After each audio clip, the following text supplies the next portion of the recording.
2 refresher kind of day. Yeah, me when I play a character in Dota who needs a refresher orb because their ult is so important. Like on maybe like a Faceless Void. Imagine if Faceless Void put you in the Chronosphere and beat the shit out of you, and then everyone was like, oh no, but don't worry, he popped his ult, and then surprise, bitch, I got another damn ult. Oop, you're in the damn Chronosphere. Imagine, man. Ult to a sphere on that thing. Yes, man. Why say you'll be an hour late and then be half an hour late? Lying is fun. Lying is honestly, lying's a great time.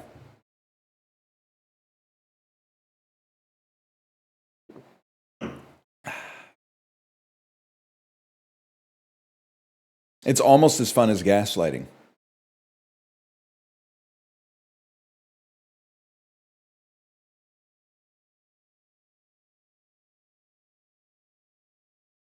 '76ers 4-0, not too late to get on the train.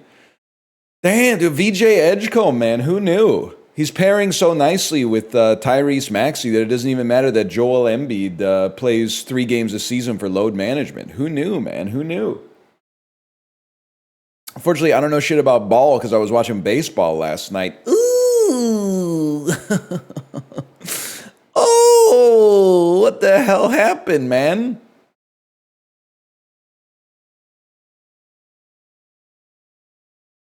They got Shohei Ohtani striking out. Now, to be fair, I don't watch a lot of baseball, but of like the 5 baseball games that I've watched, maybe like 7 baseball games that I've watched this year, that was the worst ump that I think I've seen. And that I didn't see in game 2 where Bo Bichette got thrown out on a weird play because the umpire didn't call the strikeout for like 90 seconds after it happened. But like the umps were having some issues last night for sure.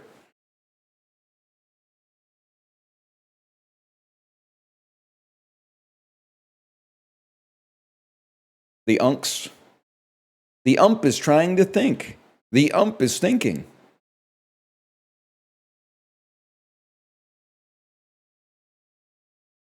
It was also the ump who screams no for every ball. I forgot about that. He was going, no!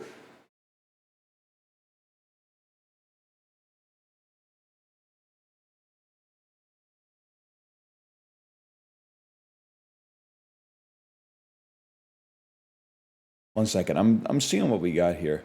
Is there ever no? I mean, I'm playing Isaac, but is there ever not a special week on Steam? Like, what the hell are we doing here? It's Steam Scream 4, discounts, demos, and more now to November 3rd. Meanwhile, like Steam Next Fest just finished with a bunch of demos, and now it's demos week again. It never ends, bro.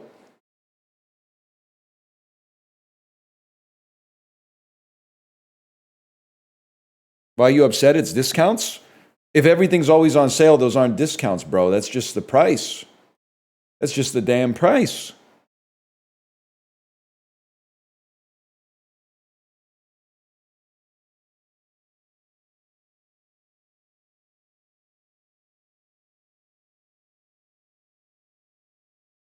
Dunk, dunk, dunk, dunk, dunk.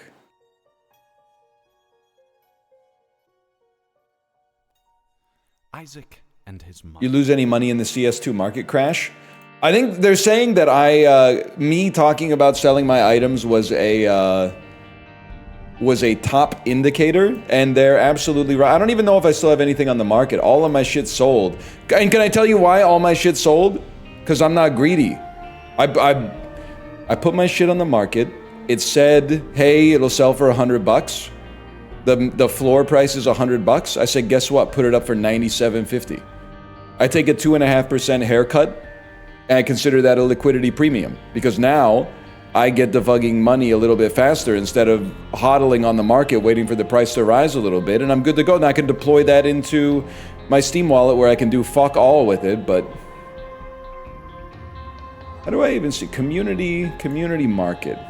I've got 3 Dota items up on the market, and I got 1 tracksuit pants up on the market from PUBG. Let me see how the track pants are trending down bigly. Yeah, I got them up for like 300% of what the price is right now. But it's annoying to take them off. How about these Dota awards? How about these Dota awards? I got them up for like 23 bucks.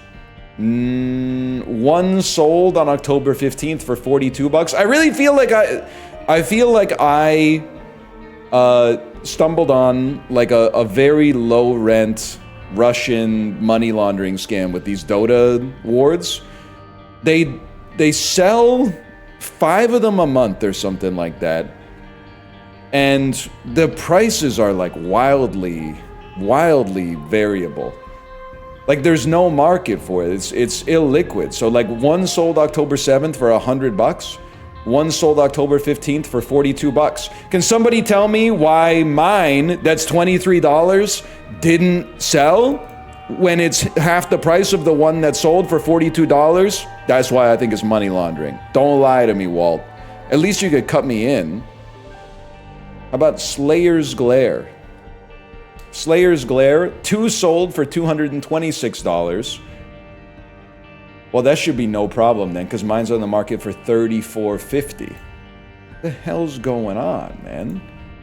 And then, of course, don't forget about the Seer's Bounty. From Clouded Visions come Just Rewards. Last one of these that sold was August 30th, 2025. For 15 bucks. So mine's on there for $11.50. I think that's gonna sell, man. I think that's gonna sell.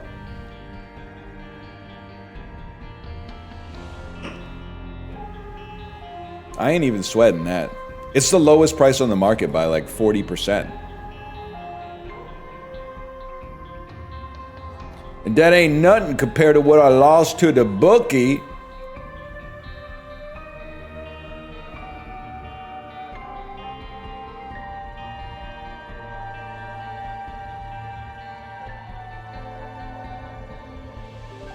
Who that say gonna beat them Saints? I'm sorry, by the way.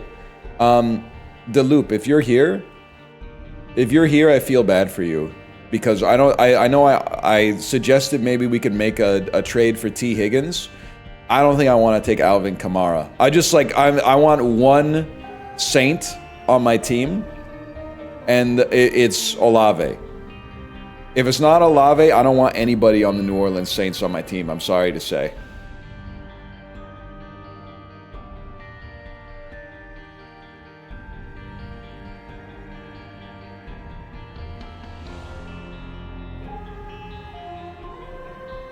What if he gets traded? I don't think anybody wants Kamara.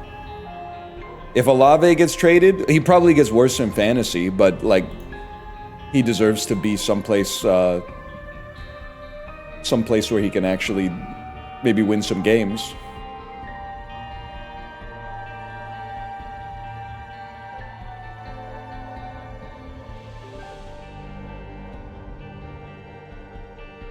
T. Higgins' value too low to trade right now? You don't know ball. You don't know ball. First off, his value was low 3 weeks ago. He's become revitalized under Joe Flacco, which makes it a good opportunity to sell if you have a glut at wide receiver, which I do. So let me explain to you my wide receiver situation. There's 2 non-negotiables. Pittman Jr. gets started and Pickens gets started. They're like WR3 and WR7. I got very lucky scooping them in the draft. There was no skill involved whatsoever. So those 2 are non-negotiable. Then I got 2 wide receivers duking it out for wide receiver 3. One of them is T. Higgins, and one of them is Marvin Harrison Jr.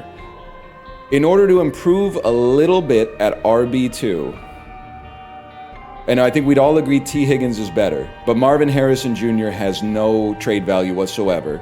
The reason he has no trade value is because he has the narrative is working against him. The narrative is he can't catch passes, he drops all the passes, and secondarily, as long as Jacoby Brissett is throwing the ball, nobody's going to catch the passes. So don't even worry about that.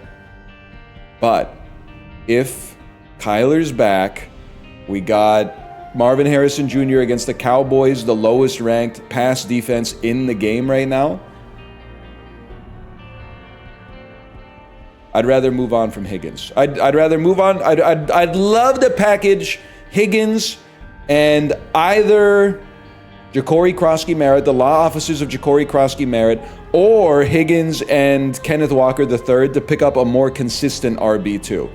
My RB2 situation is not that bad, but they could. I could use a higher floor. I could use a higher floor on my RB2. There's no shot I'm moving on from Pickens. I'm sorry. You get rewarded. You get. That's the reward that Pickens is gonna get. I don't think so.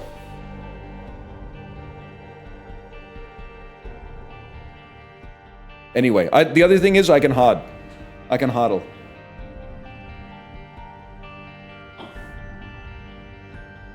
Doesn't bother me at all. I'm comfortable with my team. I know what I got. Serious offers only.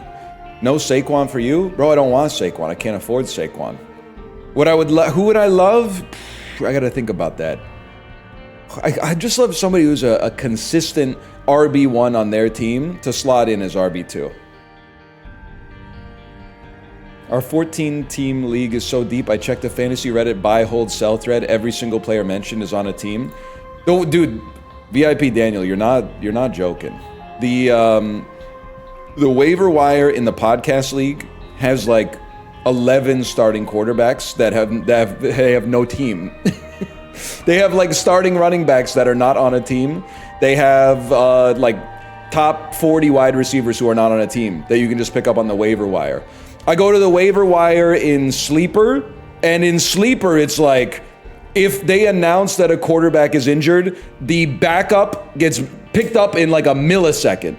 They get picked up in a millisecond. It's crazy, man. That being said, we mog regardless. God,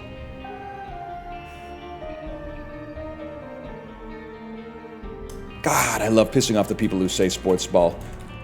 We're back with Inoffensive Isaac, people. It's Inoffensive Isaac. We love everybody. Let's get started. It feels good, right? It feels so good. Is Matthew Golden open? I don't need help at wide receiver, bro. We just said we got a glut at wide receiver. We need a little bit more consistency at RB2. Wide receivers chilling. We actually don't need more consistency. It'd just be nice. That's a nice to have, not a need to have. You got me, bro? I'm one of those people that says sports ball. I feel bad. I feel bad for the sports ball heads because it turns out sports ain't going anywhere. And like, listen, don't take this the wrong way because we're all God's children.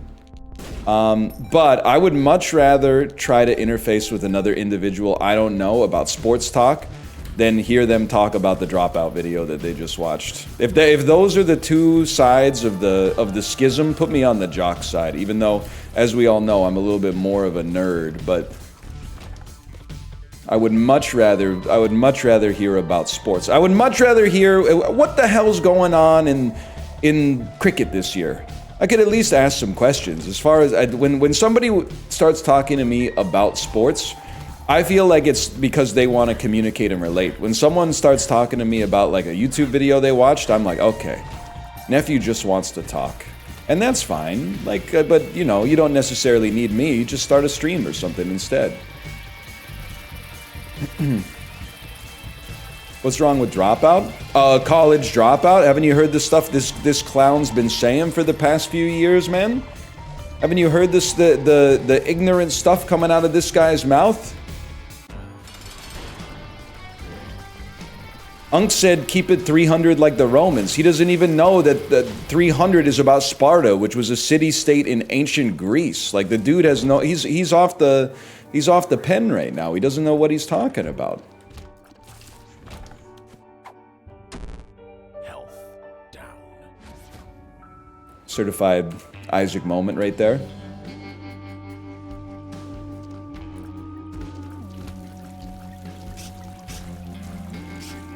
That's all I got to say. I felt like we were on like a banter wave, and that just completely killed it.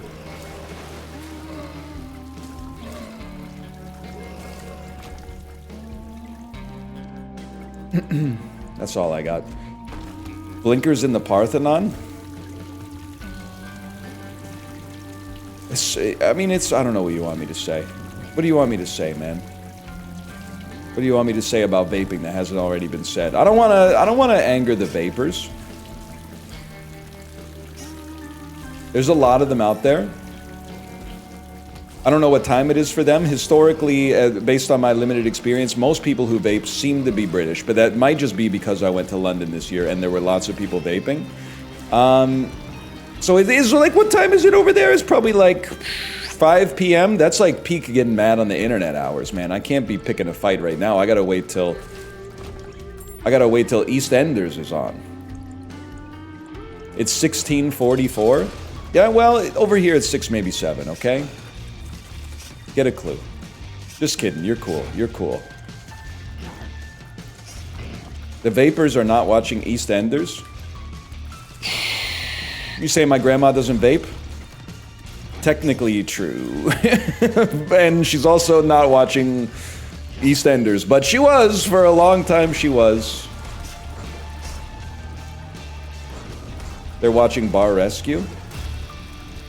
I'm just waiting to see. There's been like a 20 episode cliffhanger of whether or not they're actually going to get those lights off.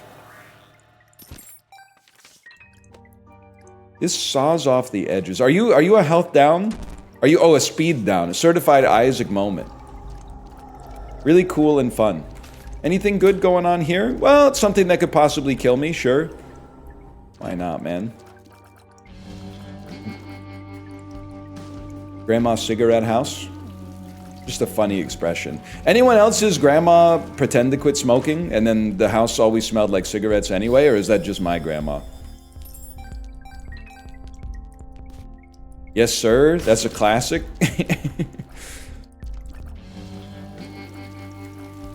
That's just grandma smell? No, it was cigarettes. It was, which is like in the whole scheme of things, well, I was gonna say it's not that bad, but it is pretty bad, I guess. But she and my grandpa committed to quitting smoking in like the early 1990s, and then my grandpa did it, and then I think my grandma just sort of like pretended out of solidarity. Lied is another way to describe that, but I think she did it. She lied, but with like good intentions. She was kind of like girl bossing. That smell lingers? Yeah, it lingered even after they moved, which is like the crazy part. Bro thinks he knows my grandma better than me. Kind of crazy. I mean, there's people out there that do, but you ain't one of them. I'll tell you that much.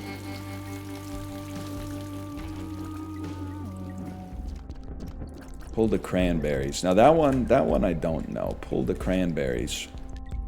Oh, they let it linger. I see. I get it now. What was Greed's Nutsack again? Greed's Nutsack is like when you spend a certain amount of money, you get a damage upgrade. Buy item equals stat up. Item or consumable? I'm gonna say you said item, so it's probably item.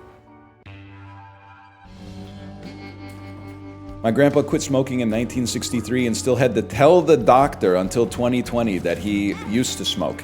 Yeah, well, here's the thing. You're going, that's crazy. But what it really just means is that the damage you do to your body when you're young, kind of like your body keeps score. sorry to say. So, don't get me wrong, it's better to have quit. And you can't change the past.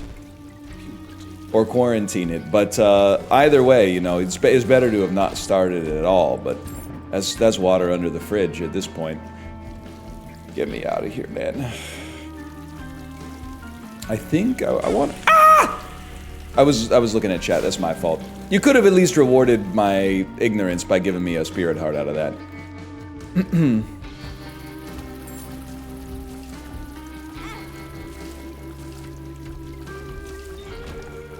I'll take it. I'll take it. Smoking looks cool in old European movies, though. I don't know. I sell the narrative that. Oh, I gotta push the buttons. I sell the narrative that smoking looks cool. I think it looks goofy. Now, I will say, on the spectrum, and I think that you should not do either. Let's start with the obvious. I don't think you should do either. However, smoking looks cooler than vaping because whenever I see someone vaping, like smoking, they're feeding an addiction. Let's start with the obvious. But it doesn't look like it's desperate.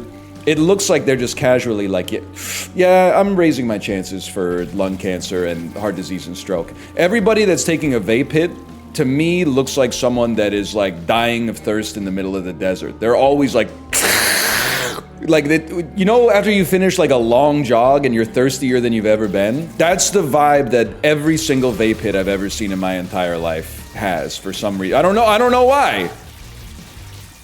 Also, cigarette smoke smells bad, which is cooler because it smells bad in like an industrial way. They smell like a factory, whereas vape smells bad in like I don't know, like a spiritual way, which is like, you know, the same people who are too old to wear Axe body spray have no problem smelling like sugar alcohol, like synthetic fruit and desserts all day, every day. But you know, I'm fighting a losing battle, I think, because I don't know, nicotine is OP. It wins, man. It wins. Pharaoh, your curse room? We'll get to it. I was gonna go to the curse room and then I started pontificating about whatever. Why, I thought I told you to. You know what I'm talking about? Liam Lynch. Hate this room. Hate this room. Me when I'm in the chokey from Matilda. From Roald Dahl's Matilda.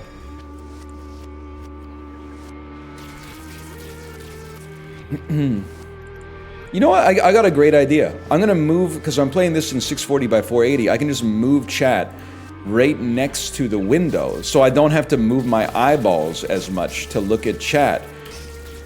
Surely, that means that there's gonna be less eye strain at the end of the day, because I mean, it's like 70% less effort to move my eyeballs right now.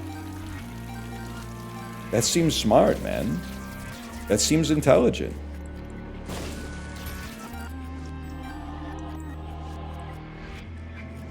Your eyes move rapidly in your sleep?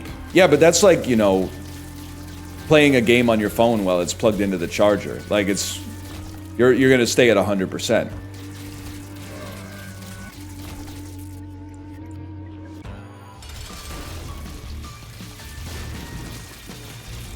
Yes, keeping your eyes focused on one spot on a bright computer screen is very good for them. I love when Twitch chat starts LARPing as like ophthalmologists at 9:52 a.m. on a Wednesday. So it's a slow day at the ophthalmology clinic today, doctor. Not a lot of people coming in for like cataracts and shit like that. All right, well, no, whatever you say, whatever you say. Sarcastic ass, churlish ass dialogue.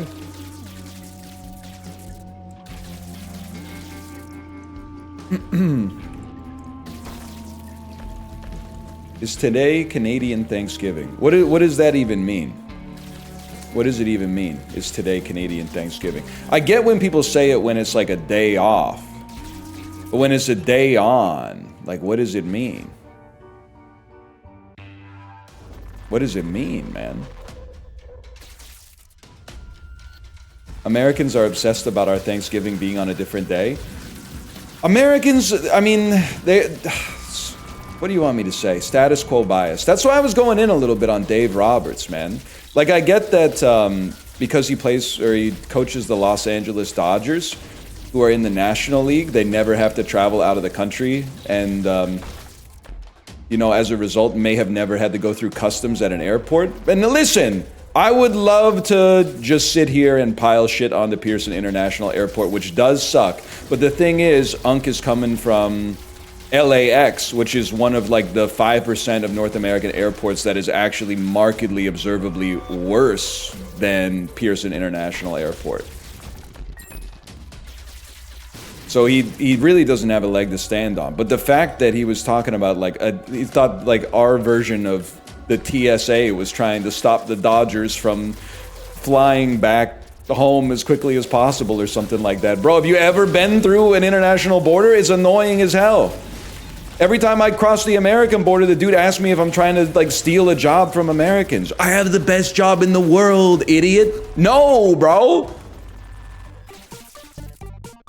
How many times do I have to tell you? They get mad when I say it too. They get mad when I say it, but I'm gonna keep saying it. He played in the AL East, bro. Well, he should freaking know better then. He should know better. I mean, so AL East, bro was flying in the Logan. Probably LaGuardia before they did the fucking updates. And he's gonna complain about Pearson? Dude literally doesn't know shit about airports. Stick to baseball, buddy. You don't know shit about my special interest, okay?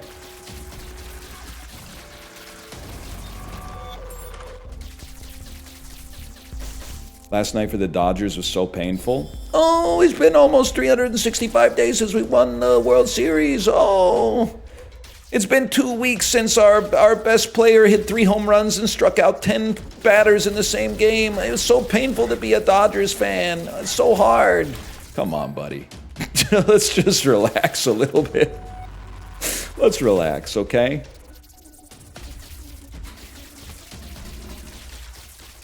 Okay, so like, I gotta give some respect to Blue Jays fans. A, I'm Canadian, so you gotta rep your guys. But B, they also had to deal with like 10 years of Greg Zahn at catcher, and then like 5 years of Greg Zahn on commentary. So like, let's give the Blue Jays their flowers here, okay? They've been through a lot. We roll that.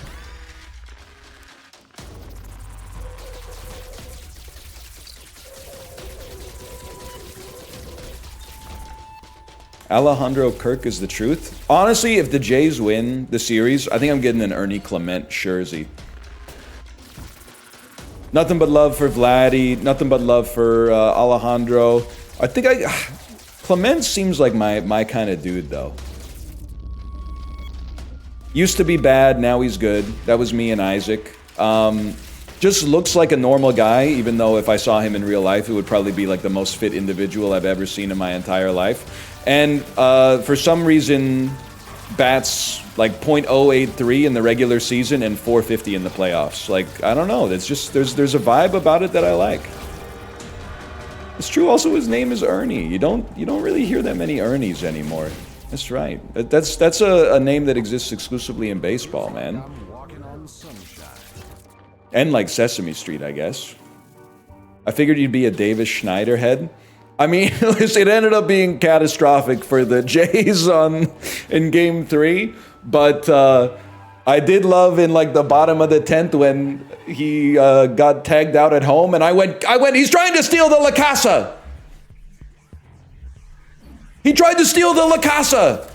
I don't know, man. I can't not see Dr. Disrespect when I look at him. What are we on here? Depths XL? I can do one. As the Dodgers fan, we're so boned. Oh, it's so pathetic, man. You're heavily favored, even still that the series is tied, and you're trying to get this sad sack, like, maybe if I act like it's already over, the universe will reward my team with good karma. Bro, you already got Shohei Ohtani. You already got rewarded. It's actually like so spineless and pathetic. Just embrace, your team's good, embrace being the villains, man. You don't get to complain about like, oh, my team's awesome, but not everybody in the league thinks that we're the good guys, even though we're obviously the good guys. The worst part is, everybody also, like, they hate the Dodgers as an organization, but they like the players. So you could have it a lot worse, man. Could be the Yankees, where people hate the organization and the players. At least the Dodgers, everyone's like, yeah, they're kind of like ruining the sport, but at the same time, how can you not like Shohei Ohtani? I mean, the dude is just a machine that he goes out there, he hits home runs, and he strikes out batters, man. It's what's not to like?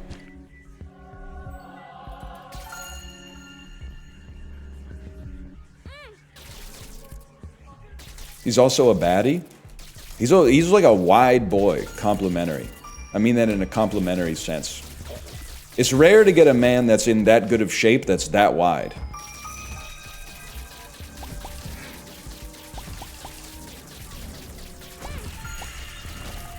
I guess? What do you mean, I guess? He's wide, bro. What do you mean, I guess? Have you ever seen him? My man's he's got a wingspan. He's got breadth.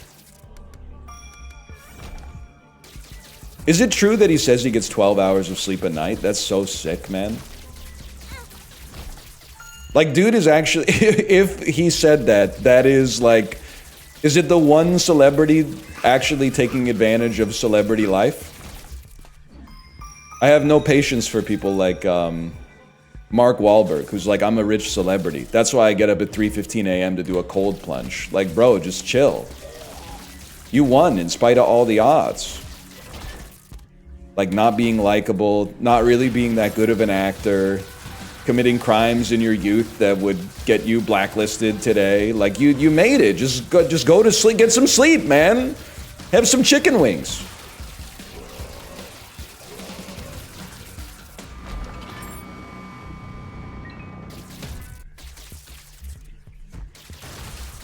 Federer says he gets 11 to 12 a day. Honestly, I'm a little jealous, man. I'm a little jealous. I could restructure my life and probably try to get 11 hours of sleep a day, but I just don't think I could. I promise this isn't a humble brag. I don't think I could sleep that long. I think after 8, also like a goated mint, I think I would just wake up and be like, what am I doing?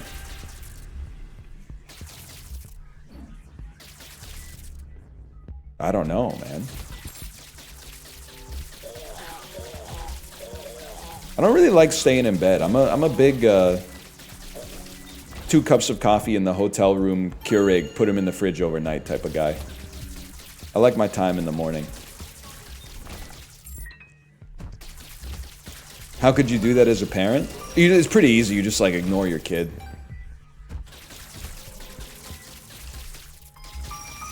You pay the price later, I'm sure, but in the short term, it's risk free.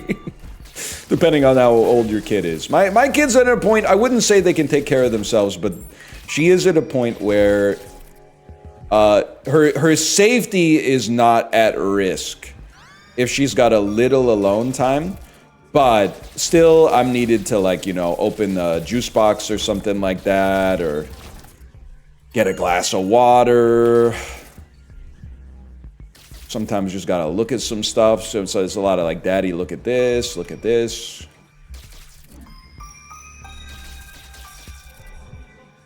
Technical support. I don't know if other parents are out there thinking the same thing. Lately, I mean, I've loved my child since she was born. But if you'll allow me to be a little offensive, she hasn't been all that useful to me. She's been useful, you know, for like reorganizing the priorities in my life, you know, making me find out what's really important. And it's not necessarily 2 Isaac episodes a day. And she's been useful for getting me into like a new social circle because of going to school. So there's lots of like-minded adults that I've met as a result of that. But now she's becoming even more useful because kids have such an insane, like, raw memory that I've been using her as kind of like a notes app. Like, I've always been the memory I gotta get this. I've always been the memory holder for our family. Like, I gotta remember this person's name, where where they're from, what their kid's name is, what's their job, etc., etc. But now I've started offloading some of that stuff to my kid, and her memory, like right now, I'm serving as like the backstop. I'm like the memory of last resort. But I'm offloading some of the work to her, and she's doing a great job so far. Like, sometimes she'll be like, play this song, and I'm like, who sang that again? And she hits me with the name of the singer, which is also reinforcing the memory for her so that it's going to be stickier in her brain as well. And as a result, like, It's been kind of sick, man, because honestly, like, her high-level decision-making and strategic ability to, like, make good family and business decisions is pretty low. I'm not trying to insult her, but it's pretty low right now. I have to assume that it'll probably come up. But her cold storage, like I don't even think it's a hard drive, actually. I think it's her RAM. Her RAM is insane. So I'm taking advantage of that in a big way.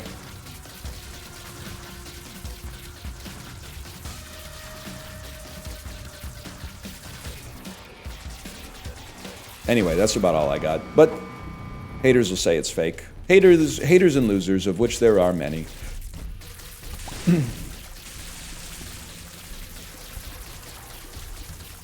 Is there like a Polgar family for Jeopardy? That could be the next thing, man. You know how the patriarch of the Polgar family was like, I'm gonna perform a sociological experiment on my own children.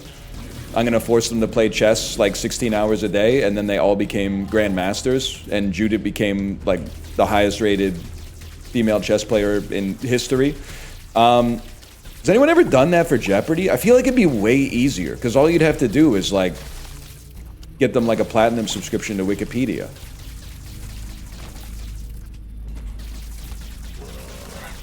Would pay better too?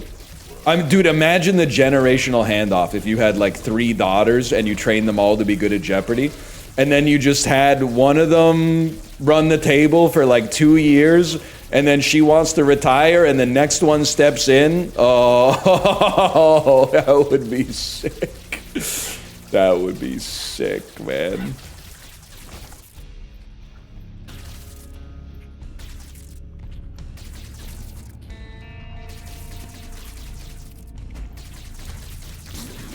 No sons could do it. Yep. Who runs the world? Girls. Who runs the world? Me. What is girls? Who are girls? Well, it's weird because it's a lyric, which is like a thing, but it sounds like it's a person, which is more of like you use a personal pronoun. It's a tough one. Honestly, I'd have to ask Ken Jennings on that one.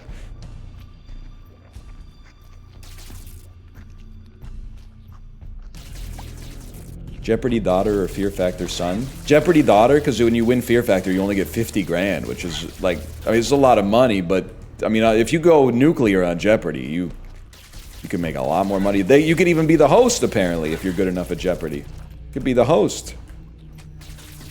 Fear Factor, even before the horse semen stuff, Fear Factor pissed me off.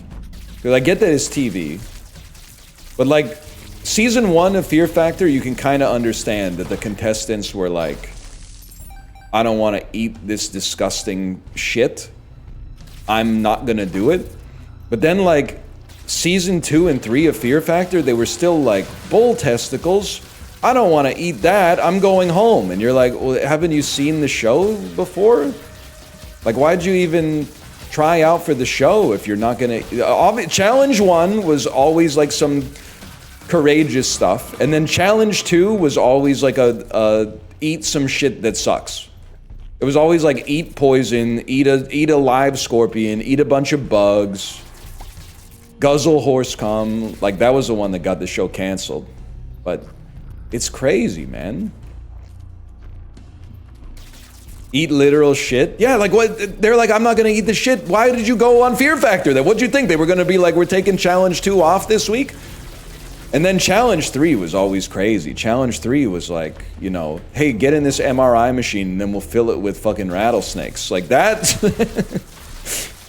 That's the one where I was like, I'm not sure I do that. Can I just do the horse cum again?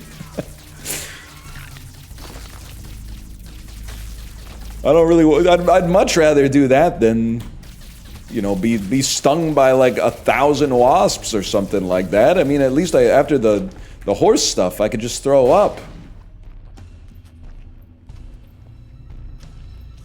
I don't know, man. Where are we going here?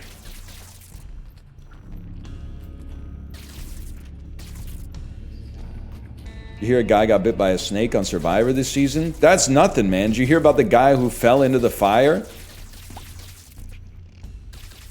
Back me up here, VIP Daniel. Michael fell into the fire, man. Like a week after Survivor was...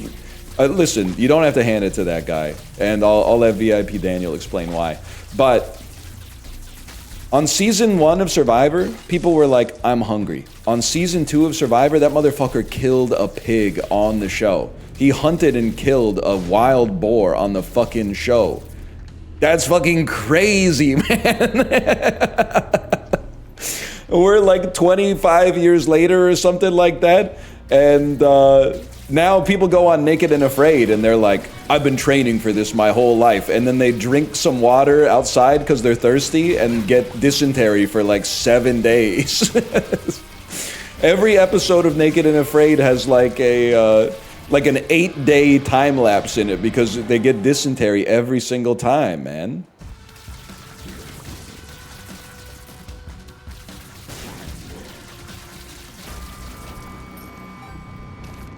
My friend worked with a multiple-time champion of Naked and Afraid.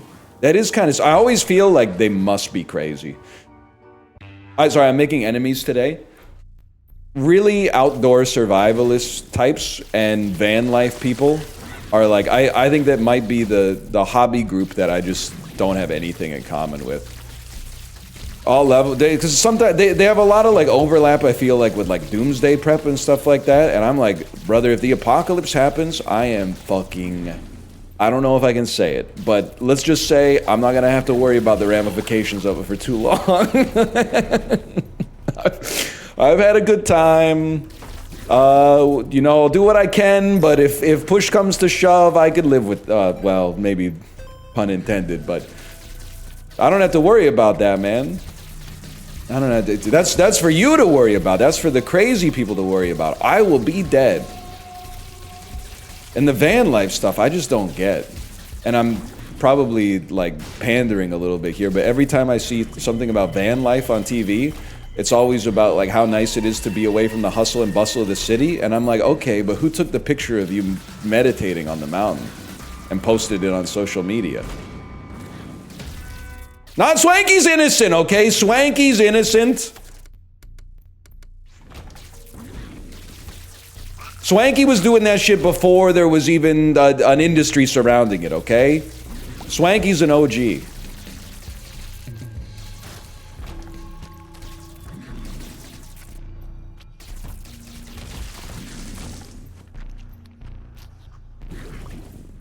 Anyway, that's all I got.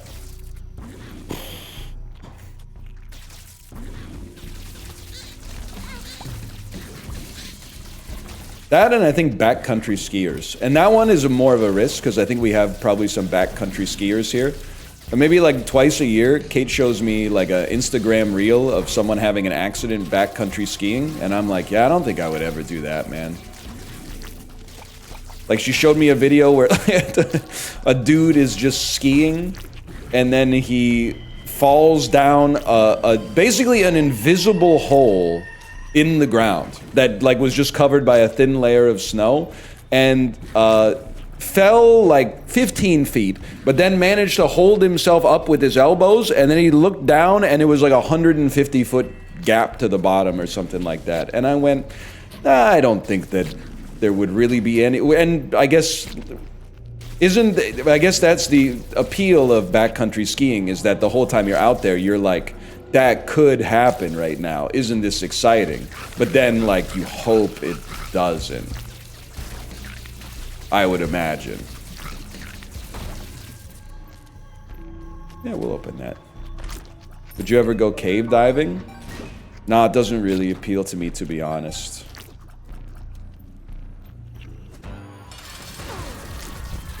Untouched snow is the main thing for me. Well, because people like me keep ruining the black diamonds, right? By doing the pizzas when we're supposed to French fry or whatever. I'm sure I take a lot of heat for like ruining the tracks, but brother, I'll level with you. I'm shit ass at skiing. I'm just trying not to die. On the Maslow's hierarchy of needs, the quality of the hill is very low to me. Step 1 is like, don't fall. And step 2 is try to avoid swerving as much as possible because people behind you that are going faster don't give a fuck about trying to avoid you. Also, like, they're all intoxicated all the time, even though it's quote-unquote not allowed. They've done nothing to curtail it whatsoever.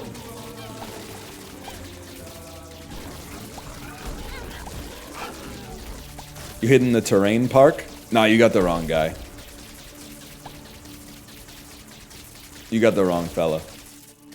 It's not because I have a low risk appetite, it's just because I'm not very good. So I wouldn't, there's nothing I could do at the terrain park. What about tree runs? I go skiing 0.5 to 1 time annually, and all I do is try to make it out alive. That's pretty much it. It is fun, don't get me wrong, I understand the appeal, but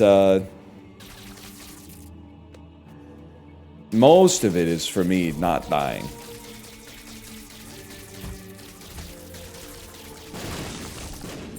You're the kind of guy to fail shopping cart theory? You really don't know me at all, huh?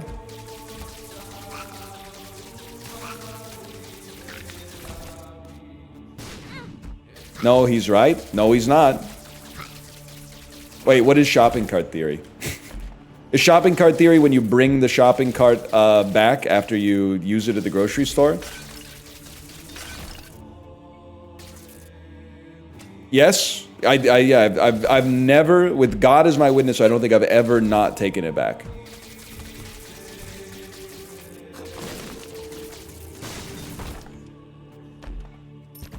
And I honestly search the spirits, not the hard drives. They haven't done anything that wrong. Search the souls and spirits of the people who type sure for impurities. Because one thing I know is that selfish actors always want that their worldview is predicated on the belief that everybody's selfish. They're just better at it than other people. Not true. I believe that a third of people are innately selfish. 1/3 of people are just following the rules, and 1/3 of people are innately good. I mean, I didn't put too much thought into the numbers, but that's, I'm gonna give you a rough breakdown like that for right now.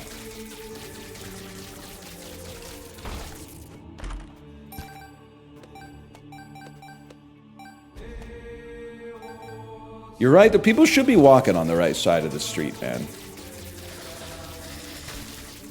It ain't that serious, but that's why it's serious, because if they could just start walking on the right side of the street, we could start worrying about bigger problems. What about in the UK? I'm a believer that you walk the way you drive, but I'm also a believer that if you travel to another country, you should handle things the way that they handle them. So I don't know what side they walk on in the UK. I listen to the announcements.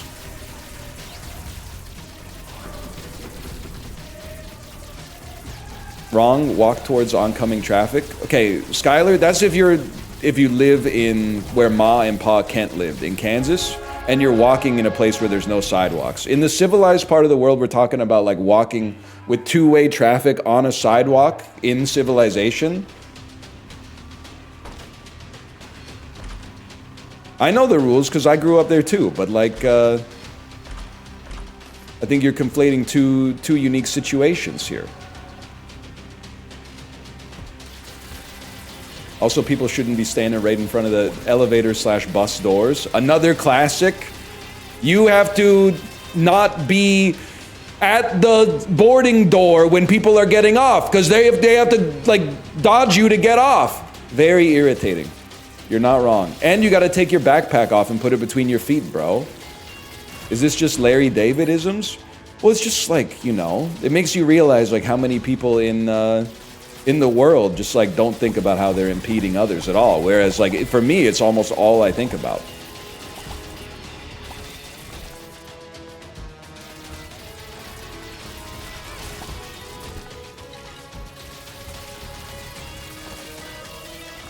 That's social anxiety? Nope. I don't have social anxiety. Maybe I did at one point. I don't have social anxiety. I just like, and I guess I'm just maybe a better person. I guess I'm just a better person, not than everybody, but a better person than the average individual. Because like if I ever find myself like getting stopped by someone on the street to have a conversation, The first thing I think of is, who is this person? And then once I figure that out, I go, if this conversation is going to last more than 30 seconds, we better pull off to the side so we don't block the sidewalk for everybody else. But a lot of people out there are not going to that step. A lot of people out there are just going, yeah, I'll just stand right here. This is where I was walking when that person stopped me. Why should I move? Why should I spend 1/10 of a calorie to get out of the way so that other people can actually move by?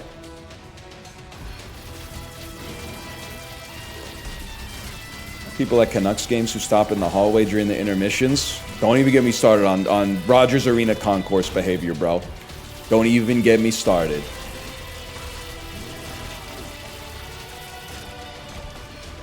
Also, I haven't been to a Canucks game in a while, but I probably will this year. Now that my parents are here, I'll probably go to one this year.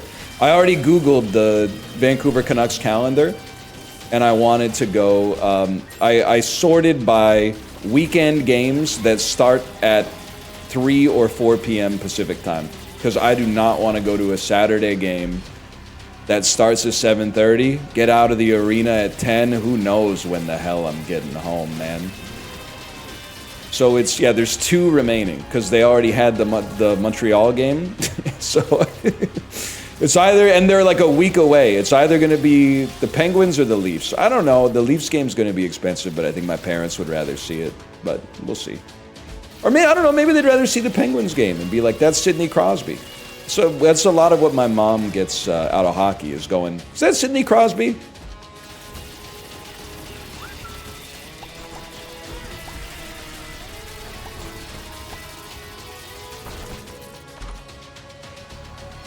Moms love Sidney Crosby. I mean, I love Sidney Crosby, man.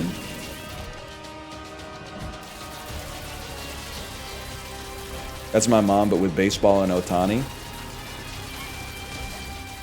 Pretty easy to spot Ohtani. He's the wide boy. He's the wide boy that's on first base. NL, he actually plays DH and pitcher. Yeah, but he's on first base because he walks every time now. Except for last night when he struck out twice. Ooh, sorry. Haters will say it's fit. Dave Roberts will say there was intent. Yeah, intent to swing at something that was outside of the zone. You just got Biebered, buddy. Anyway. Whatever. I don't know. It's baseball, sports. Let's, you know what? We got the sauce. What does this go to again? Hush. I want to say this goes to Hush. This goes to Delirium. That's not going to happen. All right, so let's go. Call that Isaac 1.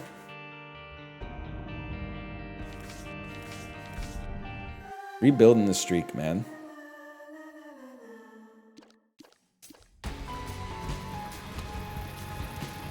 Why don't you ever try? That's a fucked up thing to say to someone who's fought Delirium probably like 750 times in my life.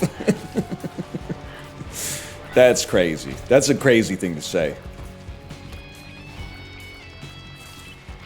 You're the type of beast to burn the sacred texts, man.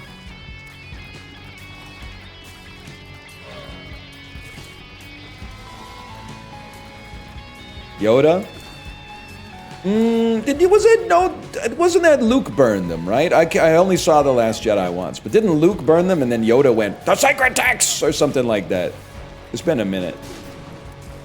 No, it was the Yodeler? You got it wrong. Oh, okay, well. Me and J.J. Abrams got something in common.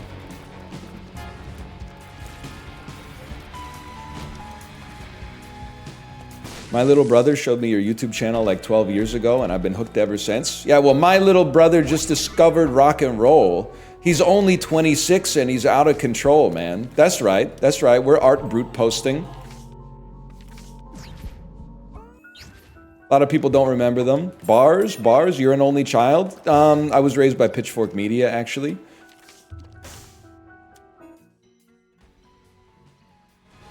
Give me 5 bombs. It shows? Thank you. Thank you for saying that. Holy shit.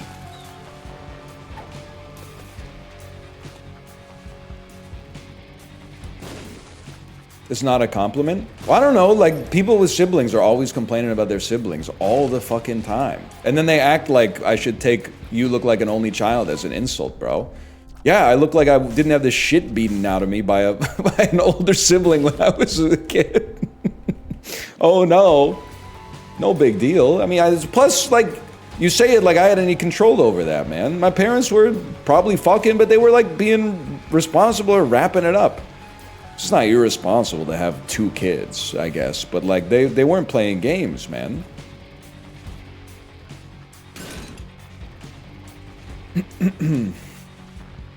I literally asked for brothers.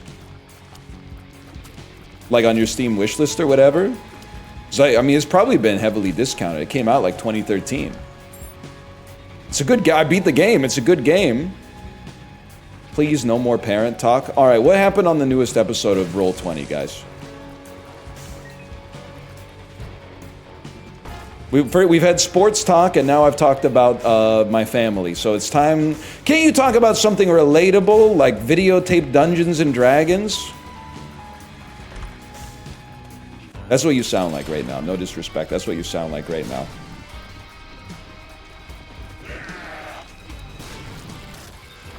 No one said that. There's a guy who said that. You got to go up a little bit.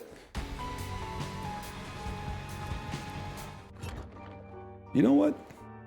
Give me the Beach Boys and free my soul. You really got to try Dropout, man. I don't even watch the Librarian videos, man. I'd probably stop short of saying I'm anti-YouTube, but I'd rather just put the sports on and do the dishes, to be honest with you. Yeah, I'll stick to the Goo Crew. I'll stick to scary fishing stories from Mr. Nightmare.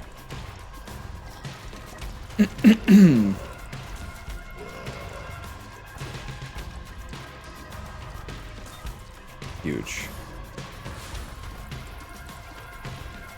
Yeah, I would never watch my own videos. Also, Librarian keeps misrepresenting me, which is, don't get me wrong, I support that because it's funny.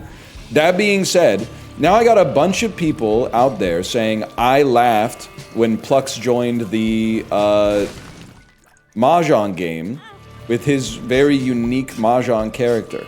I did not laugh. If you go watch the tape slowly, I'll give you a frame-by-frame breakdown in my head, okay? Plux joins the game. I see their username. Their username is Plux. I chuckle to myself because I go, oh, Plux. I was also chuckling because I was like, if you'll allow me to do some damage to myself, I'm going to debuff myself. I was laughing because it took Kate a long time to join the game. And it took long enough that someone else joined, which I found amusing, okay?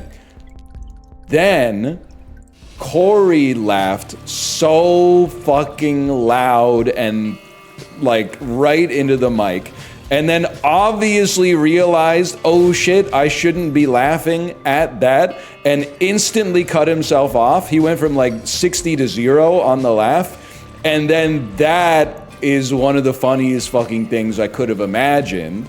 So then I laughed. But you simple-minded ignoramuses, you don't understand, you're completely devoid of understanding the layers of the humor. That you're like, he's laughing because Plux's skin was humorous. Not the case. Nothing funny about that. What is funny is Corey laughing at something he shouldn't laugh at, and then realizing too late that he shouldn't be laughing at it. Which is delightful. You should play Katawa Shoujo. Now that's a blast from the past. Now this is like Twitch chat circa 2013. I think I do want that. My speed is so bad.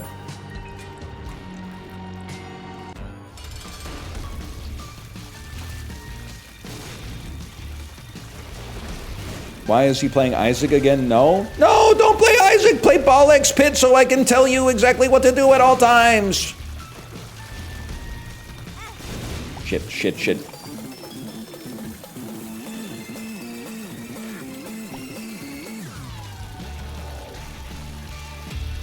Bro, just be dead. I need speed?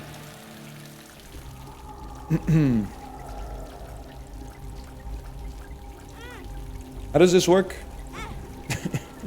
Something like that. Oh! Richard Abaddon would certainly approve. Thank you, Stephen Malcolmus.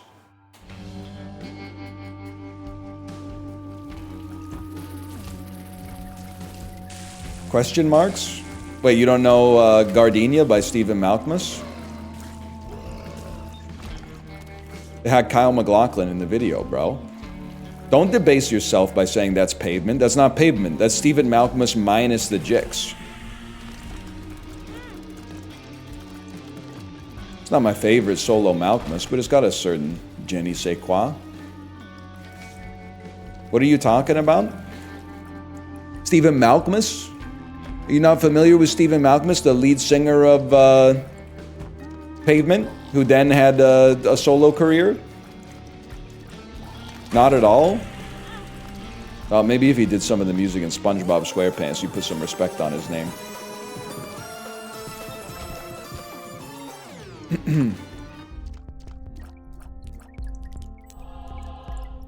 I'm an adult?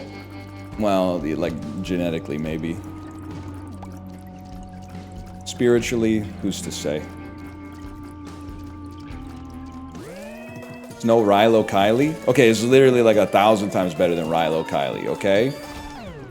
Because Rilo Kiley, I don't even know. Like, it was...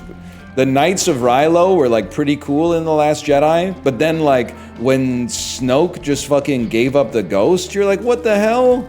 Rilo Kiley hasn't even done that much Force training yet. He's not ready to be the #1 Sith on the block. And then you find out in the next movie, oh, he ain't the #1 Sith on the block. Now I get it.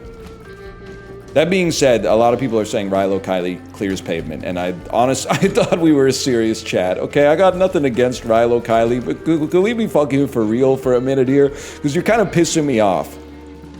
You're kind of pissing me off. Can I get some real chatters to fucking back me up here?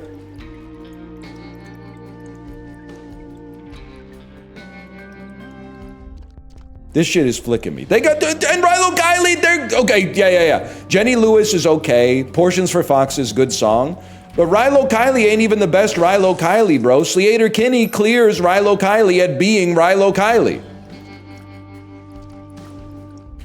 You don't know ball. I'm sorry to tell you, don't fucking know ball.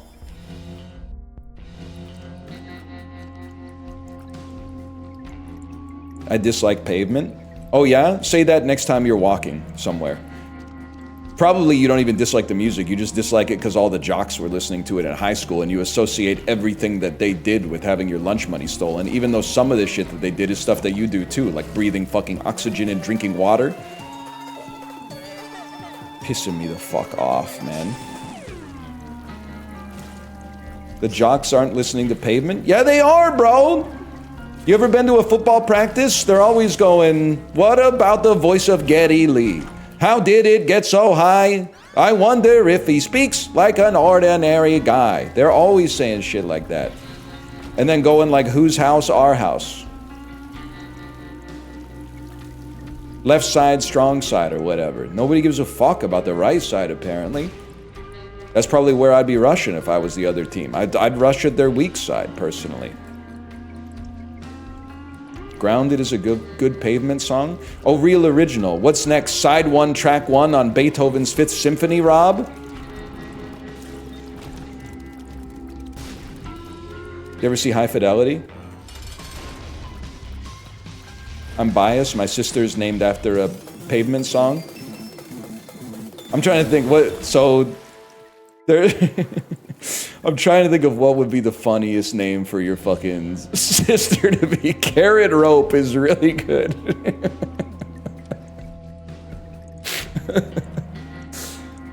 Mama? Mama's a Stephen Malcolmus song!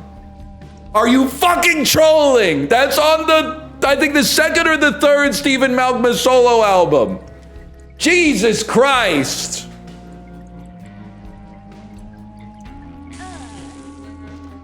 This is my son Steven and my daughter fucking in this mouth of desert. Clang, tang, tang, tang, tang, gwang. Gwang, gwang, gwang. Why'd you get red? I tricked myself into pretending to get mad to add some Rube Facience to the bit. I swear you make up a new musician every day. That's true, but I didn't make up Pavement. You don't know shit about Spiral Stairs. You don't know shit about the Preston School of Industry. You don't know shit about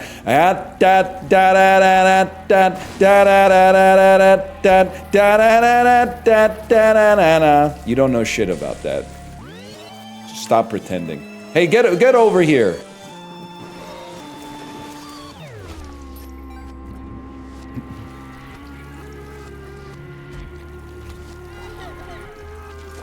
Painted Soldiers, great song. Now we got a real knower. I mean, Ground is a great song, don't get me wrong, but as long as we're talking about B-sides, put me in the woo-hoo-hoo, woo-hoo-hoo.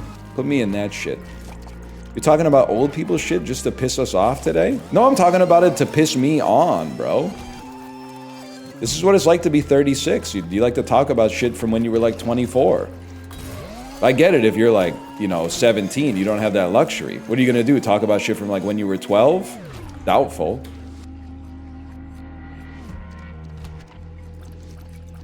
You mean nostalgia? Not really nostalgia, it's just references, really. It's most of what I do here is just referential. I've got potential running around or whatever.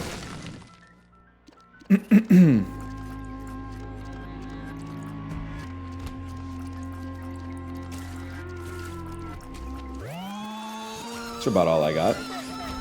You ever see Reality Bites? Yes sir, yes sir. Winona Ryder, Steve Zahn, Janine Garofalo. Reality Bites? Yes sir, yes I have, yes I have. I remember seeing Reality Bites in like 04 or 03 because it was having like its 10th year anniversary and being like, wow, this movie's old as fuck. What's crazy is that it's only gotten older, man. It doesn't seem like it should be possible. That was scary.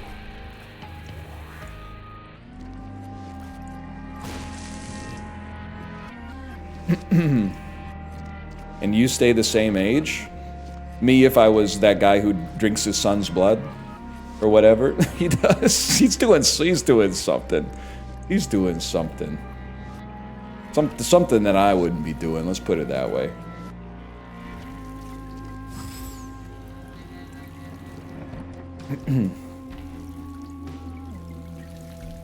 You reference him every stream? Oh, he's recently been onboarded as my mentor and my CAO. He's my chief aging, well, CAAO, he's my chief anti-aging officer. I've long been like an aspiring Steve Jobs type, and it used to just be like, hey, I got an idea for an app. Nowadays, if you want to emulate Steve Jobs, you have to be like, we're trying to usher in an era of human immortality for some reason. My first company added liquidity to online payment processors. My second company is going to solve death. We're going to eliminate the nagging problem of eternal oblivion, I think, with the help of some venture capital. What the hell is even that? That's Big Mushroom that stomps on things. I remember that.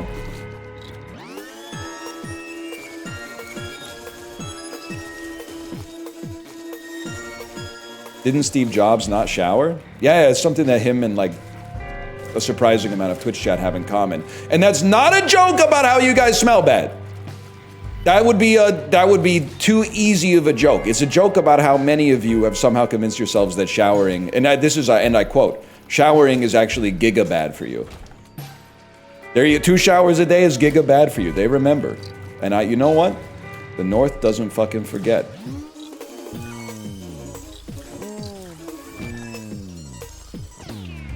He remembers the words. A lot of people in my chat hate showering almost as much as they love Sankey diagrams. Not swanky diagrams! That's me! I'm the guy who likes the swanky diagrams.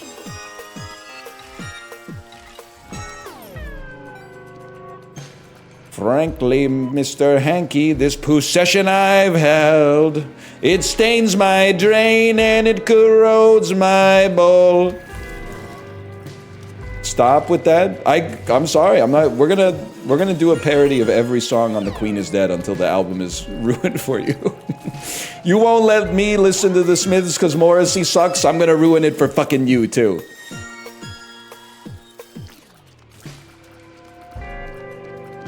Some all-time lines on that album, though. So I broke into the palace with a sponge and a rusty spanner. Queen dead-ass, top 10 Giga Chad, Queen Elizabeth II moments. She says, I know you and you cannot sing. And then he parries and riposts. I said, that's nothing. You should hear me play piano. Has the world changed or have I changed? Motherfucker, I'd have to say a little bit of both. Help.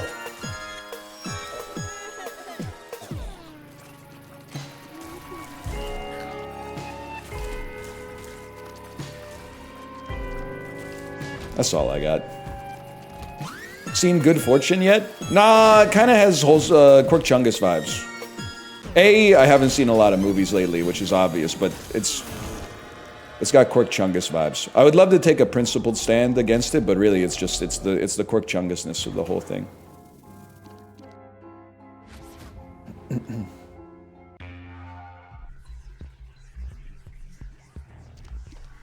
One battle after another? Yeah, every goddamn day, man, these days. See, like, the price of gas or whatever.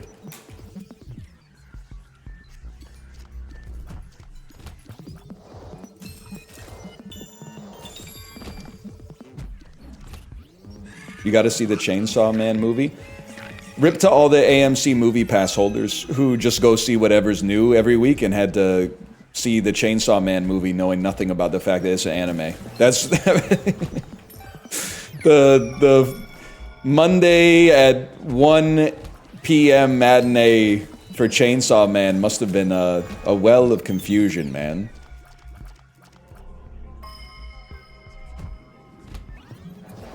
But yay, at least I got popcorn. Leroy Movie! That's a new guy. It's Leroy Movie.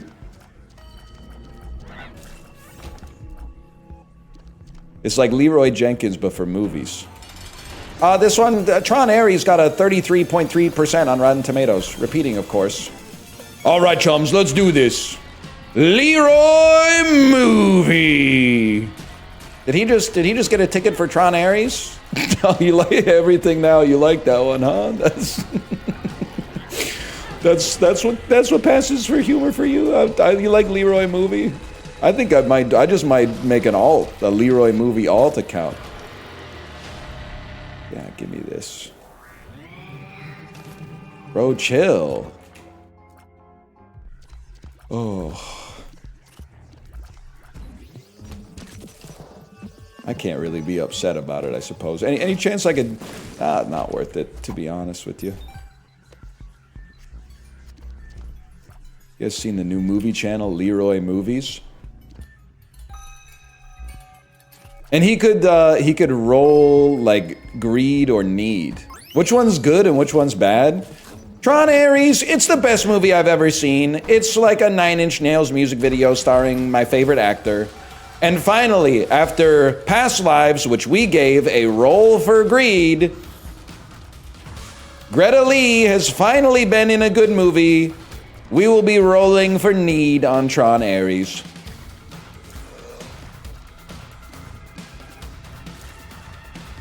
Greta Lee should be in Rush Hour 5. You're not wrong. Greta Lee! What's Chris Tucker up to these days?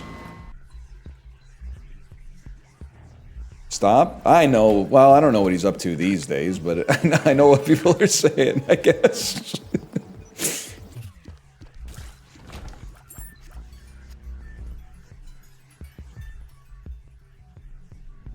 Yeah, that's the thing. You'd think he wouldn't be a good actor because he doesn't understand the words that are coming out of his mouth or whatever, but he's actually, many people are saying he's the best actor of all time.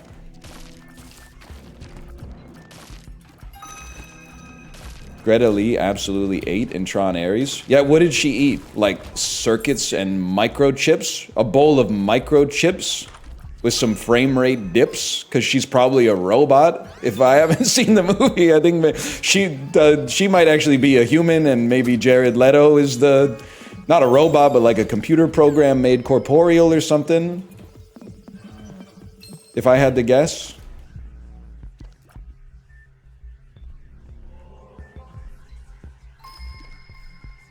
Oh, fuck off? Fuck off, why? Fuck off, why?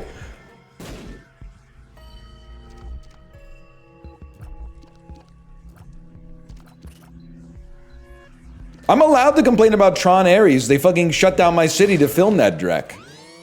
Same reason I'm always gonna complain about the show Family Law. How the fuck are you gonna do the calculus of impeding like 100,000 people for a show that nobody watches, man? This is the worst trade deal in history. I don't care if it has the Harvard dean from Legally Blonde in it. I ain't watching that shit, man. The hell's Family Law? The only reason I know what it is because my fucking routine got interrupted and I had to Google Family Law, and then I found, oh, that's the fucking dean from Legally Blonde. It'd be different if the actors were like around when they were filming the garbage. But they're not even around, so you can like point at them and be like, that's the dean from Legally Blonde. They're all like in their, I don't know, they probably don't have a trailer, but they're like under a tent somewhere, so they can't be bothered by the unwashed masses such as you.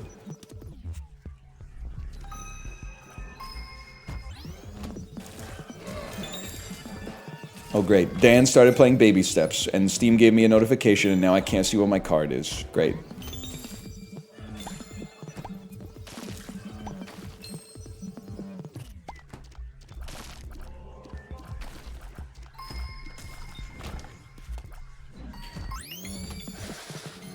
I've run out of things to say, sorry. Post more bait. I'm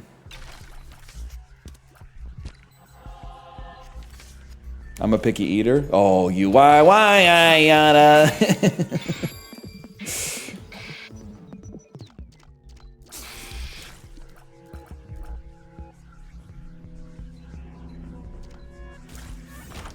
Let me in, man. Ooh. You know what? I'll play your sick and twisted game.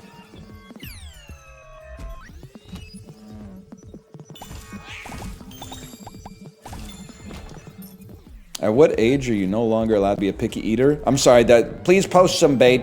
No, not that. That bait's too real. The Simpsons, bitch. 1 second. Oh! Oh, I'm taking the items that are turning me into Salacious Crumb, dude.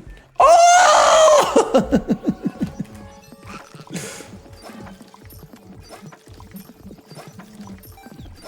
Unk almost got Salacious Crumb confused with the Vermicious Canids, too. How embarrassing, man. How embarrassing. Not my old ass getting two fucking things confused. I thought it would kind of come to a more cogent conclusion than that, but...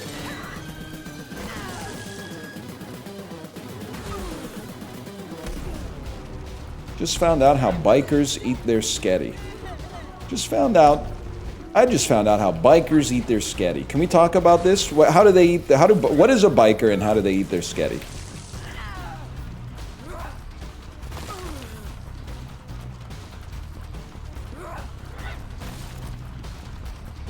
No way you haven't seen that image, it's ancient? I guess it depends where it was posted.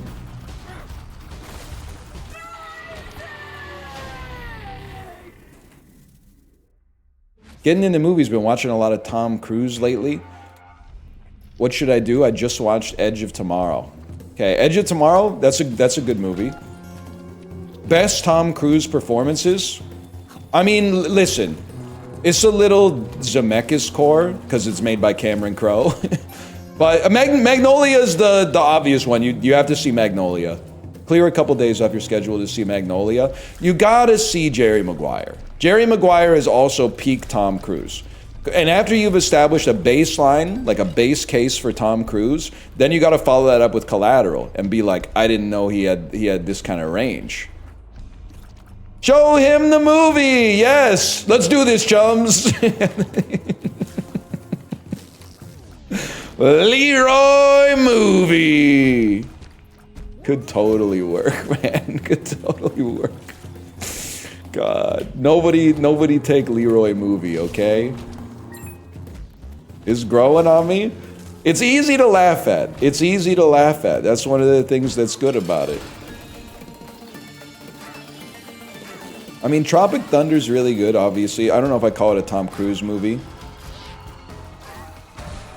But it's very funny. I don't know, listen. I think you kind of had to be there, but I'm a Vanilla Sky defender.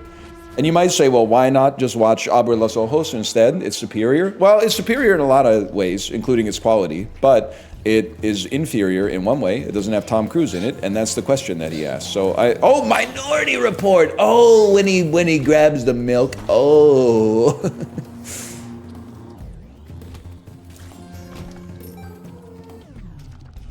In Valkyrie, they don't kill Hitler. Okay, first off, spoilers. It is crazy though. As a noted World War II audiobook listener, I've listened to the chapters about von Stauffenberg probably like 30, 40 times over the past decade or so. When you listen to it, it begs the question. I know, listen, I don't know if we're allowed to talk about this type of violence on Twitch, but why did they make it so complicated? Couldn't they have just shot him? I don't understand. They're doing all this stuff like, well, I'm gonna get a bomb inside of a briefcase and then I'm gonna take it into a meeting and then the bomb blows up but like the table leg is too thick.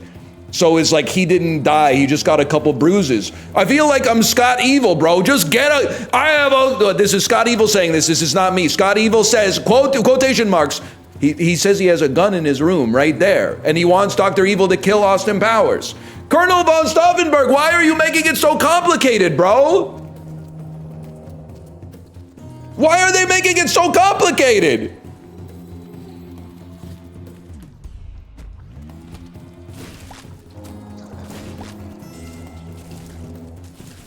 And it took him like listen, it was a good effort. Like I understand, he had noble intentions, okay? But like they were planning that shit for like years, and then it didn't work. Like you fucked up bigly, man. You fucked all of us. I mean, no, I wasn't there, but also, and I mean, this is like not one of those things you have to laugh at, but it is funny if you'll allow a little bit of nuance here. I'm not even gonna bother with that, to be honest. It is funny that before the war, they started the plan, and they were like, this guy's gonna get us dragged into the war. We can't have that. We're gonna lose. It's gonna be horrible. So they were like, we gotta stop this guy. Then they were too late, and he started the war, but the war was going really well for them, so they went, hang on, y'all, let's not get hasty. You know that? You know that? You know the whole conspiracy we were doing? It turned maybe this is not going to be such a bad thing for us. Let's put that on ice for now. And then it started to fall apart, and they went, whoa, let's circle back. I'm circling back. Hey guys, just bumping this to the top of your inbox. It's been a couple of years. This is the sort of thing anyone might be interested in revisiting now.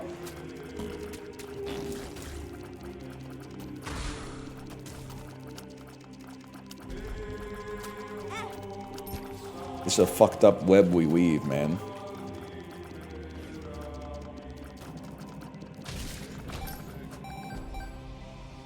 What's the last good comedy? I'm sure there's some indie comedy. Well, I guess people really like The Naked Gun, which I've not seen yet, but I do want to see. But I don't fully subscribe to the narrative that comedies are dead. It's just a lot of them aren't that funny anymore. They're more like touching.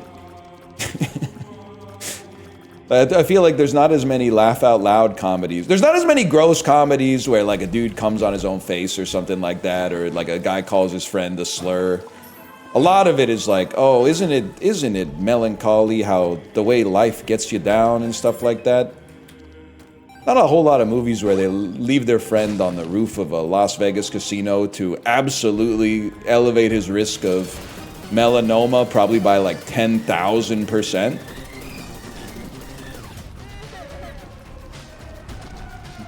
But a lot of them now, they're not, and I like these kind of movies, just to be clear, but they're not really like funny. The reason you know it's a comedy is because it's sad. And you go, yeah, that's what's funny about it, man. Isn't it funny how much of a loser Paul Giamatti is? But I don't want to be that guy, because I'm sorry to say it's getting a little Reddit to be like they haven't made a good comedy since Game Night. Game Night's good, man, but they've made a couple of good comedies since then, I'm sure.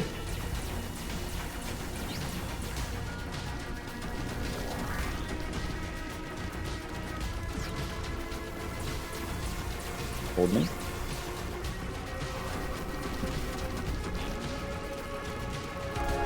I dare say a comedy won Best Picture a couple years ago. Really? Green Book?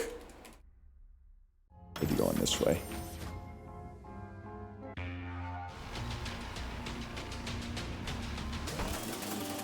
Oh, Parasite. That's true. Parasite is funny.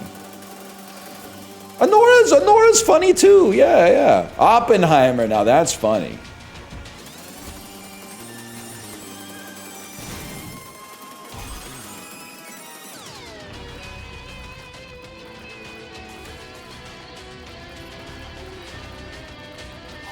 These gas prices are pretty funny. Yeah. If you have to laugh so you don't cry or whatever they say.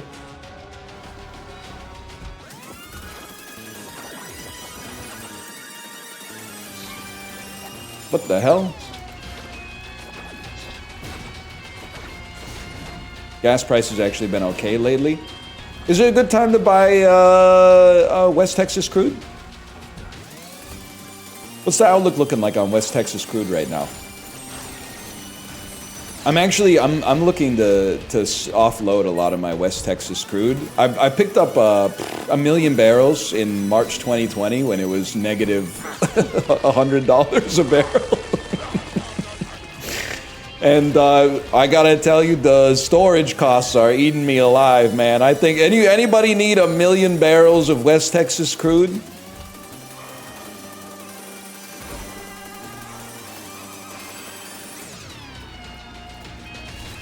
Put some in the freezer? I'd love to, but we got a Costco order yesterday. Holy, man. I may never be hungry again.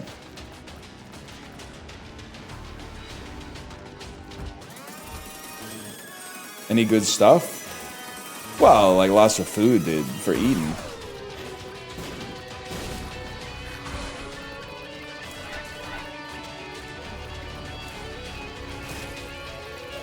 Any treats for tricking? Yeah, we bought some Halloween candy. Halloween kind of snuck up on us this year. Maybe because we bought our costumes in July. I'm not being secretive about the food, it's just not that interesting. It's just, I don't know, we bought a lot of berries, and dried mangoes, bulgogi. What do you want me to say? There's not that much gold to mine there. It's not as good as Leroy Movies.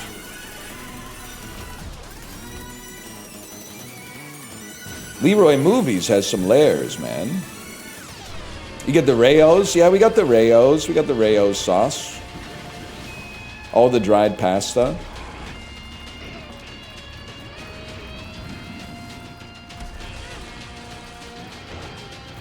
You get any non-food items? Toilet paper? I'll answer like I'm under oath. You got anything else? Any other relevant questions?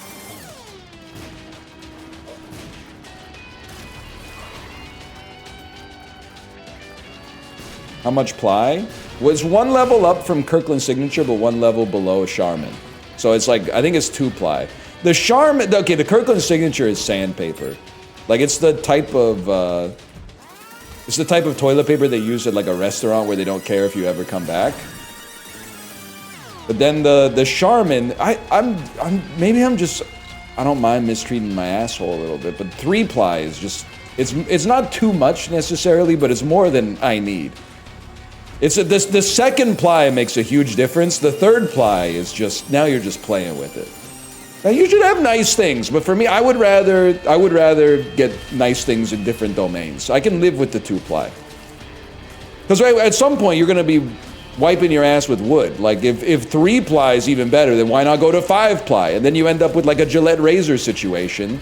They're gonna have toilet paper that has like a moisturizing strip or something like that on it. No, thank you, bro. We've gone too far.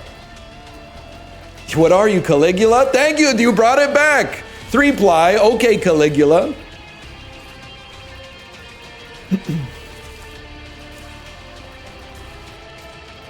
Something's wrong with that. I know I've said this before. I really actually feel, you know how I've been talking about how I want to see when I die if I would have been a good race car driver if I'd been born under a different circumstance, because I just think I got that dog in me. I think I can just see the racing line really well. Naturally, and it's untapped. I've never had any kind of formal training, so imagine with like a little bit of training what I could have accomplished.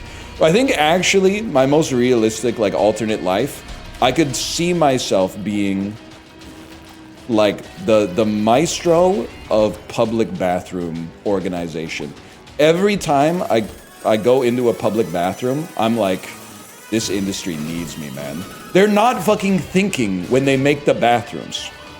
That's what pisses me off. They're not thinking.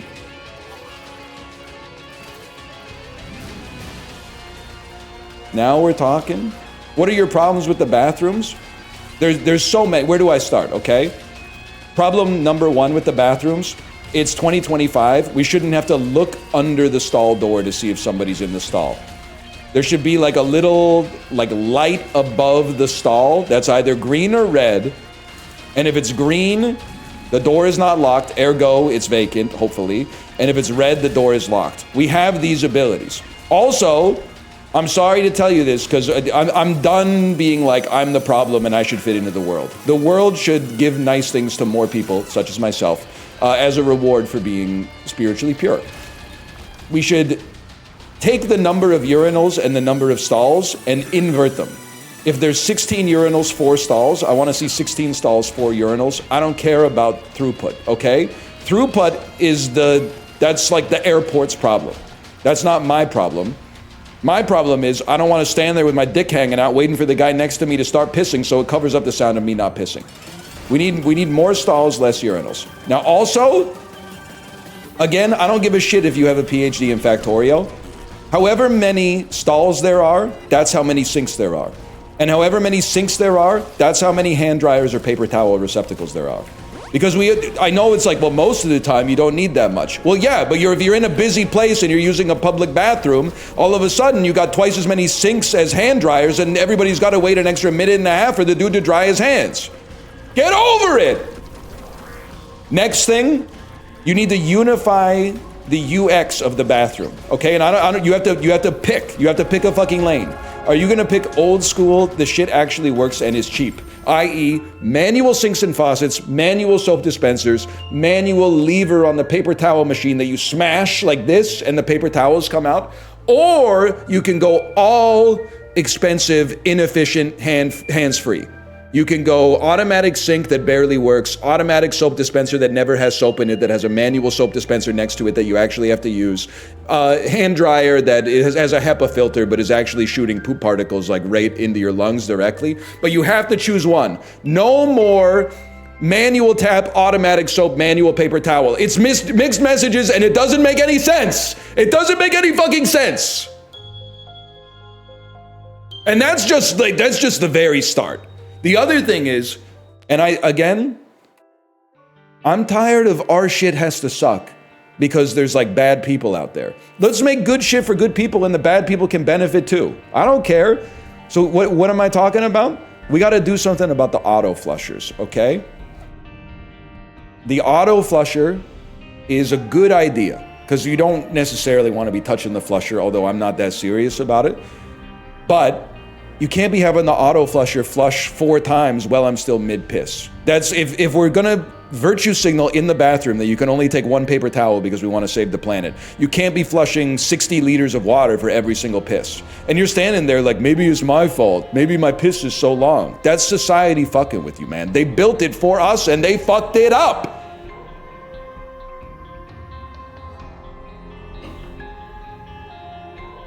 Okay, slash mark, we're gonna call that Isaac 2.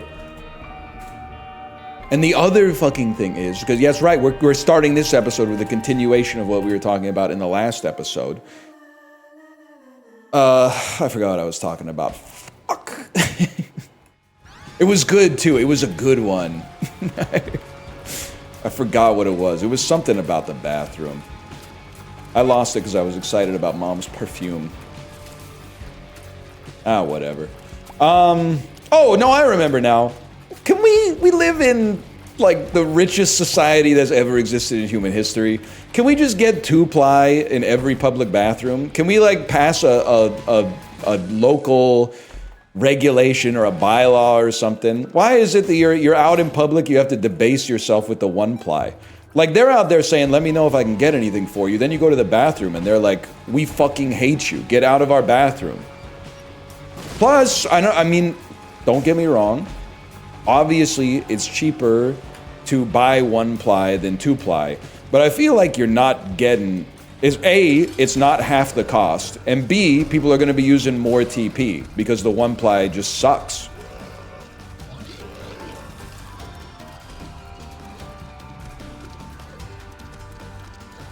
Anyway, that's all I got. That's just like, that's what I mean. Like, I think I would be a goated, like, guy who makes a company that consults on bathroom construction for airports and train stations. That's probably like a job that exists, man. If you're building an airport or something, you probably like, what are we gonna do with the bathrooms? Like, somebody's got to deal with it. Leroy Poopins, exactly. And I don't know why I'm passionate about it. And they probably have good reasons. I mean, they've been iterating on the bathrooms for like centuries, right? But like, it just pisses me off. Maybe the reason that I care so much is because it pisses me off that like, it seems like it's easy to do it right. So why are you doing it wrong? It's like the Norman doors, man. Or whatever. The guy who's read The Design of Everyday Things. It's just like Don Norman was talking about. But that shit, like, that opened my eyes, man. It put in words a lot of my thoughts. Japan has awesome toilets. Yeah, you can thank Wim Wenders for that, by the way.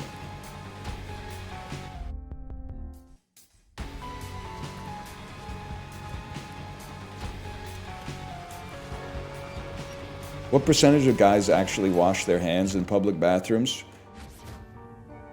I think it's 75.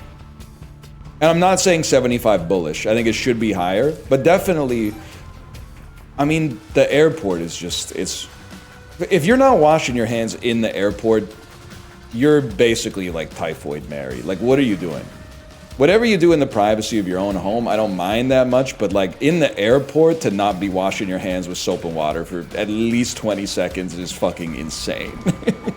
Like, you're just not very good at making decisions, I think, at that point. Like, the calculus of that is real easy for a fellow like me. Another thing that is crazy at the airport bathroom, how many guys are drinking the water straight out of the fucking tap in the airport bathroom, man? Like, as far as I know, the water's treated, but like they got water fountains and stuff outside. People are like going to the tap and then like cupping their hands and drinking it like it's like they're drinking out of a stream or something like that. It's crazy. This isn't real? I swear it to you. I wouldn't say I see it every time, but I see it enough to remark upon.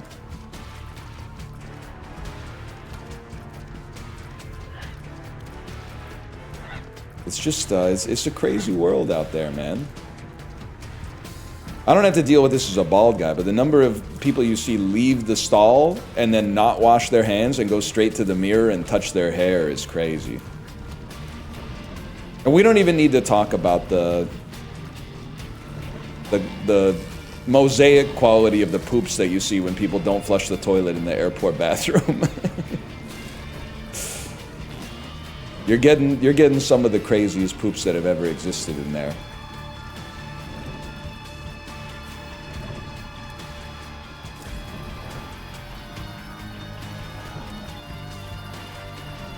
Your hands are dirtier than your dick, though? Okay, go wash your hands and your dick in the sink then.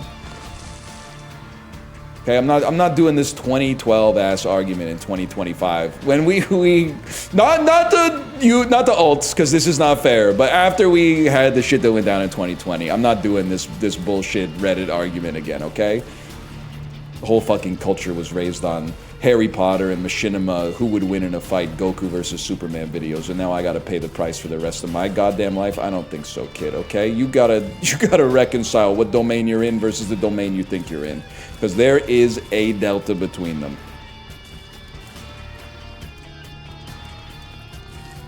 Goku wins those? I don't fucking care. I don't give two shakes of a lamb's tail. If that's an expression. Has Goku done anything since like 1987 anyway? At least Superman's got that new movie with Brendan Ruth and Kevin Spacey.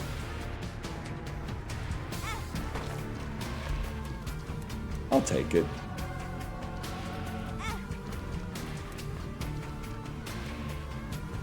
You guys ever see Superman Returns in theaters, like Leroy Movies did, aka me, in 2006? Nope. It was alright. I was surprised to find out that over time it had become, like, extremely hated. I thought Superman Returns was okay. Keep in mind this was pre all that Kevin Spacey stuff. It had Kevin Spacey going, wrong, wrong, wrong, wrong, wrong. No, wait, no, that's the Riddler. That's Paul Dano. It had Kevin Spacey going, wrong, something like that. It's been a while. No keys, huh? And Bryan Singer? Okay, I was literally like 17 when it came out. I didn't know any of that. I wasn't responsible for the movie getting financing and also like picking him as the director for it. That's not, you're beefing with the wrong fella. Fuck you. I'll do it again.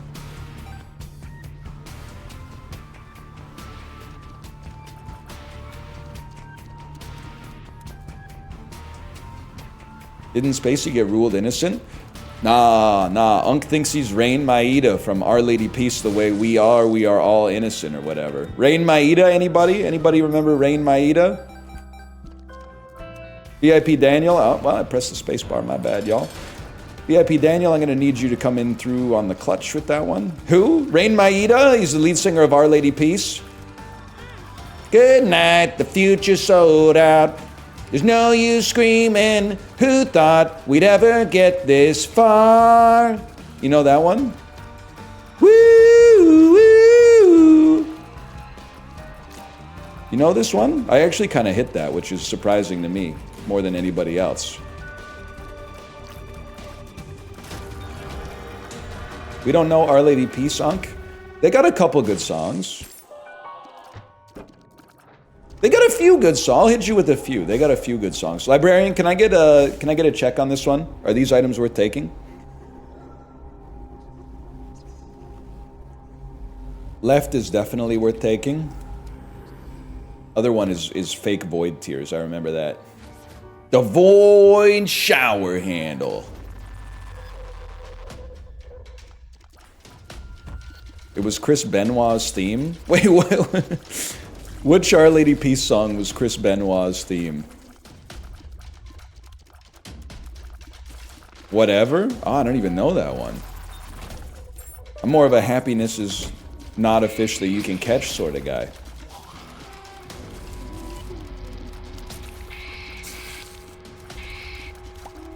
You never talk up Moxie Fruvis? Well, there's all the John Gomeshi stuff, but then also, like, I only know that once I was the king of Spain, now I work at the pizza. Like, that's the only one I know. I think Moxie Fruve is a little bit before my time, to be honest with you. But I would love to go off. We could do a whole Isaac episode just on bands that probably only Canadian people know because of CanCon. Hey, Americans, cover your ears. You guys remember fuck-ass Bedouin Sound Clash? Hey, hey, hey, hey, hey, what beautiful day. Yes? SR71. So what if the sex was great? Another thing I grew to hate. A temporary escape, but now that's over. I didn't actually know SR71 was Canadian, but that makes sense. Treble Charger. Ask them if you want. I'll tell you what they say. 100 million people voted my way. Yeah. 100%, man. Brand Van 3000 is Canadian. That explains why I hear drinking in LA all the time on the radio. 3 stacks on the radio. I'm trying to think of what else. You guys wouldn't know shit about McMaster and James. #1 pop export to ever come out of Winnipeg, Manitoba. The sun is gonna shine. Don't you worry about tomorrow. Everybody hurts sometime. Woo woo woo, yeah, yes. Guys, did I learn how to fucking sing? Is my hearing broken or was that fucking good? That was kind of fucking good, man. If you heard McMaster and James, you would be like, wait, he was kind of hidden, that McMaster and James stuff. Mucus buildup in the ears.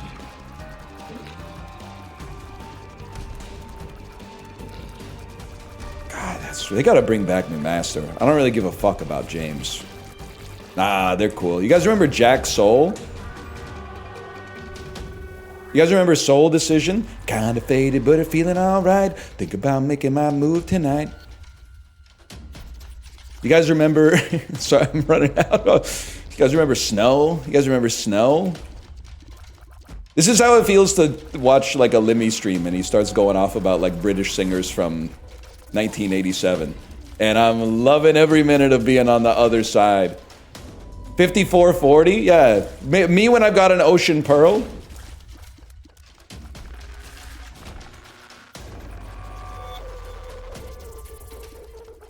Oh, man. You're right, I wish I had the harmonica ready, man. We've done the Prozac too much. Prozac's an interesting band, though, for sure. Were you in the right time frame for Crab Bucket? Yeah, I know all about Chaos, man. I had a lot of roommates that were from Toronto because I went to a university in Kingston. It's a little Ontario humor for you, but it's also the truth. And they were rocking Chaos non-stop, man.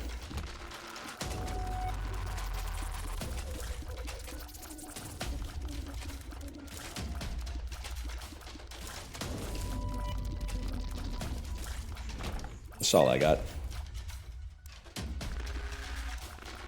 You're too young for when Hayden was an industry darling. I don't even know who Hayden... You talking about Hayden Christensen? Shattered Glass? Unbreakable? Why would I buy Jar of Flies? What's wrong with me?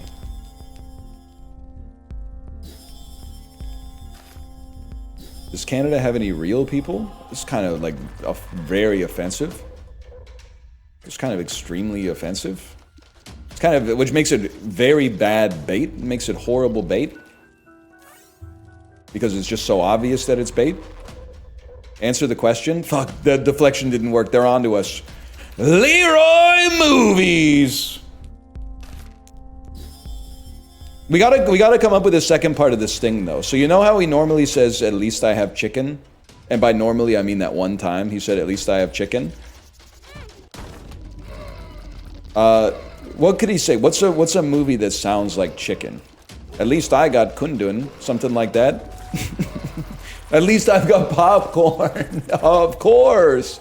I was trying to think of a movie, but at least I've got popcorn is so much better. That's so much better. Anyone see if Apollo's fucking with Leroy Movies?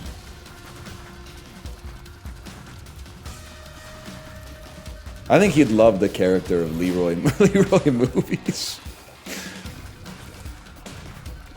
He's doing multiplayer Among Us. Alright, I was gonna do a bit. The bit's too evil. Never mind. What was the bit? Well, the bit was gonna be just I can't even say it. It's not evil like bad person, it's just evil like we do a little bit of trolling.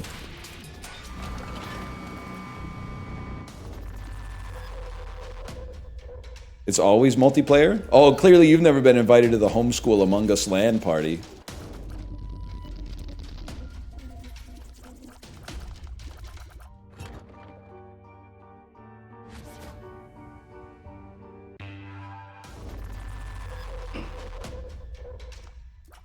Always the imposter.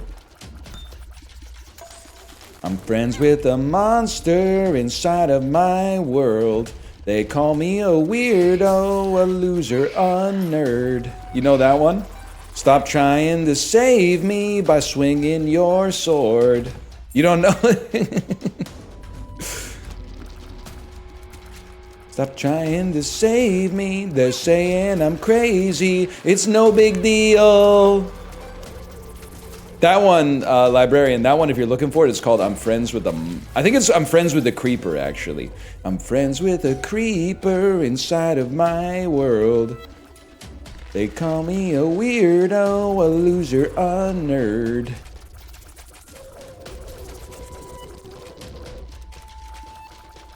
It's pretty good, man.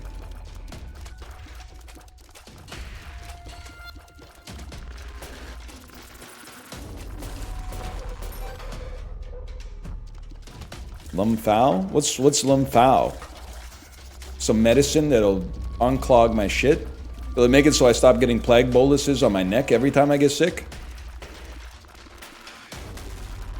Laughing my ass off. Laughing my ass off.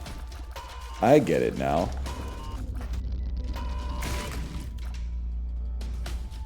You guys don't get that? I think it's an age thing. Like what? Thank you for the well wishes, Blue. Thank you for the well wishes.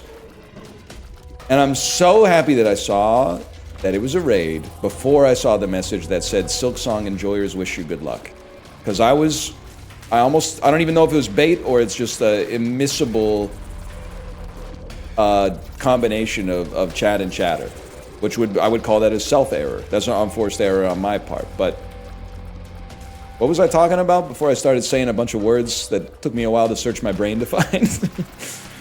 I think what I was trying to say is I'm friends with the creeper inside of my world, and they call me a weirdo, a loser, a nerd. Stop trying to save me by swinging your sword. Think they'll ever make a good Halo game? They need a Halo game that has Angel by Shaggy in it. I think that would hit the spot. That would hit the spot bigly.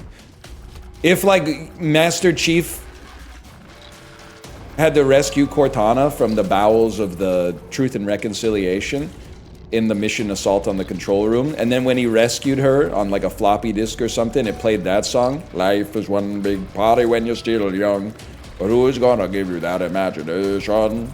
Something like that would go hard, man. Wanna show the nation, wanna show Halo Nation, my Halo appreciation. Hope Shaggy's doing alright with all this stuff going down right now.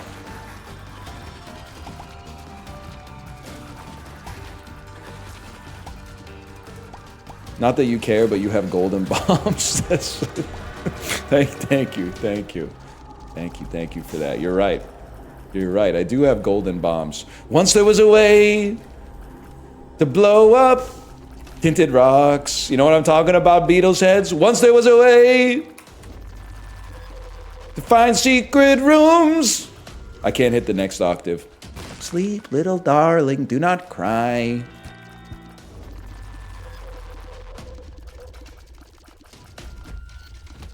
Golden apples fill my minds. Oh. Someone get Sir Paul on the phone right now. Golden apples fill your minds. I gotta learn a little bit more about Minecraft if we're gonna keep this up.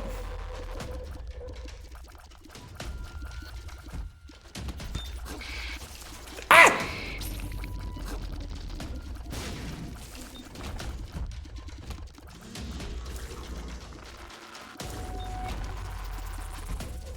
Dadcraft again when?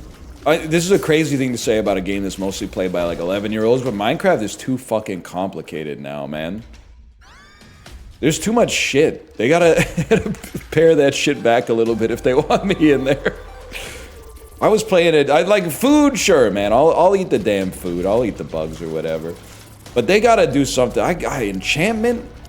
Enchantment is throwing me for a damn loop. Just do the speed run. There's no gimmicks. The whole speed run's a gimmick, bro. I was playing before the Nether existed.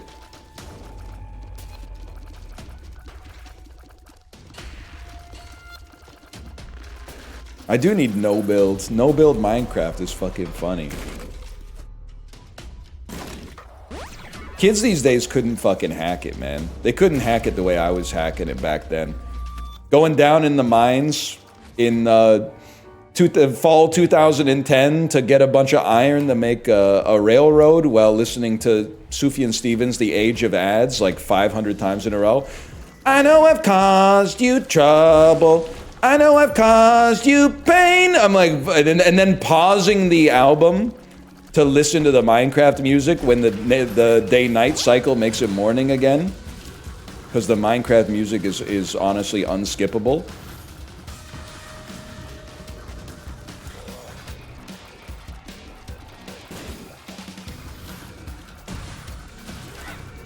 Can't even have an original experience anymore. Well, get it twisted. You think you fell out of a coconut tree? You exist in the context of all that came before you. Lines that go hard. Yeah, I encountered Herobrine back in the day. I actually killed Herobrine. Which I didn't realize that was like a server instance, like a one-and-done server instance, so I might be responsible for like nobody else ever seeing Herobrine. I didn't know, man. What item did I just take, by the way?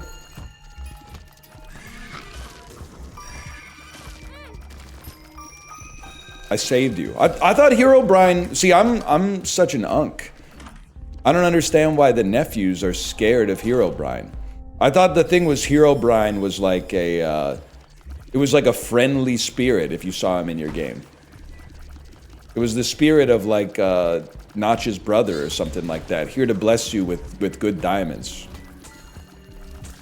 Oh, he's a yokai. I didn't... Damn. Shit, you know what? I'm not fucking with Herobrine anymore. I didn't know he was a malevolent Japanese ghost. I thought he was like one of those like helper ghosts, like the Red Skull in Infinity War. Thought he was like maybe guiding others to a treasure he couldn't possess type shit. I didn't realize he had like some unresolved trauma still on his to-do list from when he was still, I don't know, mining or whatever. I didn't know all that. It's no big deal.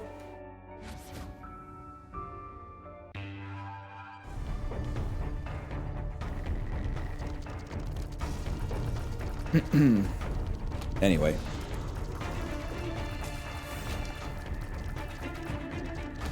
Yeah, I thought Herobrine was chill. I thought he was just like a guy. It's crazy to think that if you don't have internet, that's probably still how you feel about like Kevin Spacey. Like, people who still pay for the minute for their internet are like, it's been a long time since I've seen Kevin Spacey in anything. I've been waiting for that new season of House of Cards for like 10 years, man.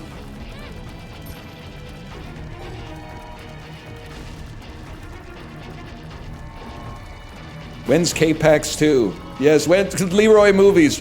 When's K-Pax 2? If they made K-Pax... Nah, we reroll. Ah, fuck you. If they remade K-Pax, which they probably will, maybe Glenn Powell can play K-Pax and J.K. Simmons can play Jeff Bridges or whatever. Was his name K-Pax? I can't remember. Or was he was from K-Pax. K-Pax, Ohio, I think. But they need to remake that movie so that They gotta tell us, man. I've been wondering for years. Is K-Pax really an alien? Kind of Bush League to make the whole movie and not answer the question we were all watching the movie for. This is Leroy Movies review of K-Pax. Don't, we roll greed on K-Pax. Everybody wants to know if K-Pax is an alien and they don't tell you. No stars. No stars. You didn't watch the movie then? Okay, so bro's good at math. All of a sudden he has to be extraterrestrial in origin. You ever see Good Will Hunting? Bro's from Boston, man. It ain't that serious.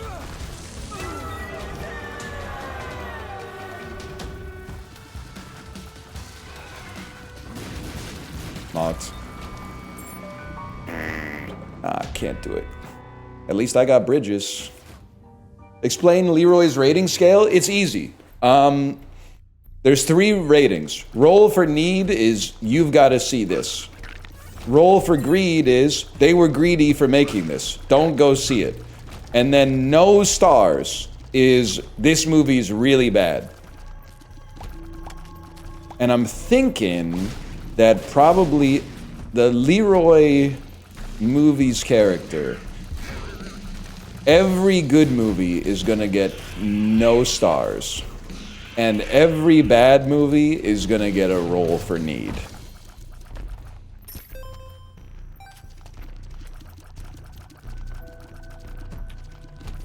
You ever watch Travolta's Phenomenon? Yes, also known as K-Pax Zero.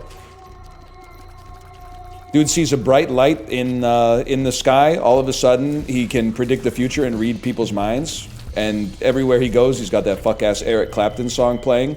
Oh, whoa, whoa, is he an alien? Did he become a superhero? Nope, he just got the brain tumor that makes you smart. I'll save you a couple hours. He got the brain tumor that makes you a genius.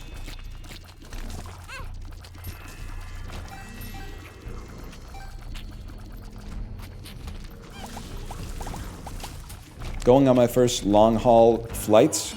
Any tips? Well, there's all of the flight tips that I could give you as a certified long-haul enjoyer are very obvious, so I apologize.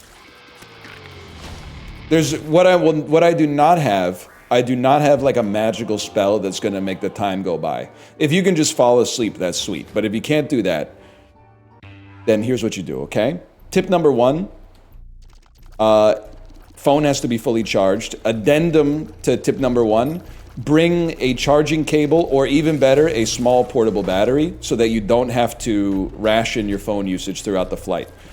The airplane is one of the only times you should not feel guilty about staring at your phone for 13 hours. Take advantage of it. Download some good games that don't require the internet, or maybe pay for the Wi-Fi, you know, if it's not too expensive. Anything that you can do, if it makes the time 10% more enjoyable, then on a long flight like that, I'd say it's worth it, okay? Now, addendum to that, headphones that have a good charge on them, ideally. Not earbuds unless you got ones that have a great battery life, but over-the-ear headphones that you're not gonna have to charge mid-flight. Apart from that, the advice I give that no one ever takes is pack lots of snacks, because eating is fun. That's literally like all I got. And then at that point, if you can't hack the 13-hour flight, you can't be helped. That's a personal problem. You have an issue in your psyche somewhere. So like if you can sit down and play video games for like 13 hours straight at home, you can certainly do it on an airplane with some snacks. It's that easy. Everything else I think is cope. Airport snacks are freaking expensive. Yeah. I mean, you don't need to buy like a grocery, like a shopping cart. You could just get like a big bag of chips or something. You can bring your own. Okay, but like you could also like you don't live in the airport. You can pay $6 for a bag of chips that would be $2.99 at the grocery store now and then.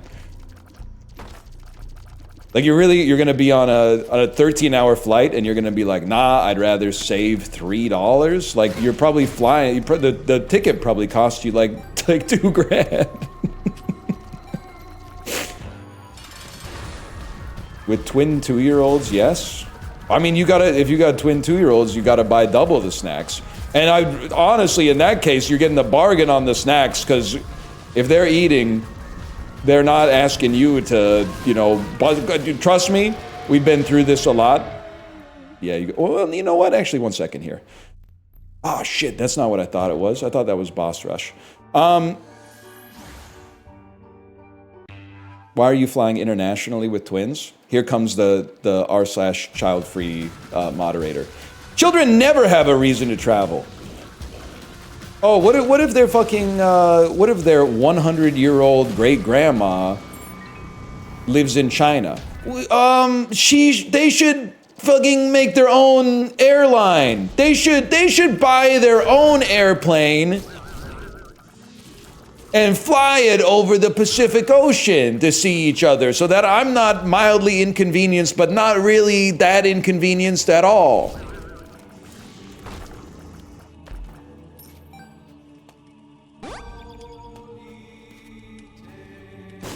I'm glad that the narrative has shifted from, like, babies shouldn't be on airplanes. I mean, part of I did a lot of the heavy lifting after I had a baby and started flying a bunch, so you're welcome. But, like, I've been on a lot of flights. I don't get that annoyed by the babies, man. What do I get annoyed by? Bathrooms are too damn small.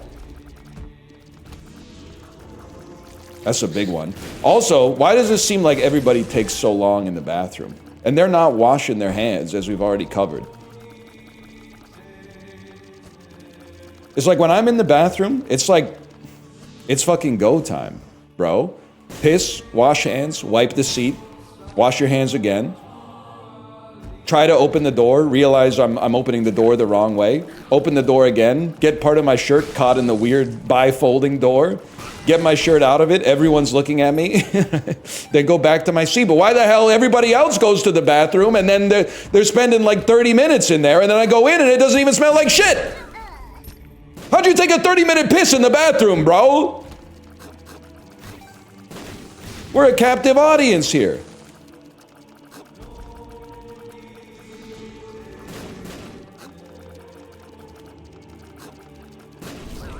I think I shouldn't be penalized for being tall on the airplane.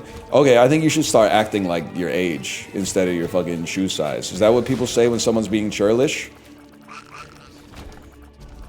Why is everyone such a baby? Oh, my chair is a little uncomfortable. The chair that I bought and knew what it was gonna be because they had a fucking diagram when I bought it.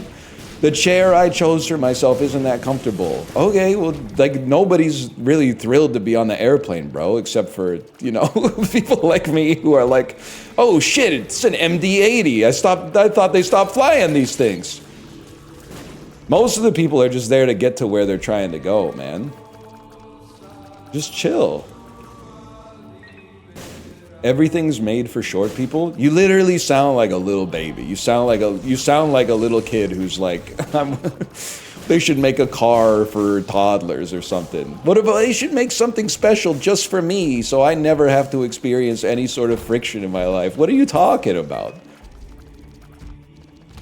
As a short person, no, it isn't. Oh, you can shut up too. It's not that. There's problems in the world, for sure. I'm not going Dr. Pangloss on you, but like, it's not that big of a deal.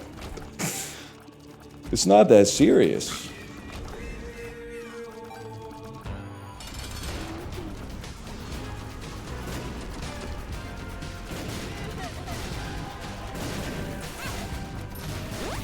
Yep.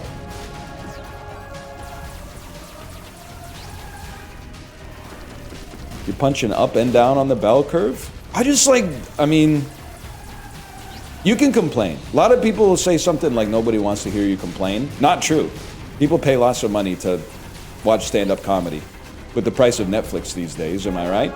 But you have to at least try to be funny or reinforce someone's pre-existing political beliefs if you're complaining.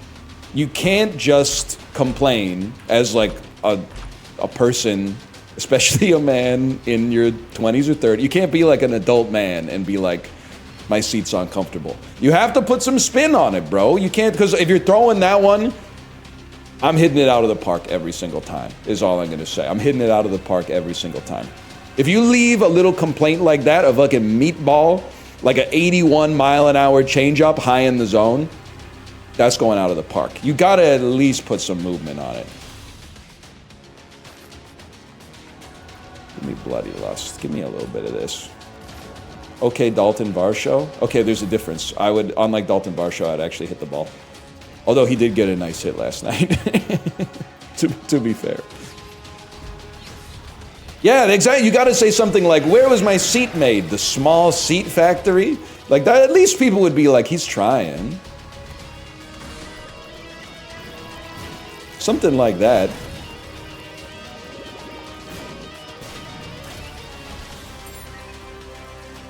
What is this? A seat for ants? Yeah, that would work. Plus, it's a Zoolander reference, so you're like people on the airplane will probably start like slapping you on the shoulder and going, "Zoolander, Zoolander." My foot went numb on my international flight. Okay, like I'm sorry. The more specific you get with this, the more it's like that's just stand up, man. What do you want me to say? Everyone that was complaining is like, shut up, you're making us look bad. Just stand up and walk around for a bit, man.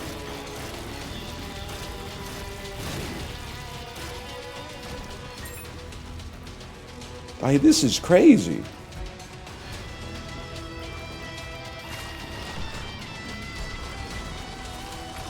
You have no empathy.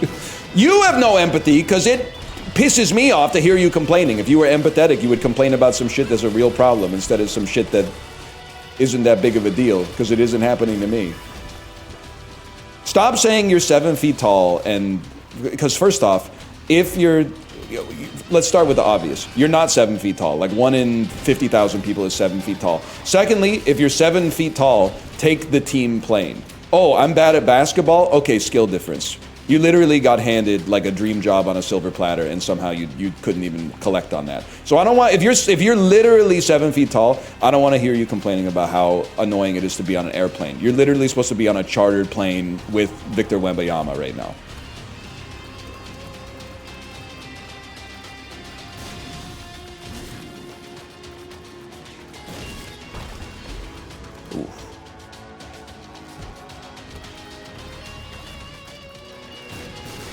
I'm a woman, though? Okay, well, you should be fucking riding the team bus with Cameron Brink, then. And the buses, they maybe don't have ample leg room, but it's certainly better than the economy class on the airplane. You know what really makes me laugh, though? Why is it that still in 2025, when you get your boarding pass, it still says cabin, and then under cabin, it has like a Y on it? Still, like, it really implies the existence of people who are buying like cargo tickets or something like that I wish you saw. Personally, I'd pay extra to fly in the cabin, I guess, but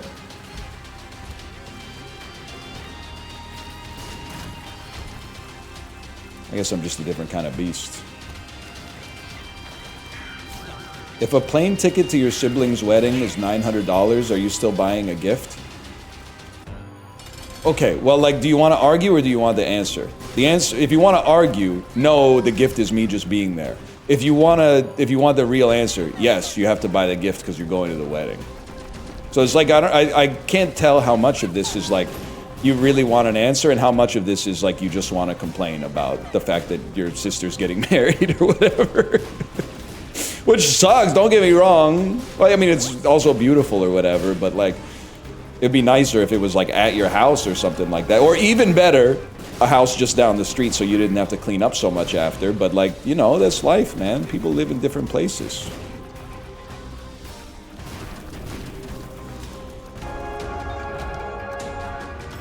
We made it again, man.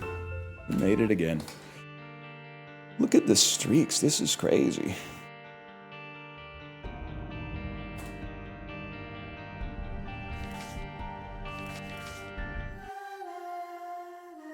We had a destination, or your brother had a destination wedding. This any good? My brother had a destination wedding and we didn't buy gifts. I think, listen, life is funny like that. I think that actually makes sense.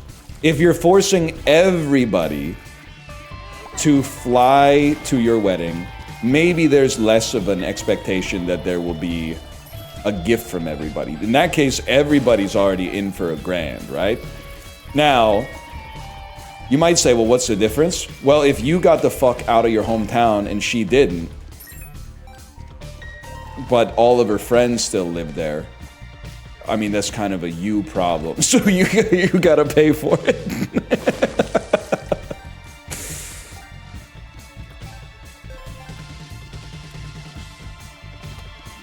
Yeah, that makes sense to me.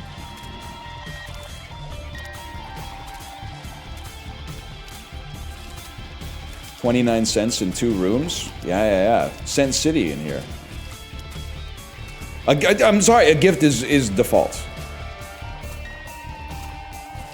It's like being like, if you flew into town for your friend's birthday, do you still have to pick up the check?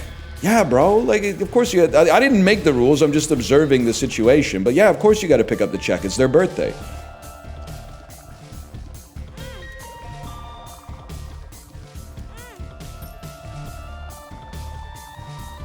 Grape Lady Falls? Yeah, or as they call it in England, Grape Lady Autumns.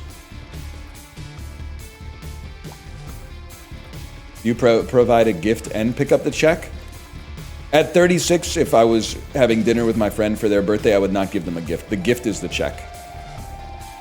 And I also, it goes vice versa. I don't want my other 36 and 37-year-old friends, maybe 36, maybe 37, to get me a gift. I just want them, I don't even really care if they pick up the check, but it's a nice gesture.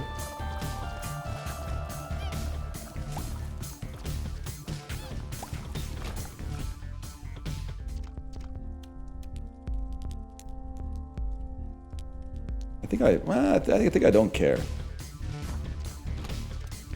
You the type of beast to give someone money and tell them not to spend it all in one place? Yep. And it's even better if it's like a really small amount of money. Don't spend it all in one place is mostly reserved for when somebody finds like a quarter on the ground or something like that.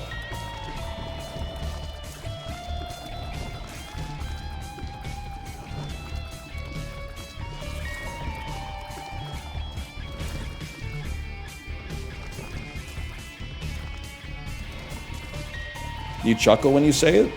I'm laughing pretty much non-stop. Didn't you see the librarian video about Plux?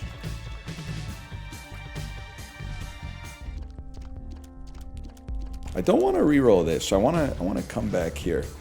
I like that. Give them a gift card and saying, becoming the guy who says don't spend this all in one place, then giving them a gift card and saying, just this once, and then not even finishing the sentence. Just wait, and then the realization dawns on them, and you nod too, and you go, yeah, that's what that might be what the fuck is all about, to be honest with you. That might be what it's all about. Thoughts on the nicotine pouch ads during hockey games? I kind of like them because they have to say that it's for quitting smoking legally.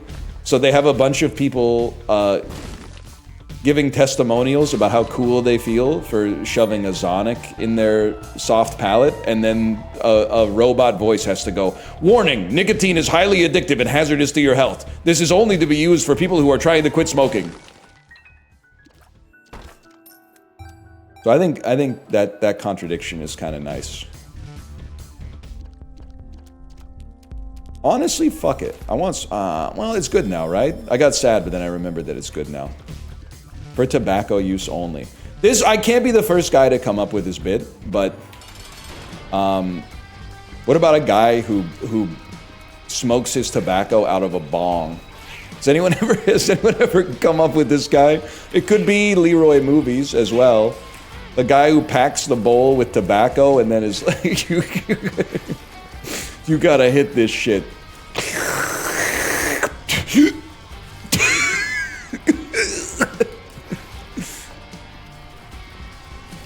That's just hookah? Okay, that's true. And you're gonna say Unk's never been to a hookah bar. I have. I've been to a couple combination hookah bars / pizzerias in Southern Ontario, and I did not get it at all. And I still don't to this day. I don't get it. I'm not saying it's fake, I'm just saying I don't get it.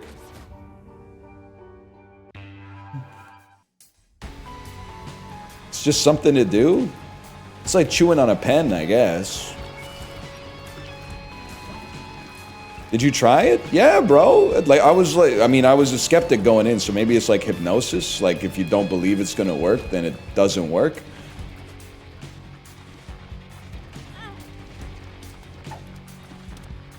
The hell is that, man? Yarrow Rune. Good news, Yarrow Rune. We ever do that one? Oh, that's pretty good.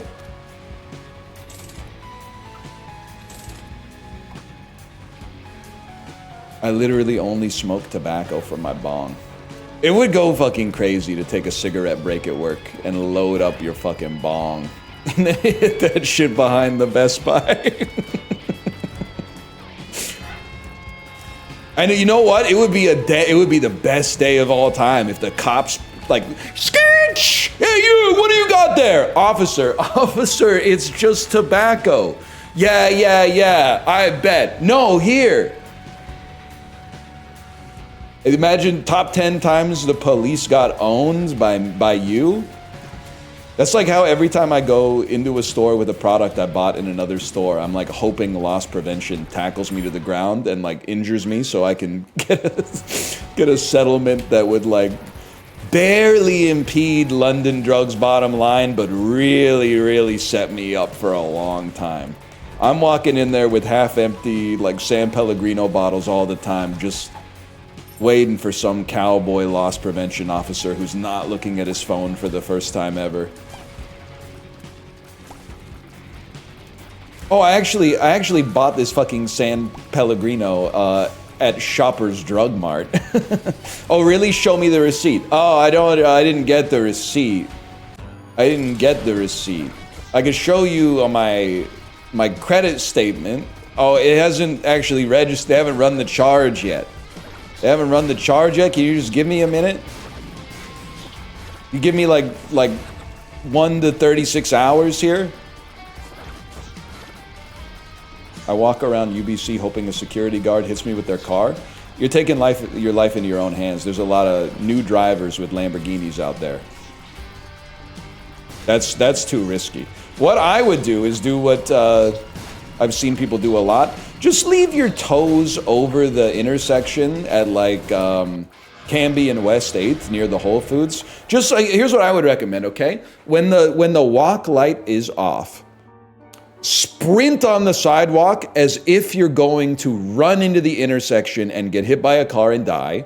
And then abruptly stop, dig your heels into the sidewalk like a cartoon character. So it goes, ee! And then like it bunches up the sidewalk as if it's like a carpet or a rug that you had stopped on. But just leave your toes out over the intersection just to tease the drivers who are turning right that maybe, just maybe, I'm gonna sever all 10 of your toes when I turn right onto 8th, okay?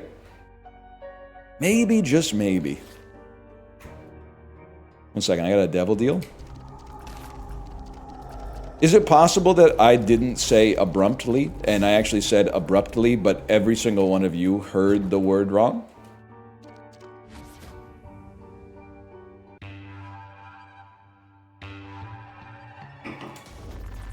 You literally can't mention when I say the word wrong. I think I have COVID again. My mental brain age is like, I mean, this is like COVID 7 or 9, so 6 or 7, I should say. So I think that my brain age is like 92 or something. Doesn't it age you like a decade every time you get it?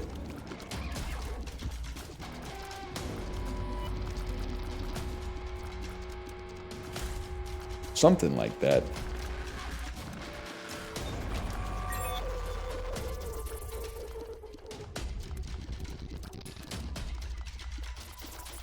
That would be cracked for 5-year-olds. That's a good point, man. If a 5-year-old got COVID twice, they could, I mean, at that point, they basically got their bachelor's degree.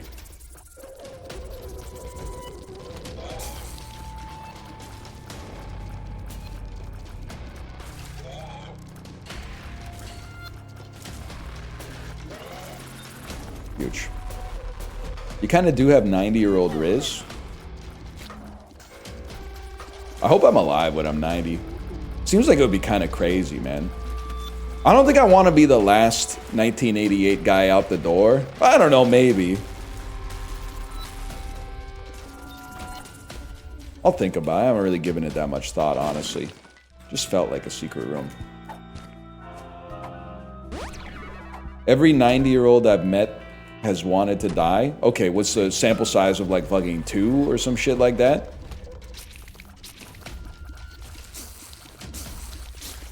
Not meeting that many 90-year-olds, bro. 90's pretty fucking old.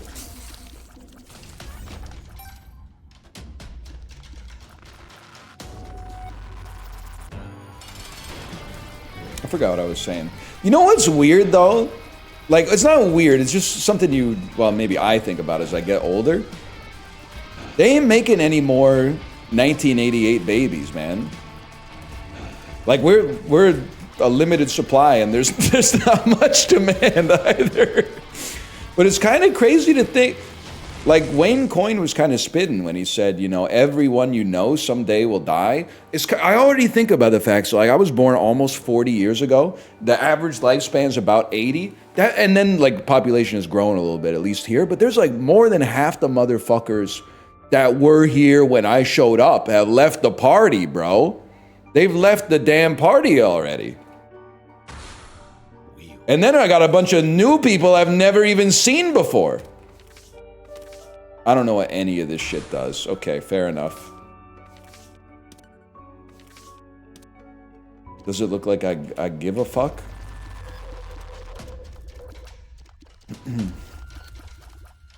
I think I'm out of here, man. I can't see what the hell's going on. I know way too many people here right now I didn't know last year. Who the fuck are y'all? That's the thing. And then they'll try to say something like, oh, I'm a real person that's lived like a whole life. Oh, really? You really think your ass could have been conceived, born, raised, got a high school diploma, gone to college, met the love of your life, sired a child, get a couple of jobs without me fucking knowing? I've been around. I'm pretty observant. And I've never seen you around before. I think I've been around long enough. I'm a little surprised. I was a little surprised I haven't seen you before. Just a little suspicious is all I'm trying to say. You sure you're a real person? You sure you're not an android that maybe has been pre-programmed with memories to think that you're real, but actually you're a robot and I'm real?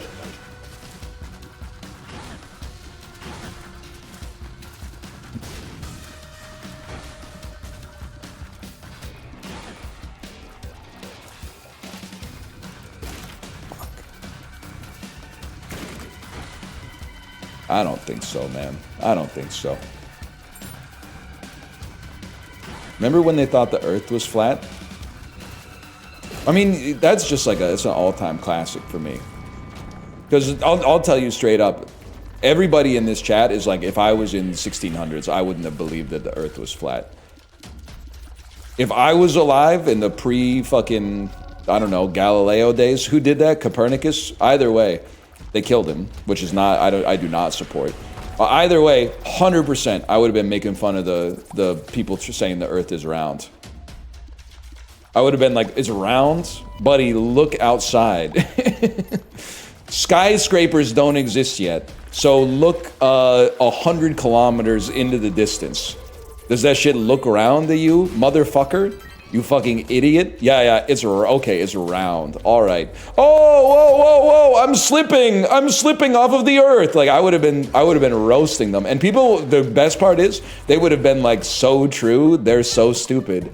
You're owning their scientific argument with words that sound good. And it would have been an awesome time to be me. It would have been sick. It would have been sick to be me back then. But what's crazy is that I'm not even gonna say probably. Like there's definitely some shit that we take as like a universal scientific axiom that we probably, if not being completely wrong about, at least we got an incomplete picture of. Let's put it that way. Like, I'm not totally sure about all this gravity shit. And also, the speed of light just doesn't make sense. It doesn't take 8 minutes for light from the sun to reach the Earth.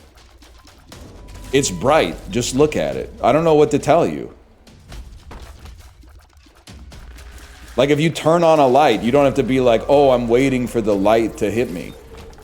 Like, it's just on. I don't know what to tell you. Like, if you've been buying that stuff, well, then I'm selling it.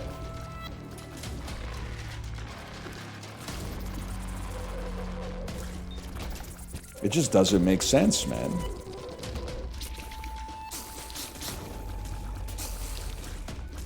I forgot what I was saying, though. There's probably something. I don't know what it is.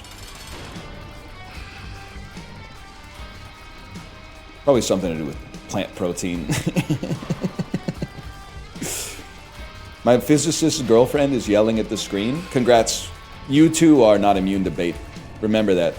Remember that next time you get mad at something on social media that you exposed yourself to. You are not immune to propaganda. That's right. It was all an elaborate bit to show that you were actually the one being owned. That you didn't see that coming. Isaac Newton. So listen, you put the atoms in the accelerator and I'll put the jokes in the bag. And then put the fries in the bag.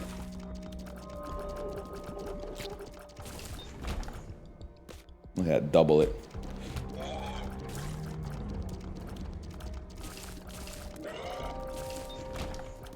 I need another bag? That's for real me at McDonald's. I don't know, you guys don't have this outside of Vancouver, right? But at the McDonald's here, you have to, at the end of every order, they ask you a skill testing question, which is how many bags you want. And you're like, oh, I don't know, man. I don't know.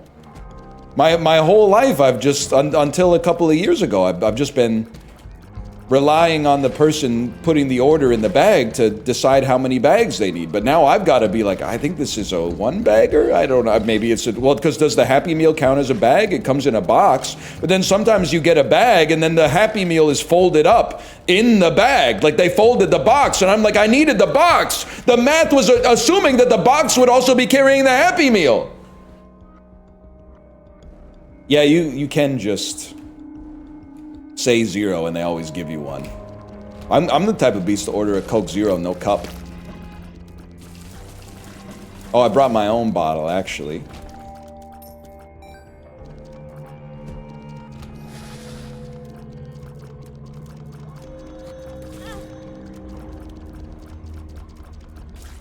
They don't have San Pelli at McDonald's yet, unfortunately.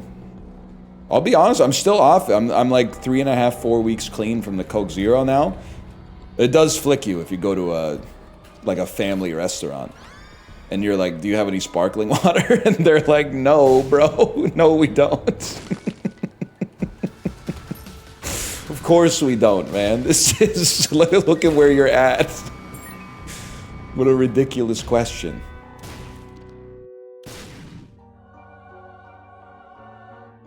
Why not just drink water? Oh, sometimes flavor tastes good. Pro tip, sometimes flavor's tasty. Bro has lived his whole life thinking the food and beverage industry is a lie. Well, food's easy. Food's for energy. You need energy to live. But liquid is basically just cellular lubricant. Why not just drink water? I could blow my own bubbles in it, that's true. Sparkling water's ass, though. You're the type of beast to order a ginger ale on an airplane. I can feel it. Anything to soothe the wound of the seat being slightly too small. Always surprised how hated sparkling water is in North America. Maybe I am European, man. Maybe I'm British. I love sparkling water. You have to remember, though, like there's sparkling water has a narrative headwind in North America, which is that for most of us, we grew up where, like, if you went to someone's house and they had Perrier, your parents would get in an argument with them. They'd be like, oh, you think you're better than me just because you drink sparkling water, just because you drink mineral water? So you kind of decide, it's imprinted on you when you're young, whether you're a sparkling water head or a based blue-collar tap water and full sugar soda drinker. But we're trying to change the narrative a little bit. Also, the other thing about North American culture is you have to remember you're not allowed to have nice things, even though we have lots of nice things. You kind of have to like, you have to come up with some kind of justification for ever doing something nice for yourself. Otherwise, it's like, well, you used a new tea bag? You used a new tea bag? You know you can use tea bags twice. You can steep tea bags 2 times, and there's still enough tea to make it. It's almost, the second cup is, sometimes some people even like it more.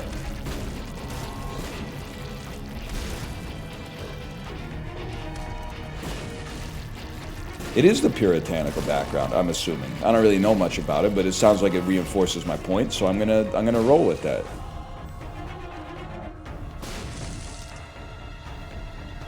I'll start drinking sparkling water when they make it taste good. Well, they did, but it's not called sparkling water anymore. That's called soda, which obviously tastes amazing. That's a given. But they solved the problem. They added sugar to it and called it soda, and it tastes so good that it's ruining the world. It's having catastrophic consequences downstream, but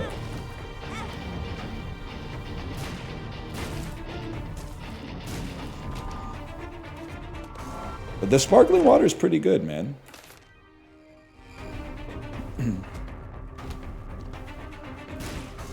You missed the Tinted Rock? Thank you. Thank you. I forgot what 2017 was like. Fuck you.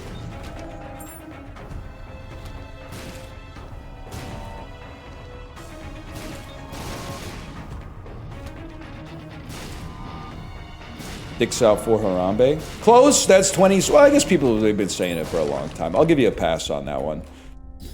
Definitely want that. We definitely want this.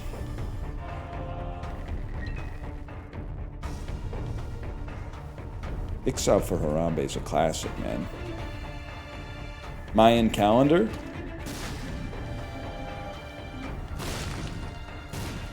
Trying to think. I think I've lived through 2 Mayan calendar apocalypses. There was definitely one when I lived in Korea. Can someone look? Okay, so this is like my version of holding up a newspaper, okay? I want you to look up when the Mayan calendar apocalypse was that was either in 2010 or 2011. I know that sounds crazy. But I know you're saying 2012. I want you to look up the one that was 2011. Just to hold that in your head for a second before you hyper-correct me. Because I went to see a Samsung Lions baseball game in Daegu, South Korea, in I think it was May 2011, and the game went to extra innings. Can someone Google and turn off the AI? I need a human touch for this one. May 2011. Apocalypse/Rapture, Samsung Lions extra innings.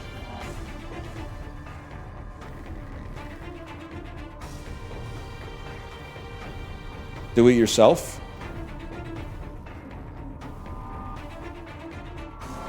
Bro, this is so specific. Is this your first time using a fucking search engine, you zillennial? That's how you get the results you want, is a specific query. On May 23rd, 2011, Harold Camping stated that May 21st had been a spiritual judgment day and the rapture would occur October 21st, 2011. Okay, October 21st, 2011. Bring me back here. Samsung Lions, October 21st, 2011. No, I don't think it can be that. I don't think it can be that, and I'll tell you why. I don't think it can be that because there was a guy at the baseball game that his contract, maybe his contract ran out in October. Okay, sorry, one second here. Samsung Lions game by game recap 2011.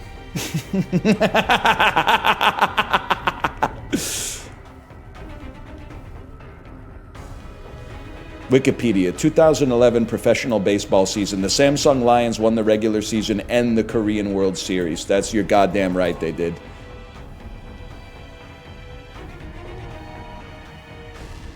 Whatever, I think I proved my point. Holy fuck, are you okay? Well, you've never seen a beast do it like this before? Kind of pissed me off too. That's where I found.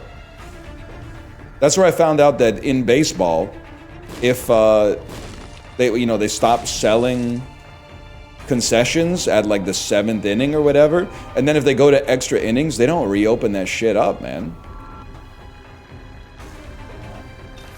They just keep it closed. And I also feel like the game might have ended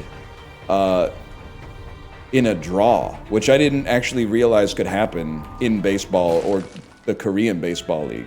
Like, I think they did 2 extra innings or something, and then they went, fuck it, bro. Let's just say we tied. Something like that.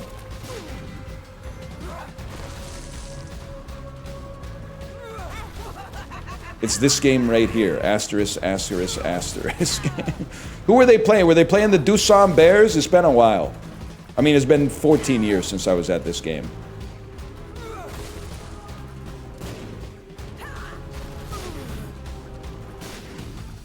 They were playing the SK Wyverns. That sounds right.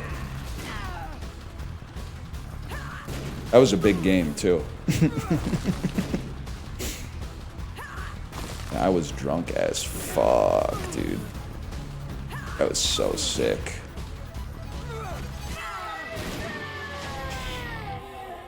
Give me some of this. Does this work? Nope.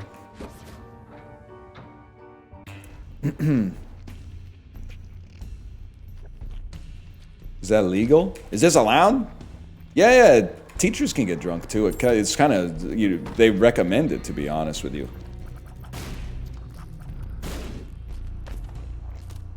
That could be interesting.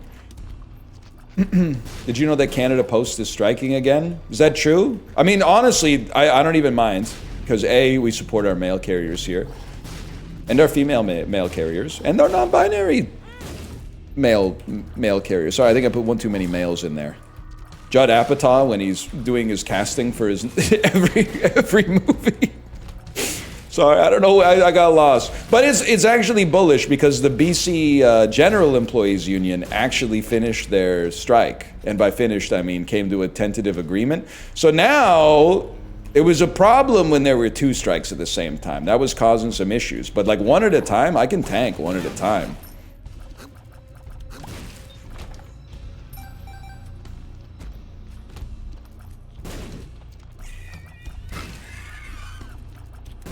Our government needs started.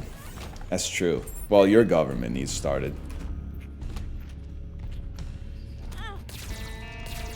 BCGEU has stopped my wife from changing her last name. No, I hear you. And I know you're going to say, how could you possibly? Because my mom, and my dad, moved here, but because of our patriarchal society, it's only a problem for my mom. She's been trying to get her driver's license moved from Ontario to BC, but she's having a little bit of a snafu because here's something you wouldn't have expected. When she got married 40 years ago, she changed her name. So she brings her birth certificate to the ICBC and they go, the names don't match. And then she goes, yeah, I got married. And then they go, well, you need a special document that shows that the name change is like legal. And then my mom is very prepared. And she goes, here it is right here. And that, no disrespect if this is literally you in chat, but from what I've heard, they go, and then basically tell her that they can't get it done. And then, this happened a lot. And she just kept going back until she got an employee that was like, oh yeah, this happens all the time and it's not a big deal at all. Here you go. And then they just ran it through for her.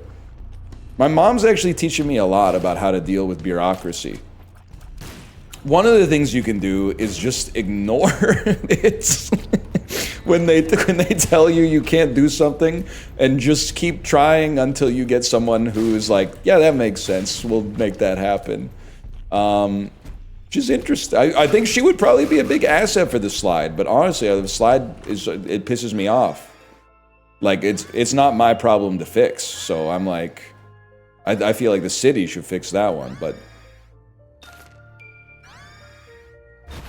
I need your mom to make a podcast about this. Same thing happened at Life Labs. So like the way healthcare works in Canada, I believe your provincial taxes go towards healthcare, but there's like a provision where you're cross-covered in every province, no matter what province you reside in. So if you get hurt in Saskatchewan, but you live in British Columbia, you don't pay out of pocket because they're like, you're good for it. So she had to get some blood work done, and she gave them her Ontario ID, and they were like, well, we can't take this. We only serve like British Columbian residents. And my mom was like, that's not right. That's not how it, like, not in principle. That's just like not even how it should be in practice. And they're like, well, you don't know the rules, so tough luck.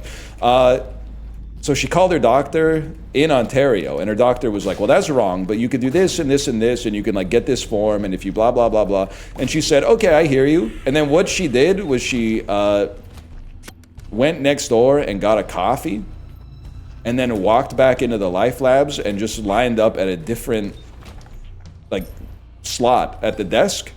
And then that person was like, oh yeah, we get that all the time. Like, we'll take your blood right now.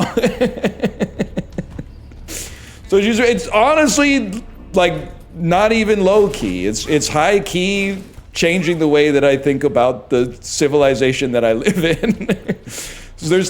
I previously would have been like, oh no, it doesn't work like that. I guess everything I read about it is wrong, and you would know better because you like work here every day. But then my mom's experience is actually emboldening me to be more like Dan Henschel and be like, everyone is an idiot. Nobody knows what they're doing at all. Just keep going. If you think that what you're doing is right, just keep going until you get someone who agrees with you. Which is probably like harmful in the long term. But if you need to get some shit knocked off the to-do list, it seems like it might go kind of crazy. She is running it down mid. That's huge.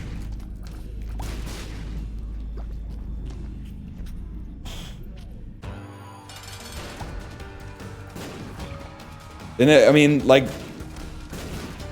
what the hell? Thank you, Sci-Fly. Not to be that guy that's like, does anybody else think that like sometimes the government is like inefficient? Because that guy is also normally not my fella. But she needed to get a document sent from the government of Ontario, basically, from an organization called Service Ontario. So she had it sent, and then Canada Post went on strike. So she needed the document as soon as possible. So she called them back, and she was like, well, like, you guys sent the document, but the process by which you sent the document is not going to work anymore because Canada Post is on strike. So can I just, like, can you send it via courier and I just pay you? And they were like, no. We don't have a button on, like, I guess our computer that can do that. So we'd basically just have to wait until, I mean, there's other ways to like send stuff around the country, but there's no way for us to do it because it's not in the manual or whatever, I guess. Ah!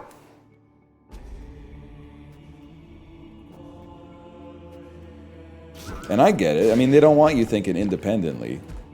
They want you, executing on the process that the eggheads invented to be as efficient as possible, but they didn't build in the strike protocol, man. The eggheads didn't think about the strike protocol.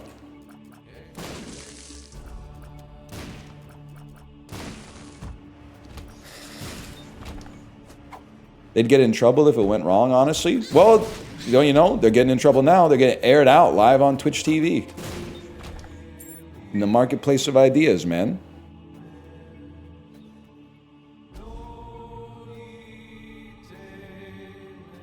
Sorry. Imagine taking this website seriously. I mean, you say that, but then there's like people in chat that like 90% of their discourse is like an inside joke related to whatever the top clip is on live stream fails today. So it is mixed messages sometimes. But I get chat's not a monolith. Chat's not a monolith, but there are a lot of people out there who I think are not gonna make it. Sorry to say, you're probably not one of them. Now, Malumin, are you here? Malumin, are you in chat today? Chibley's not live, right? So you're probably here. Let me check. Malumin, not here right now. Let's see what the last thing they said was. Yep, that's them. Letterkenny is better than Shorzy. Do you skip Scott's Tots? Fishtel Prage. I'm from Minnesota. Oh, dude, they haven't been back since I aired them out last time. But I think that's growth.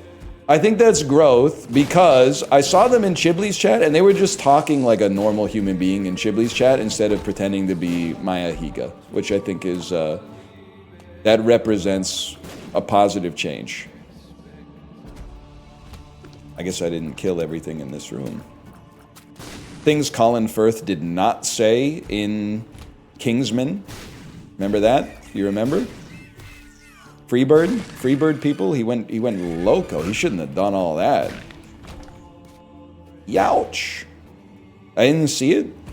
Kingsman won. That's a role for, actually no, that's no stars. No stars!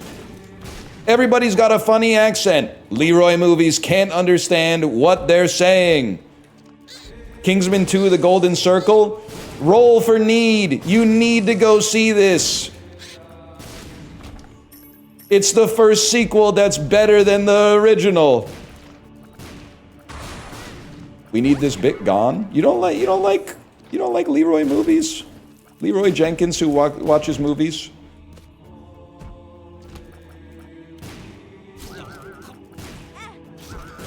Fuck you, bud. Not you. You're cool. I mean, you're okay. I don't know. How would I know? He's growing on me. Yes, sir. Help. W hard drop.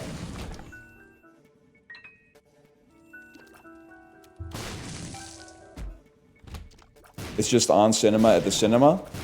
You seem to be confused. This is a completely distinct character called Leroy Movies, who defies your expectations at every turn of what movie criticism can be. On Cinema at the Cinema, that's just a review show. They're just talking very matter-of-factly about movies that they've seen.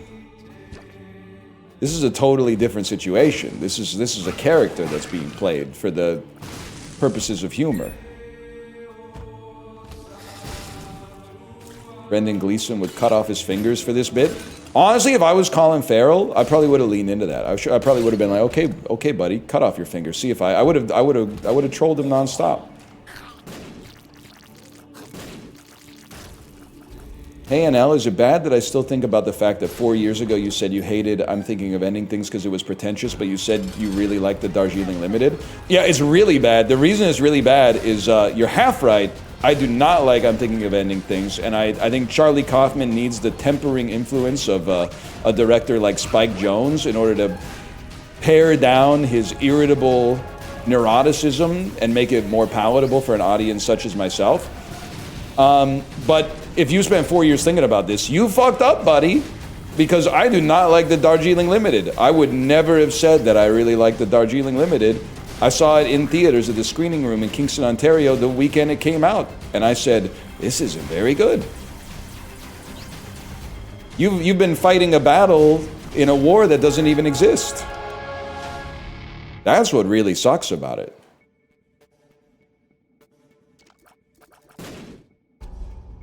Actress is pretty nice, though. Jesse Pinkman. Yeah, she's all right.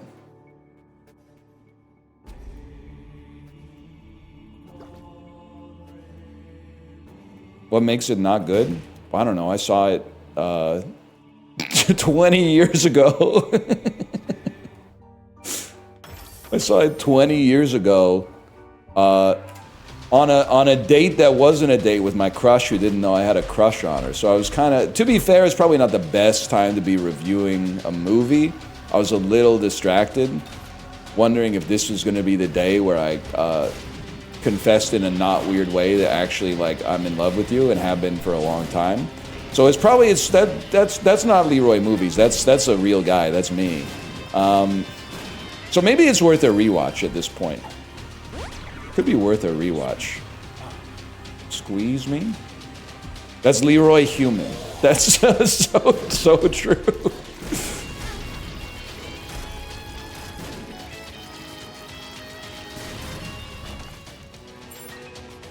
Anyone else long on Bear Stearns? Dude, a Time Machine to 2006 would be crazy. It's kind of insane that if they did Hot Tub Time Machine now, and they went back the same number of years that they went back in the movie, they'd literally be in 2016. That's fucked up, dude. Rob Corddry, what are you doing, man? Hot Tub Time Machine is great. It's kind of a tearjerker at the end, man. When what is Rob Corddry's? I literally cried when I saw it in the theater. He goes back in time and invents Google, man, to save his life, to stop him from his addiction to drunk driving. It's a tearjerker, bro. You know I'm a dreamer, and my heart is cold. I gotta run away high, and then I never come home, yeah.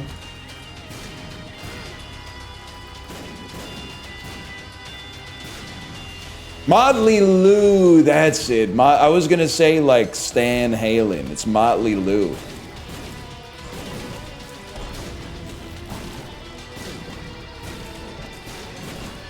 What would you do if you went back to 2016? About 350. Unofficial NL VODs. Thanks for the gifted subscriptions. Thank you, thank you. Much appreciated.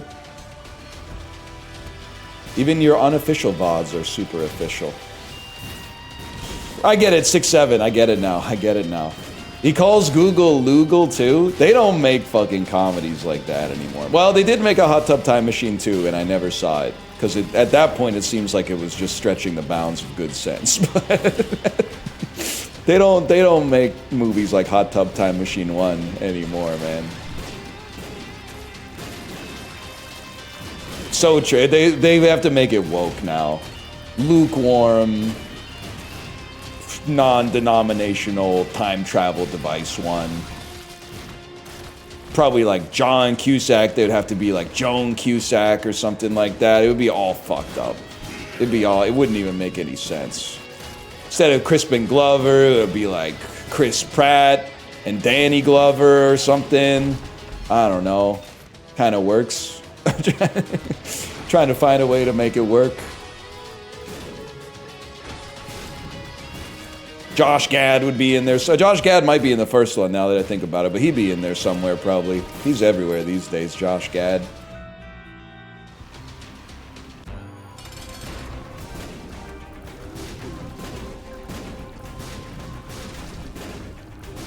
Couldn't call it Lugal anymore, that's true. Have to be like Alphabet, Calphabet or something like that.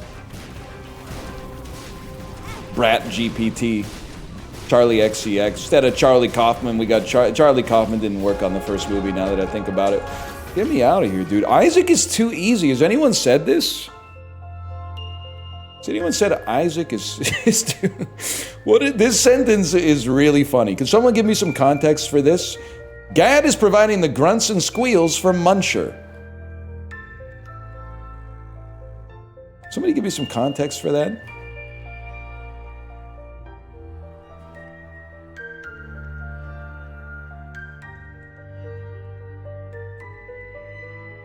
It's from Ghostbusters. Muncher, the new Ghostbusters. I gotta go pee. I'll be right back. Did I slash marker Isaac 4?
Oh my god, somebody refilled my water glass. Leroy Water. Let's do this, chums. Yes, 32.3 centiliters. Repeating, of course. Not sparkling, I noticed. The Noticeler.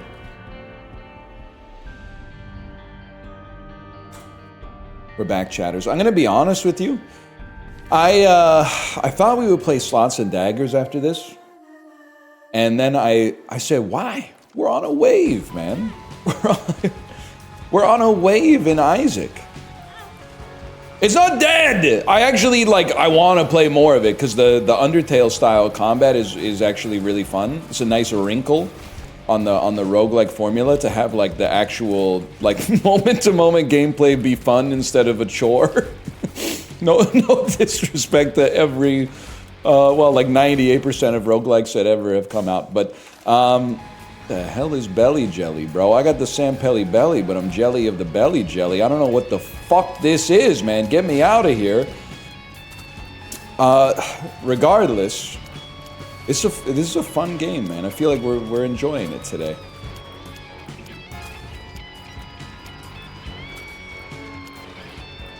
The jelly?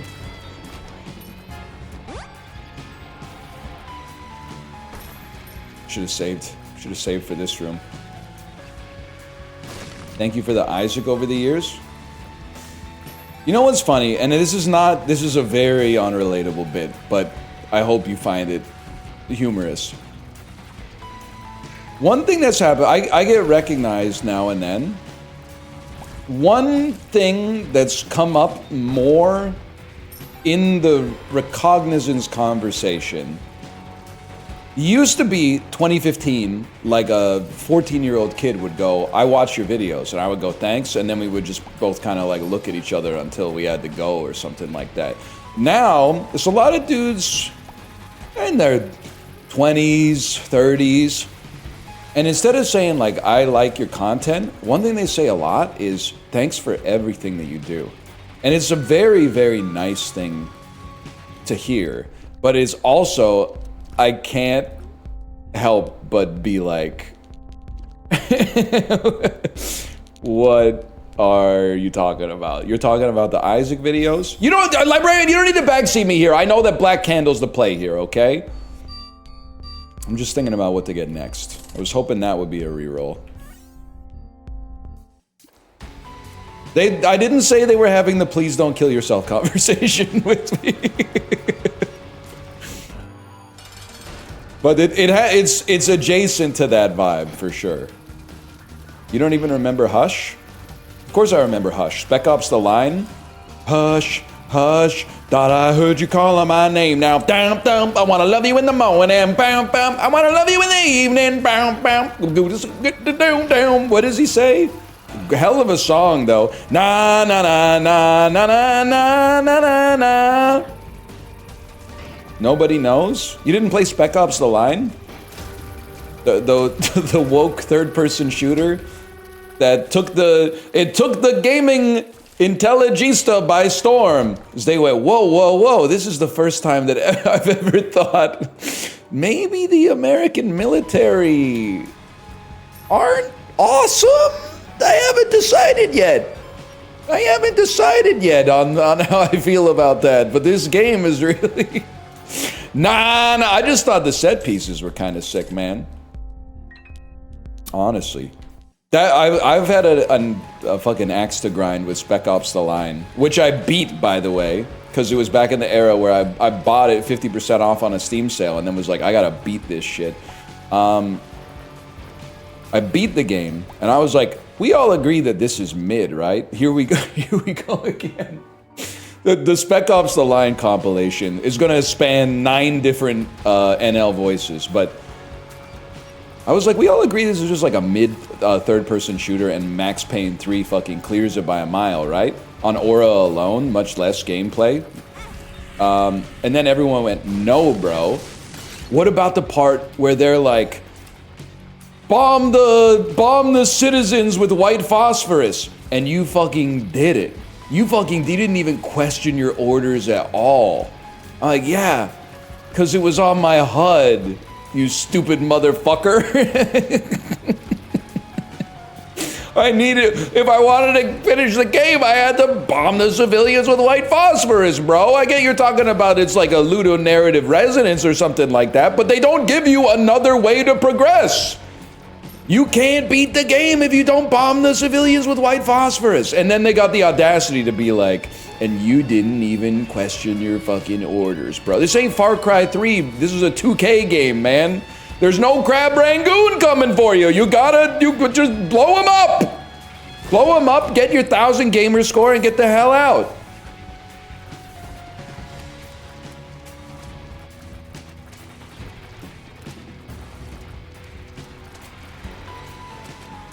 A clip of you ranting about short form slop has popped off in 2 of my normie friend groups recently. Oh no, but how did they get, how did they find the clip though? Isn't it ironic?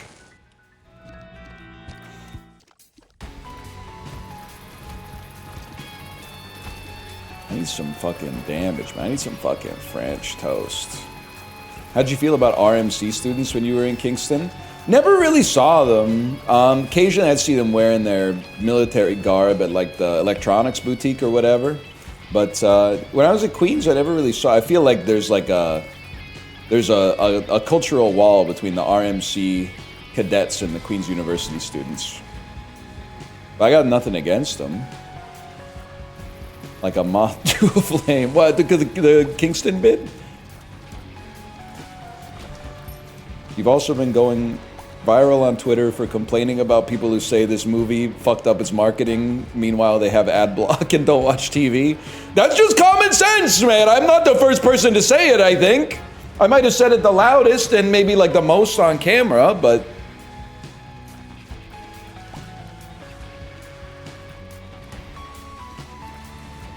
This is what happens when you just like, I mean, as a streamer, you gotta talk. So sometimes you just talk about stuff and people are like, whoa, this guy's spitting. Nah, just happens now and then. Sometimes you stumble upon some gold.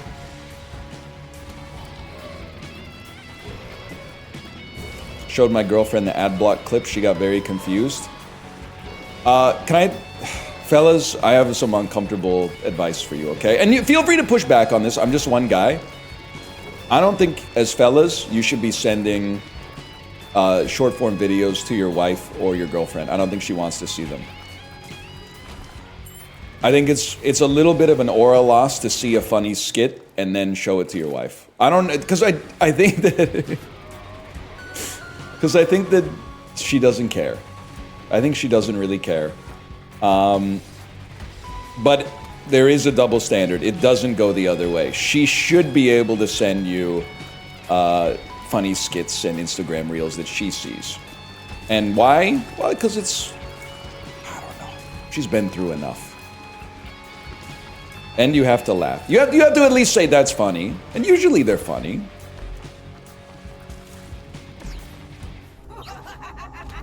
This is huge for a guy like me.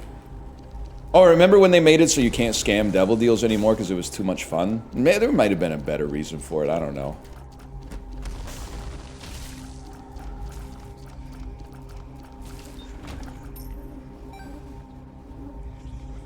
I can't do it, man.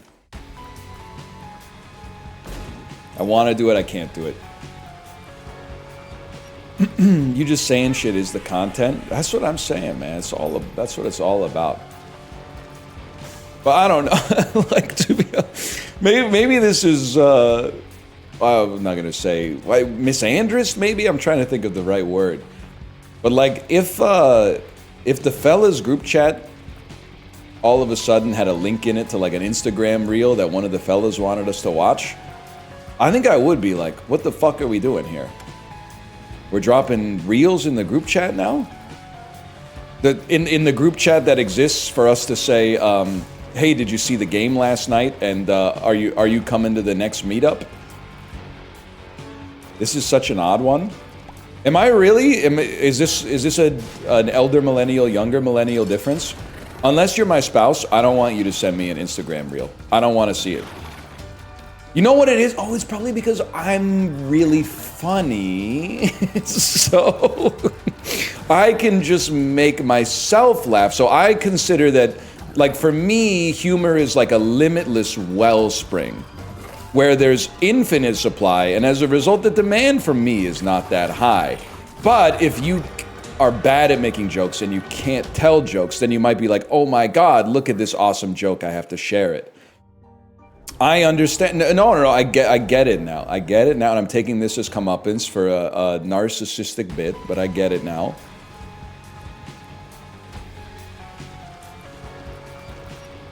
This is a hot take, and I love it. I honestly thought people would be like, yeah, that's obvious. Obviously, husbands should not send their wives little Key and Peele sketches. And obviously, wives should send their husbands little Key and Peele sketches. Why? Obviously, we don't really know, but it just feels right. It just feels right.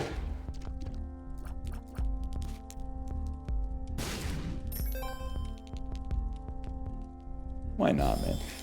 You're gonna make me go insane. You're gonna make me say some shit like, oh yeah, because you're sending lots of like QAnon clips to your wife, and your wife is going, wow, I love this. This is really smart. This is really smart and good stuff, bro. My wife loves the InfoWars shit that I send her.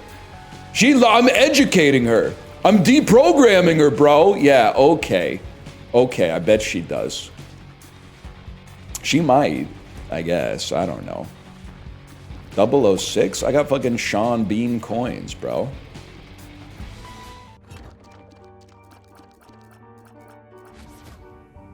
Me when I'm wrong and I have to invent a straw man? That's a real guy none of us have ever met.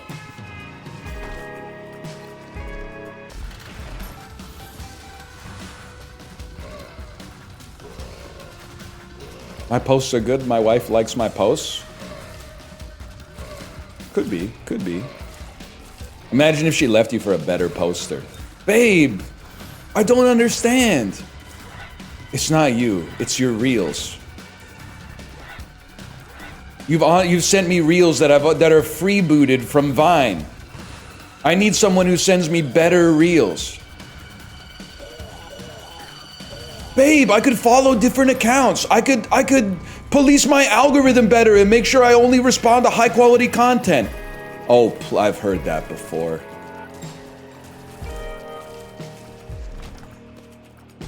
That's about all I got. I don't have the vocabulary for the rest of the bit, to be honest. I gotta pass it on to somebody else.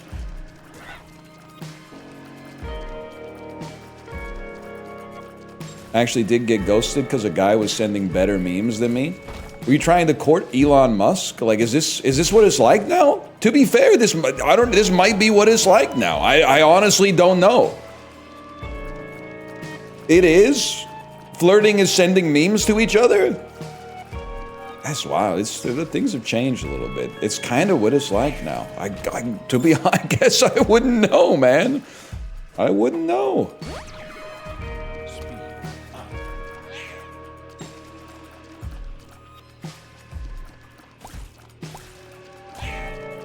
That's some Quirk Chungus stuff? Well, not if the memes are dank, obviously. If the memes suck, yeah.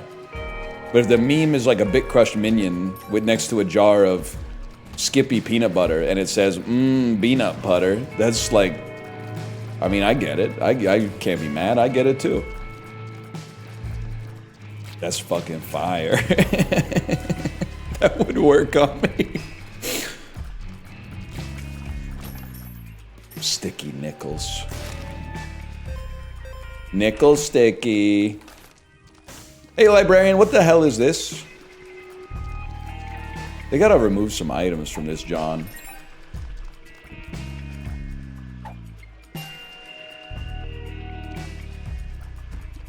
They do? Oh, so you guys agree with that one, but you're not with me on the don't send your wife reels thing? I feel like, I don't know. I don't feel like she would appreciate it. But then again, I don't really watch. I don't watch that kind of stuff anyway. I'm trying to think. I think maybe the last reel that I watched on purpose was that person at the Laugh Factory, and they're doing a set to nobody. It's not Kramer, by the way. It's not Kramer. Stop, stop, stop. There are other people that have been there. It's an institution in the comedy world, okay? And they're on stage talking to nobody. And they go, I don't actually get it because I don't think pegging is gay. And then they slip off of the stage and fall into the chairs. It's on purpose, but it's a really, really good, really good bit. I really like that one. I might have sent that to some individuals. I can't remember.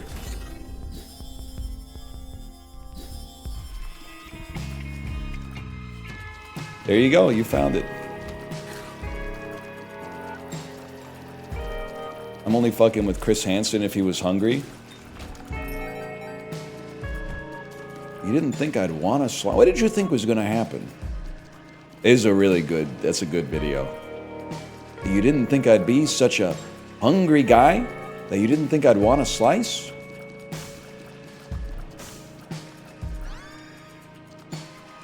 You think Chris ever ate the pizza? Bro, if once they turn the cameras off, if I was Chris Hansen, I'd be eating all that. I'd be drinking the wine coolers. I'd be eating the pizza. Why not? You're probably hungry, man. I mean, because you're building up a mighty appetite, because that's a nerve-wracking fucking situation, man.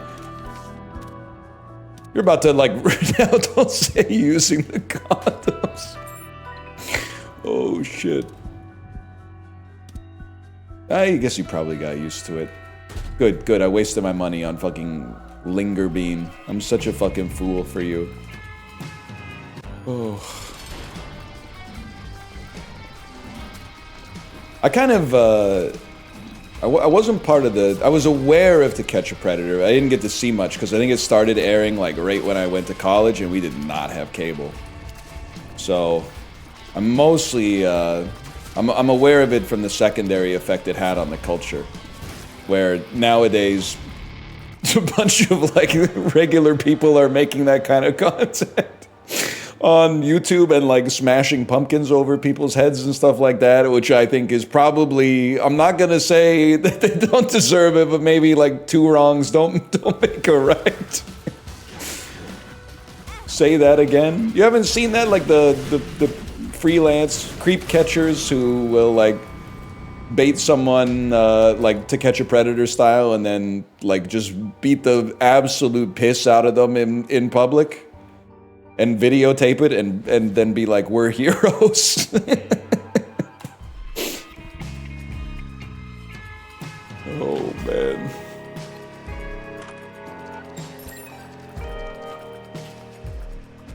Don't they completely ruin the criminal investigation? I have to imagine that the authorities are probably not real. I mean, a lot of them are probably also in the underground creep catching groups, if I had to guess. But broadly speaking, the system itself is probably not thrilled with what's happening. But there's an appetite for that kind of content out there, apparently. I'm social media posting from like 6 years ago or something, but you can fly, my dude. I can fly. Any Marshmallow fans here?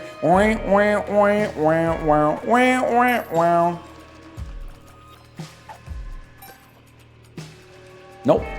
All right, just my daughter then.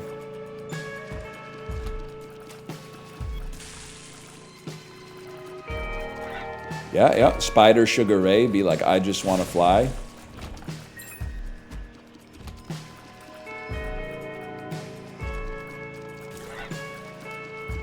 You know what I'm talking about? All around the... What does that mean, man? All around the world, statues crumble for me?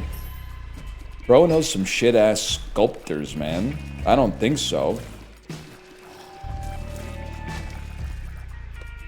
Kind of a great song, though. Sandcastles?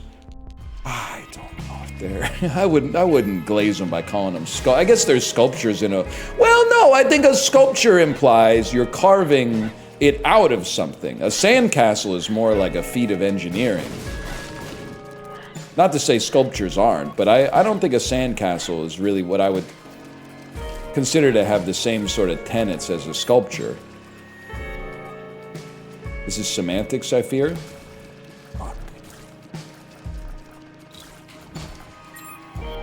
Chat's not fucking with you today? That's alright, they were glazing me hard for Mahjong yesterday. They were saying, NL, your Mahjong gameplay was funny as fuck, plus you won. I was going, yeah. It's every day, bro.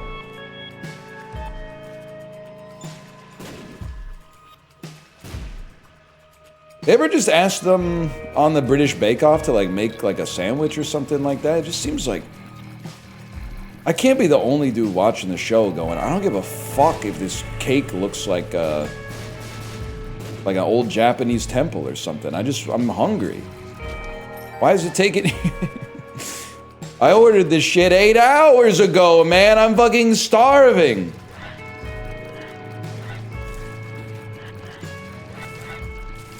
You will never kill me.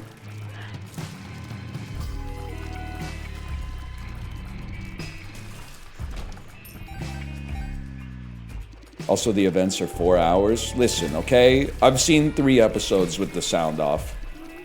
All I know is when that lady, when they ask for a 21-layer crepe cake,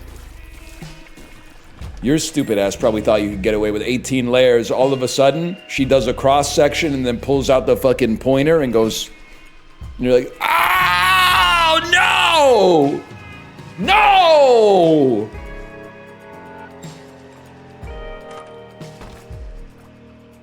This is huge, though. That's not so huge, though. Handshake from Paul Hollywood would go crazy. His name's Paul Hollywood and he's British? That's fucking awesome, man. That's like Drake London in reverse. Drake London is a wide receiver for the Atlanta Falcons in the National Football League. That one's for everyone out there who calls it sports ball. And he fucking sold this week by being injured. Which is unacceptable. Except that he was on my opponent's team, so I don't have to, you know, complain about that. It actually worked out pretty well. Fucked my whole shit up. I felt bad. It didn't make a material difference in the fight, but my opponent did have Drake London on an auto sub for a guy who was injured. So it was like, if that guy doesn't start Drake London, but then it auto subbed because that guy was injured, but then Drake London was also injured. So it was like, what the fuck are we doing here?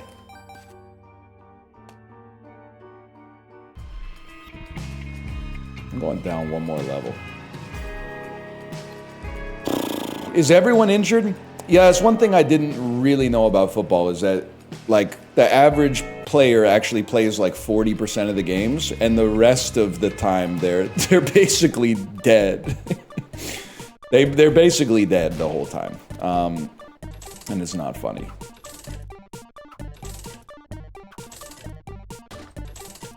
They do wear those big coats. Yeah, it's kind of like XCOM. Actually, that's a great way to describe it. It is kind of like XCOM. And the other thing that's really funny especially in fantasy football is you'll see a dude have like a horrific injury, like his leg like bends the wrong way. And then the fantasy football app will be like, well, he's got a bye week next week, so we'll see if he heals up. Cam Scatterboo was taken out with a horrific ankle injury. We encourage those of you with weak stomachs not to watch it. But on the bright side, the Giants they got a 2-week break before their next game. Maybe someone will invent like a cybernetic foot in that time period.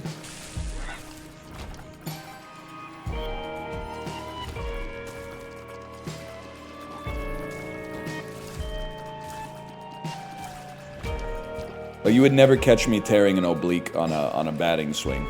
I mean, that's Bush League stuff, man. Hey, what does Blessed Penny do again? That's not good.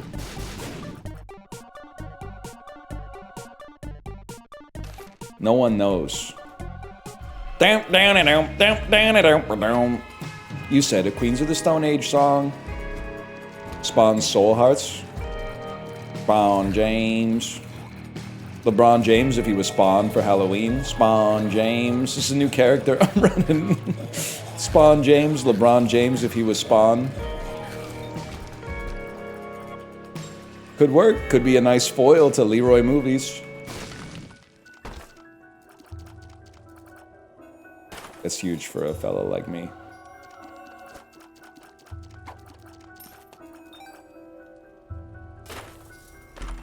Oh! Oh, man. What the fuck? Librarian, you're about to fall victim to a classic vintage Northernlion bit, which is guy who's watched me play 1,000 runs of this game going, why are you always so lucky? I'm here to tell you, if it happens every time, it ain't luck, brother. It ain't. Oh, that one was a little lucky. That one was a little on the lucky side. You roll secret rooms, you heathen? I literally invented the meta from base principles. You learned it from watching Lazy Matt, or whatever his name is. No disrespect to him, I just don't watch YouTube. Get me out of here.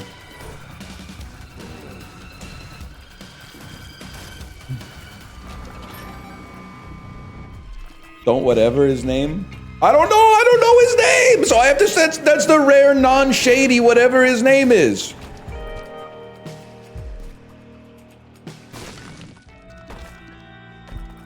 Now, do I know Alejandro Kirk? Yeah, man.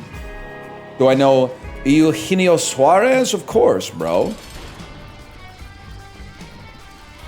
Do I know Mr. Beast? Never heard of him. That's also pretty lucky, man.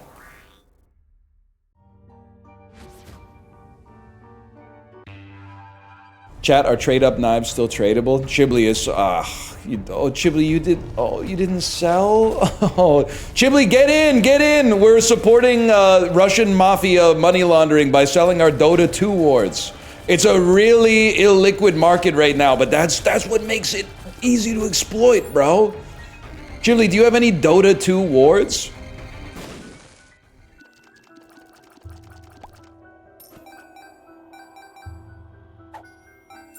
He's taking so long to answer, he's probably looking right now. I have a $50 Glock in CS.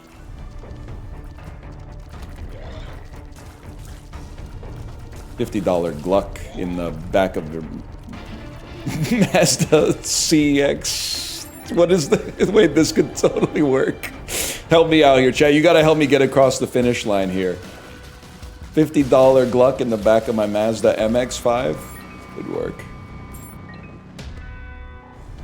Lamau. Chibli, we've been on one today. I gotta say, we've been hot today, if I may. Some days you're literally, you have a stream where you're not funny at all, and you're like, maybe I actually have dementia. And then some days you're like, nah, we just had an off day. We're locked in now. I feel like this is kind of like this is an Ohtani game right here. This is like 6 strikeouts, 3 home runs. Take the test, bro. It's not a test, it's a quiz to see which Omegaverse archetype you are. Only down note was the wife reels thing. Yeah, Chibli, they want me dead because I said husbands shouldn't send their wives Instagram reels, but wives should send their husband Instagram reels. And then you're gonna say why? I'm gonna say because you don't give a fuck about your Instagram reels, bro.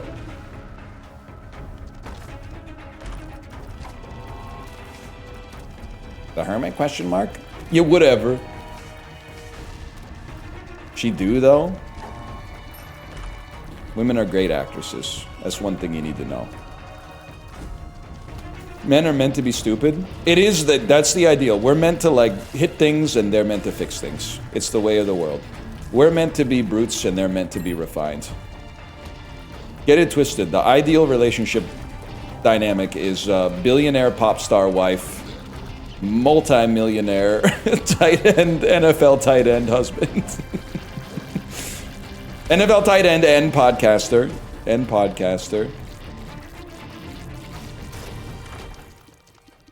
Why not, bro?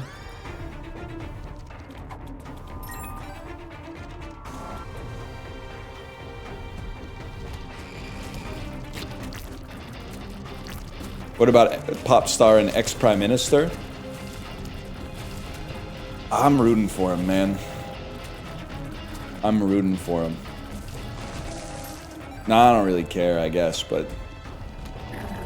Yes, please, don't be insulting. She's literally an astronaut. Are you guys hearing the sounds that are coming out of my computer?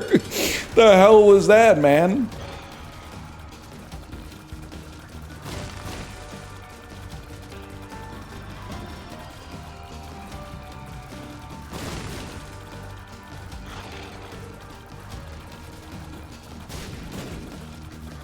New PC can't handle Isaac. The new PC won't let me be Donald Trump. Wanna take a dump and give him a bump with my car. We're lifting Chibley's whole flow, man, bar for bar.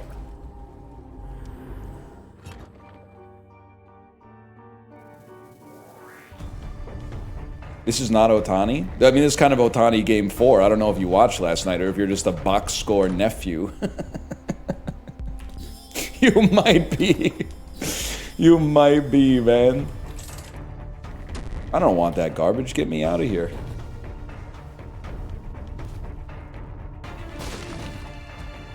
Thoughts on saying apologies instead of sorry? It's kind of like vampire coded, I guess. It's kind of like if you're the type of beast who says like good evening.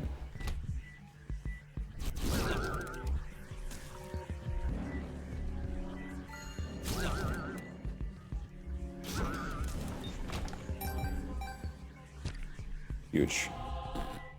Leroy's review of Shadow of the Vampire. Damn, you're making an old pull. I haven't thought about Shadow of the Vampire in a long fucking time. That John Malkovich Nosferatu movie?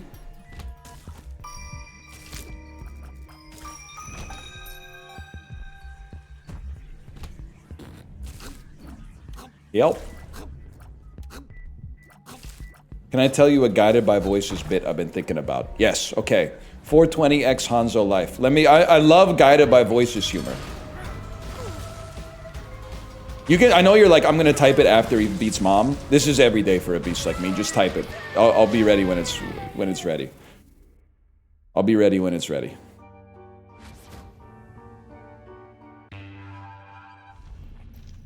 My God, it's taking too long. It's taking way too long. This is the opposite of guided by voices, man. Those songs are very short. Good Lord. After someone says a long string of nonsense, you yell out hot freaks. I like it, but it's not gonna work. It's not, and you're gonna say you don't get it? I totally get it. I stood before the miraculous king of everything, and he asked me to join him in the Red Wing. Took me to Pyland, said, I'm a Thai man. I will be eternally hateful. Hot freaks! I know exactly what you're talking about. Nobody that I've ever done any kind of collaboration with is gonna vibe with it at all. It's gonna be a disaster. They're gonna say, what the fuck are you talking about? Ira Glass was in Yola Tengo, though. He was. Look it up. He fucking was. Now, saying booyah after every joke. Now, that's a kind of a sick idea. Just saying booyah after every joke might... And especially in like a long Lego Party or Mario Party game where it has a chance to like really irritate them and then develop a little bit. That could be big. That could be big. And boom goes the dynamite. Boom goes the dynamite, man. They don't make them like that anymore. That might be a top 10 all-time internet video.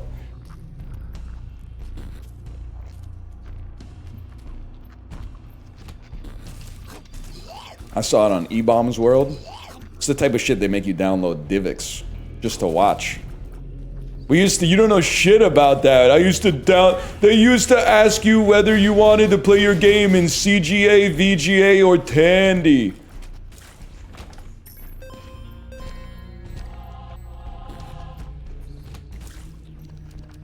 Another video that went platinum in my personal Criterion collection.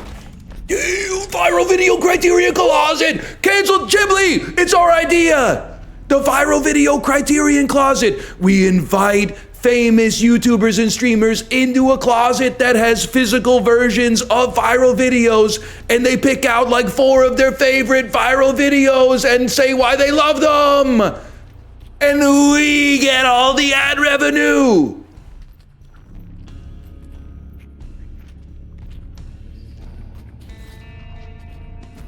Could be sick, man. Could be sick. You want to do it? I got a lot on my plate right now. Could be sick, though. I'm trying to think what would be my Criterion collection of viral videos. 2 Girls, 1 Cup, obviously. That's probably #1 with a bullet. A loaded poop complex, cock it and pull it. I would say that there's some that I think are a given, okay? So let's say you can only pick 4. What's in there without a doubt? You don't even have to argue. For me, not for society. For me, Bullet Ball's in there without a doubt. I don't care if it makes you sad to watch it. It's the funniest thing that's ever been made. I would have to, there's a good chance Boom Goes the Dynamite could make it. Yeah, I'd have to put Skeleton. I'd have to put Haunted Toy Skeleton. This is what is the subtitle? This is demonic crazy.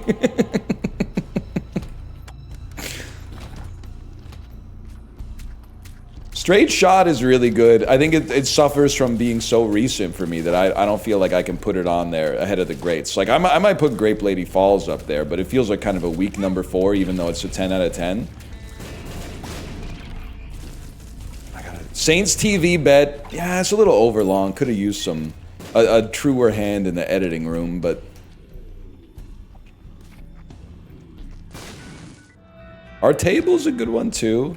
Joby's a good one, but I honestly think, as much as I love the Joby video, I'm kind of over it. But you can tell like the genre of viral video that I like the most. It was like old YouTube, something like news fails. Which is very like, I don't even think it's boomer coded, I think it's very millennial coded. Elevator death security cam. Okay, I don't know if I would feel comfortable putting that on the Criterion closet video for myself personally, but angry guy in electric scooter keeps bumping the elevator doors until they open up and he dies. I can't even describe it without laughing, which is really, really troubling. But like, what did he expect, man? That's the type of shit that people will be doing, though, and then they'll be like, someone should put up a sign. This shit pisses me off, man. I was wearing my slippery shoes outside on the iciest day of the year, and I fell in front of the grocery store. The grocery store should pay me a lot of money. What the fuck are you talking about?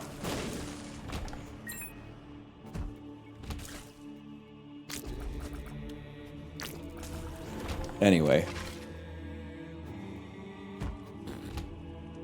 Great stuff. I kind of think the viral video Criterion closet could be a sick idea, but I'm not, I mean, I'm like the prototypical idea guy. There's no shot I'm making that, let's be real.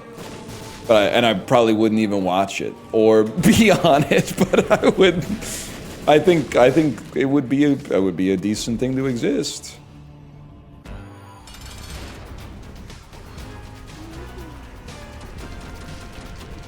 What about the old ladies fighting in the parking lot?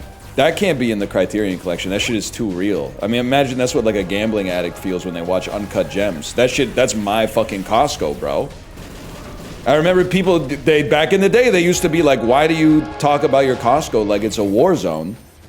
And then that video came out and they stopped asking, bro. They stopped asking. It's all trash.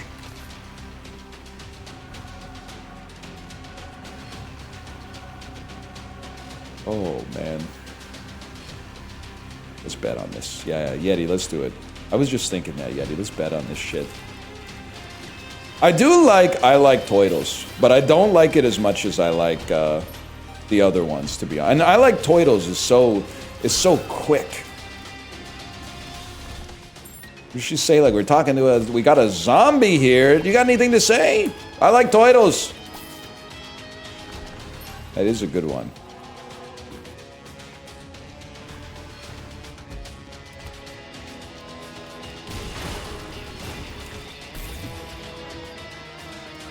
What else do you need?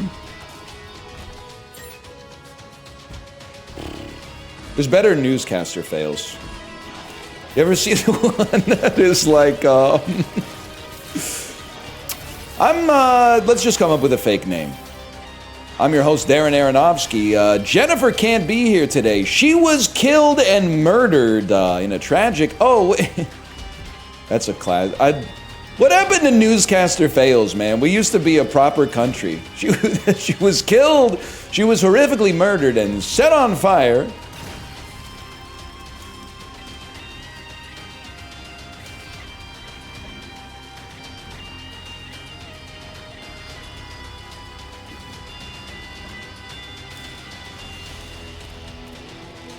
Anyway, that's all I got.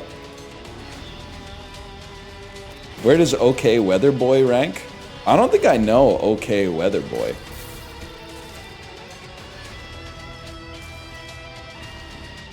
You don't? This is a classic?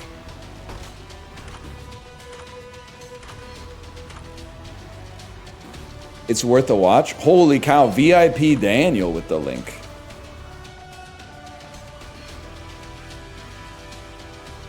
I'm scrolling to find it because everyone was typing, you haven't seen it? Okay, let's see this. 25 seconds, that's perfect for a guy like me. Why is it taking so long to load? Out here. What's the best kind of firework to buy? Wouldn't you like to know, Weather Boy? Chat, I hate you. That's the most obviously staged fake viral news clip I've ever seen in my entire life. The kid is already, you can see in his eyes, he's rehearsing the line before the dude even comes over. This is impure of spirit, and it's funny. Don't get me wrong. Like if that was my local news broadcast, I would chuckle. I would go, "That's classic. That's classic Greg. It's got Greg written all over it, or whatever." But outside of like the local media market where this news is produced, I feel like it's got limited mass appeal. That shit is not making it into the Criterion collection. Holy fuck, we got like another hour of stream left. This is unrealistic. I mean, we had 2 p.m. vibes going with this Criterion collection stuff, and now I gotta maintain that momentum for another hour? Chibli, no disrespect, by the way. I'm lashing out. Chad's been telling me you've been playing this game and losing. Did you know that, like, it's very easy to avoid that?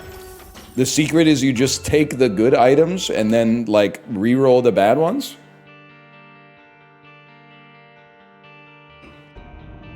Okay. One sec, let me slash marker this really quick.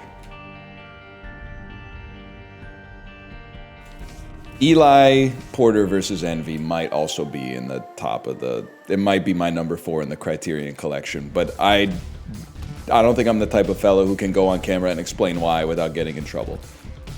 So I might have to pivot and say, I might have to go with the second best freestyle rap battle on YouTube, which is Raindrop versus Mike Glambin. It's a lot easier to explain that it's just a bunch of high school kids rapping.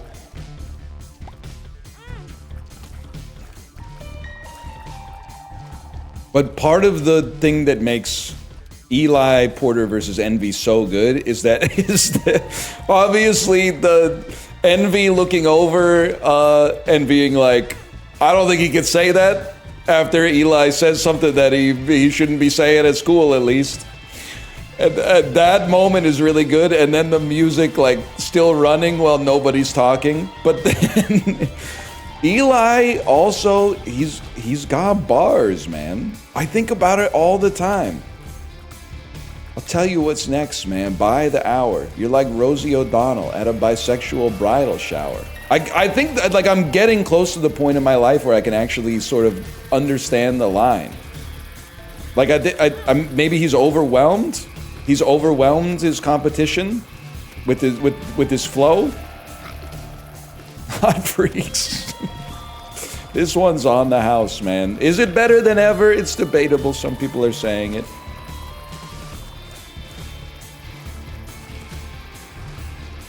Where do you rank Damn Daniel? You mean the Shuri line from Black Panther? Put on the video. Zoomers haven't seen it. They can't make videos like that anymore. Now, listen, not a rare take, and also I don't really necessarily believe this is true. However, it might be true. YouTube was better when, like, you didn't know that this stuff was going to end up on YouTube. But you can only have your debut website once, man. So, like, YouTube coming out and everybody dumping all the embarrassing video cassettes that had been living in their basement for like 2 decades was huge. Like, that was a treasure trove that I'm happy is out there. Now, you'll just be like outside and people are like filming themselves trying to get people to watch it. And I'm like, what are you, I mean, I get there's a little bit of hypocrisy here, but it was better when they were filming stuff for themselves, and one every 10,000 times you would capture something incredible. Absolutely incredible. And then you'd be like, thank God. Maybe like for a decade you would bust it out at like family reunions and stuff, and then it finds new life on YouTube as like something that's actually entered the cultural lexicon. That's fucking cool. I re-rolled, guys, sorry. Bring back America's Funniest Home Videos. You know what's funny? If you watch like a new episode of America's Funniest Home Videos, they're still playing videos from like 1982, man. It's crazy. But in a way, that's kind of why AFV clears. Because no one was filming themselves, you know, playing t-ball with their young son back in the day thinking, like, I could make this into a career and finally get out of real estate. They were just like, this will be a nice touching moment I'll remember forever. Surely, surely I'm not about to be hit in the testicles by a line drive. It's so futuristic you can get nut-shotted by your kid's drone now. My damn kid's VR quadcopter hit me in the nuts again, man. Or when you're putting Christmas lights up on your roof and your wife's filming you for some reason, and then a damn spaceship flies in and you lose your balance and fall over. Oh, man.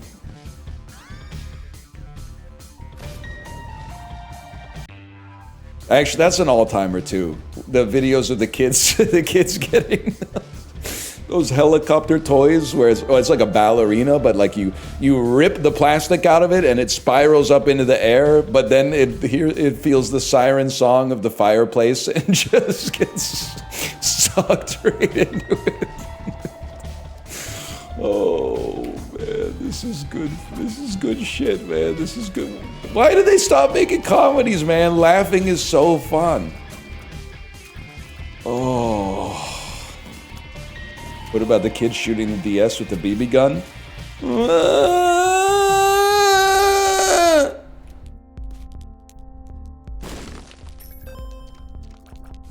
Actually, it's not even like that. It's more like a whine. Like it's guttural. This is what dying feels like. You know what was pissing me off too? YouTube comments, but not even on my videos.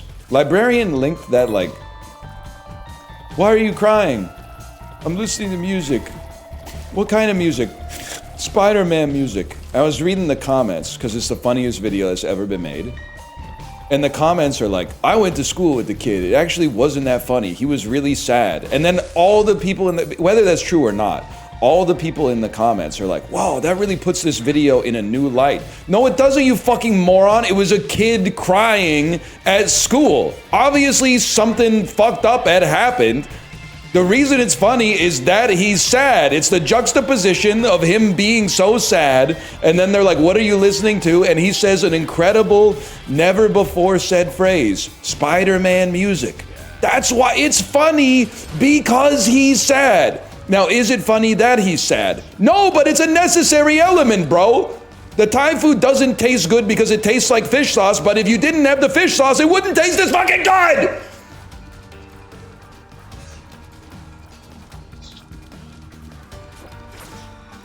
They don't fucking get it. They don't fucking get it at all.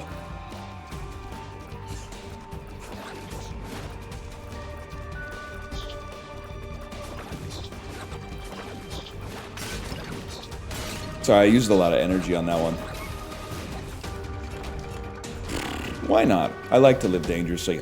Dude, experimental treatment with no item description is crazy, because now I'm like, fuck it, I don't know. I'm pretty sure I got a tears down.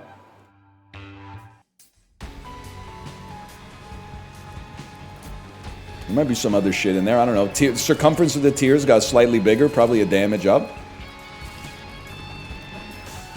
Why are you raw dogging it? I'm something of a vibes-based gamer. I resent having so much information at my fingertips, to be honest with you. To be honest, I don't think it's really helped us make more informed decisions. Mostly just pissing me off.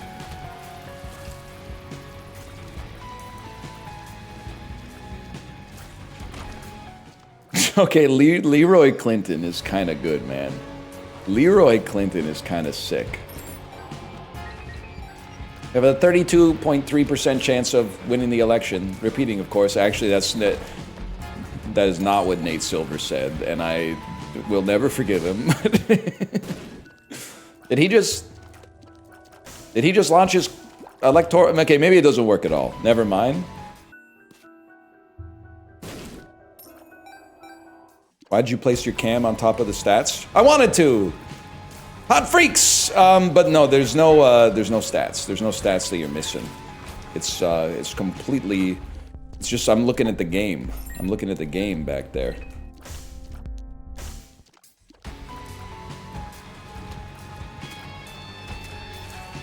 I'm playing Isaac from back before we were cursed with the gift of divine providence. Remember that? Remember, you'd be like, this item looks cool, and I feel like it does good things for me, instead of like, well, that's a 0.75 shot speed upgrade, but also at this. Fuck you, you fucking engineer. We're vibing out here. They gotta take nutritional information off of restaurant menus, bro. I don't know, I'm just... I feel like I got some capital right now, and I'm trying to spend it to get my agenda approved.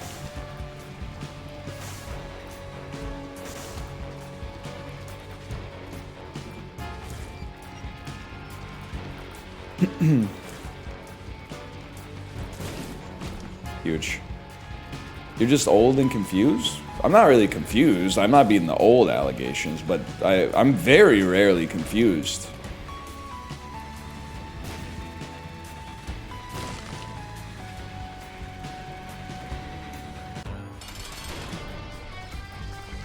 $10,000-calorie Baskin-Robbins milkshake. I don't want to know how many calories are in a large booster juice. It's healthy. It's made with fruit and peanut butter and medjool dates. Honestly, the more calories it is, the healthier it is for you, because that just means there's more good stuff in there.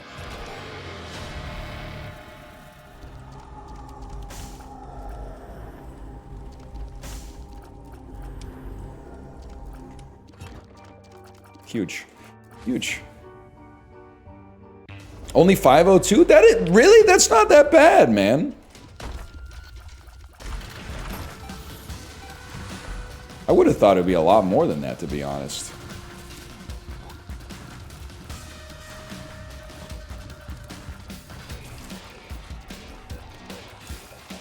How much protein? Hopefully 0. No, that's not. Sorry, protein. Sorry. Protein, cover your ears. If they ever invent a 0-calorie protein, man, project managers everywhere are going to be eating, bro.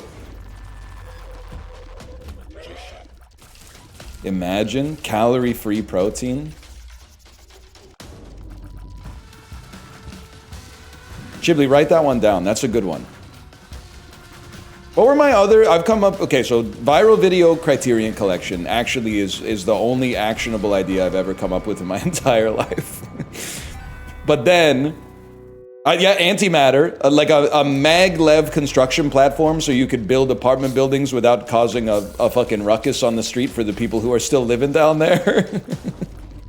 That one's good, but I don't think I'm the type of guy to really see that one through to completion. Because the coin flip app, that one could go crazy. I do also think platform shoes for the beach, like platform Crocs, so you don't get sand in your Crocs, is a good idea. Prescription windshield. Cooler heads have prevailed on that one. I'm not sure my lose the glasses and get a prescription windshield is gonna fly. Oh man. A standing, yes, okay. Now I do think that there's a chance that a standing car could still work, but you need to find a untapped market of idiots to buy it. Sitting's the new smoking, bro. Buy our stand-up car. Like a Segway? Kind of, but it goes 130 miles an hour. It goes 0 to 60 in 4.2 seconds. Bro went brrr.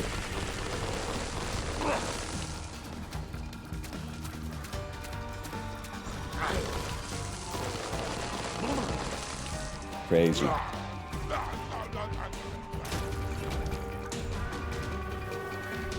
I don't know what this shit does, and that's the way I like it. Yeah, kind of like a Flintstones car, but you like don't have to move it via the power of your own 2 feet.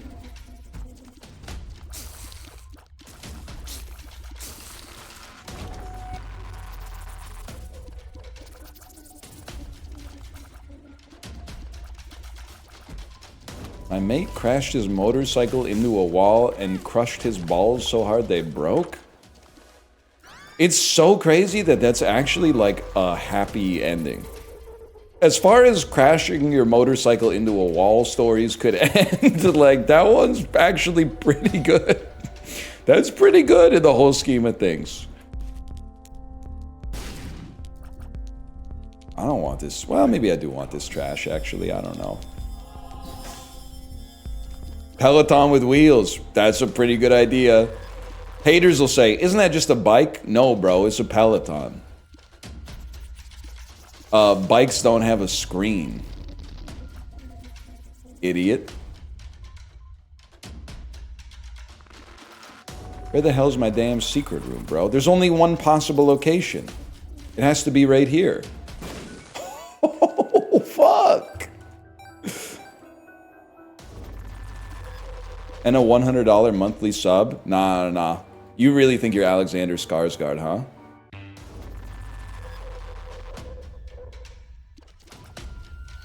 I'm a damn genius. Chibli, write this down. Write this down.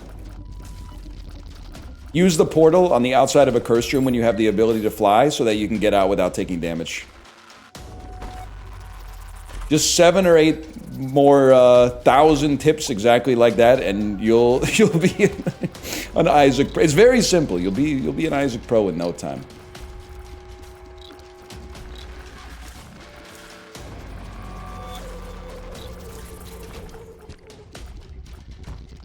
Yeah, that's true. 6, maybe 7,000.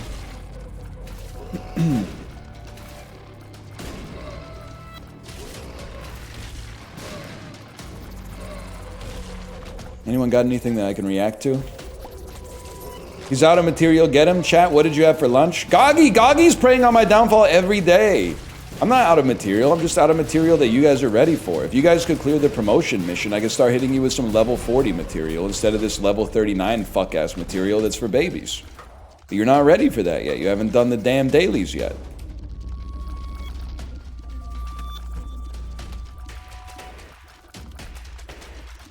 Adam Sandler dad or Oscar Isaac? Nah, I'm just playing. Adam Sandler dad, Chibli, because it seems like he puts his kids in his movies. So honestly, like, it must suck to be a Nepo baby that, like, your parents don't even help you. Like, can I say, I was gonna say that's probably worse than not being a Nepo baby, but that's probably not true. But imagine being like a Nepo baby and your dad is like not helping you. Then every time you go for like a job interview, they're probably like, oh, I don't need to give this person a job. Their last name is Buffett.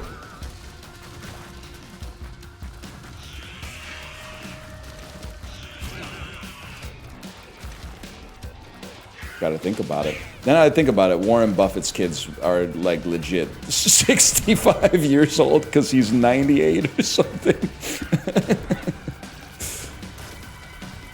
So they're probably, I don't know, they probably figured it out by now if I had to guess.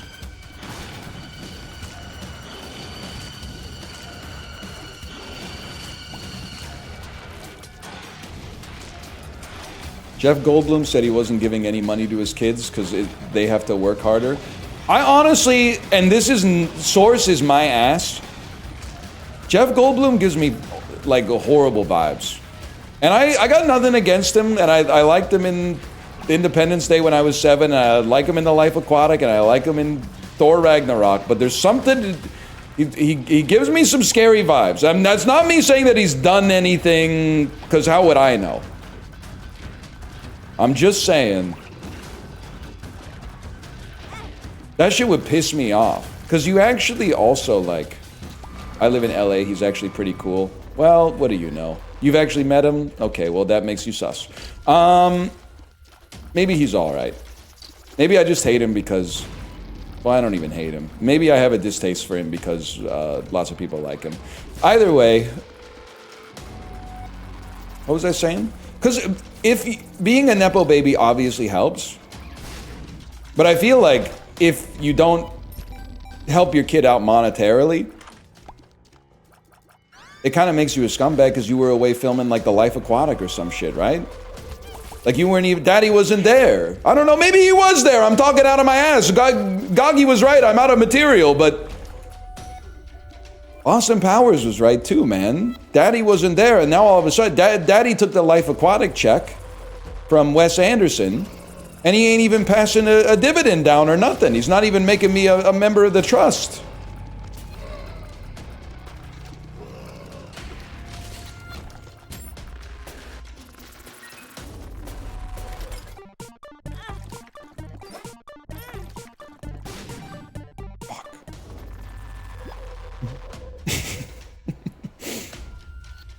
Sorry, I'm loving Steely Dan poster.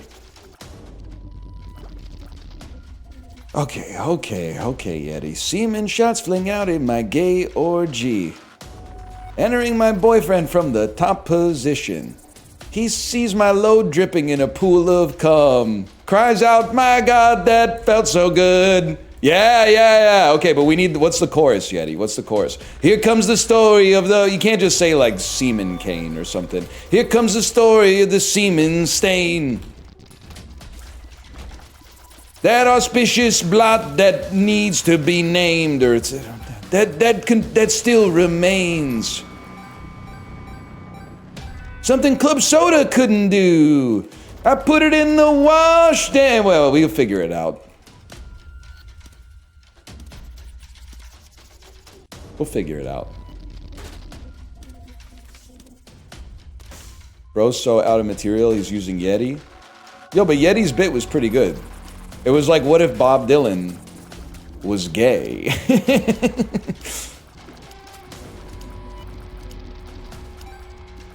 Which might be the only way to make Bob Dylan better. Gay Bob Dylan? Hold up. It's the first time hearing about this.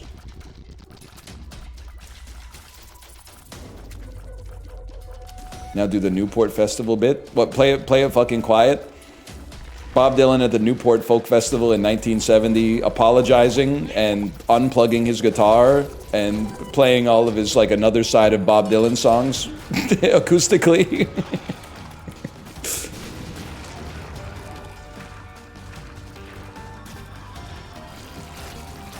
Play it fucking quiet. Someone open each and every door. It's me, babe. Because all the songs are reversed. So he's now, instead of it ain't me, it is me. Leviathan, huh? Did they actually want to kill him? I don't know, man. It was the 60s. People were very close-minded back then. They were like, oh my god, an electric guitar?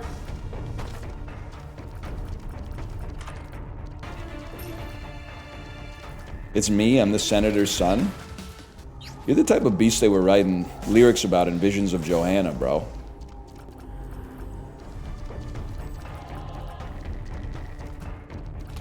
Tag yourself. I'd be the one with the mustache that says, please, I can't find my knees. My bad, that's stuck at... yours was stuck outside of Mobile with the Memphis Blues again. I might be stupid. I'm having my Bob Dylan pass revoked. That's the one that comes on 2 songs after Visions of Johanna, you fucking fraud. Because I'm pretty sure sooner or later one of us must go is in the middle there. Nobody fucking cares. Nobody cares. Little old lady got mutilated late last night, but you don't fucking care, do you? Just give me my treats and my reels. Yeah, it makes me sick.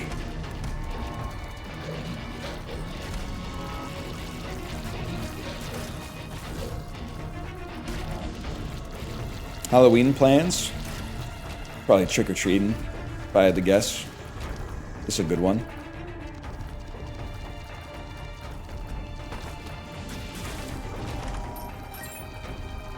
Fuck you? What the fuck is your problem?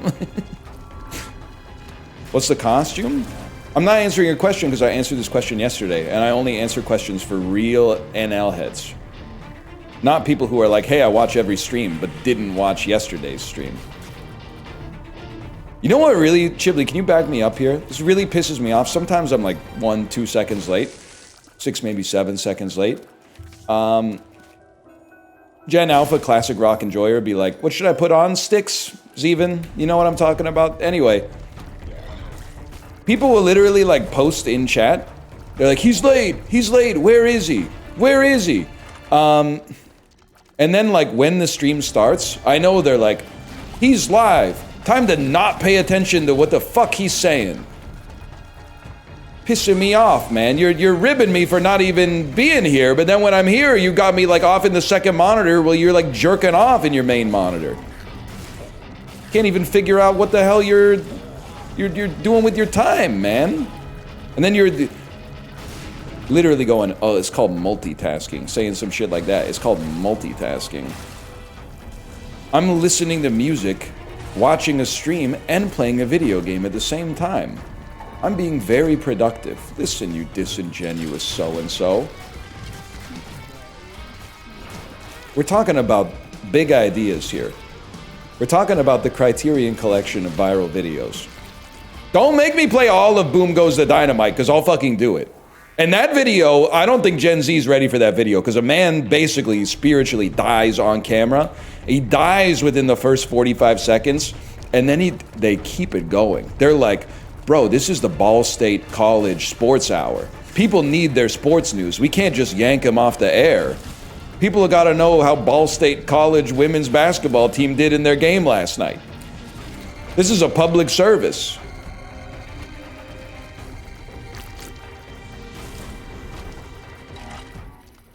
It's also funny that he works for Ball State.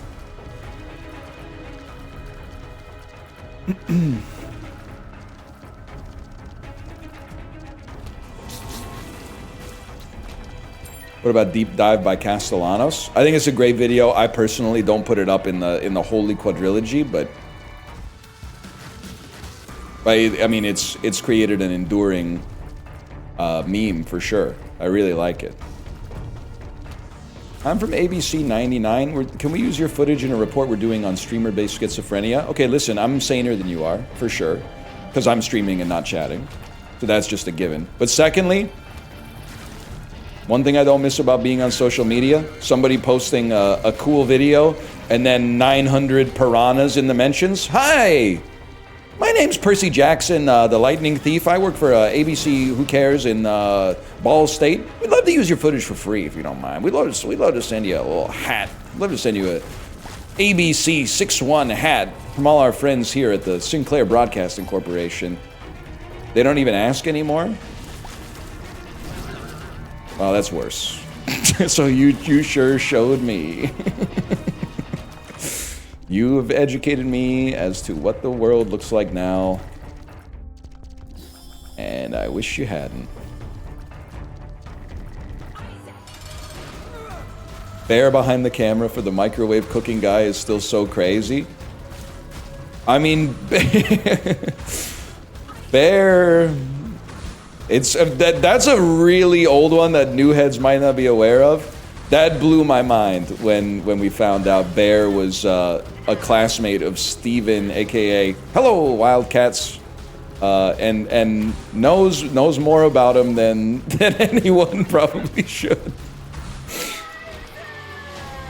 Nah, I'm not going for all that, man. That ain't me.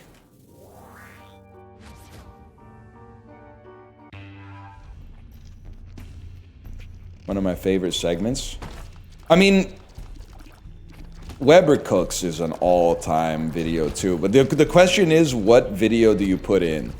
If you were gonna put in a Weber Cooks video, I personally, my favorite Weber Cooks. I know a lot of people are saying nachos, and I can't disagree, but I'm gonna disagree. I like the rice-a-roni one, specifically for the extra wrinkle, where he mixes the rice with like a wooden knife, and then leaves the, or sorry, a plastic knife, and then leaves the knife in the bowl when he microwaves it for like 2 minutes. And then eats it. Bro microwaved the plastic knife and ate it, man. It's crazy. I mean, he didn't eat the knife, but I mean, he kind of did, because the shit got hit with like 120 seconds of gamma radiation.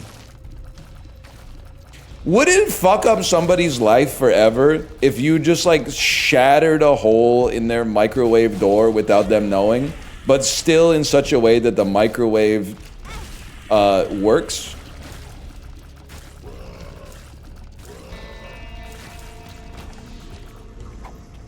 What do you mean by that? Well, they won't let you run the microwave, and I've tried. They won't let you run the microwave with the door open, in case you were curious. But if you like shattered the glass, I think they would still let you run the microwave as long as like the door hinge was set. It can only burn you. Guys, I'm gonna lose after I told Shibli it's impossible to lose playing this game.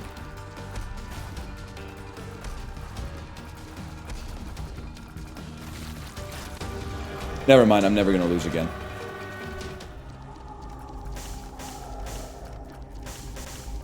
Dun, dun, dun, dun, dun. Well, I would rather just... To be honest with you, I think I'd rather just have this. What the fuck, man? Are you trolling me? It went, eh.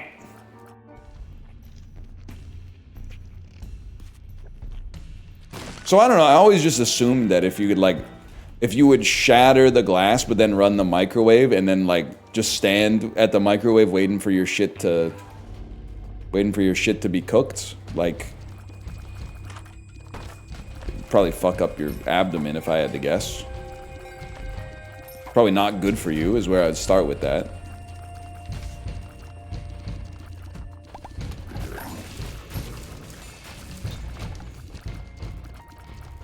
I gotta watch Weber Cooks, man. The queso's really good too. Doesn't it, like, if I remember correctly, the queso recipe is him microwaving a jar of queso and then just pouring it on the tortilla chips, like, straight out of the bag? Yep, that's it. It's so funny to do, like, a cooking show. And that's your recipe, man. That's good stuff.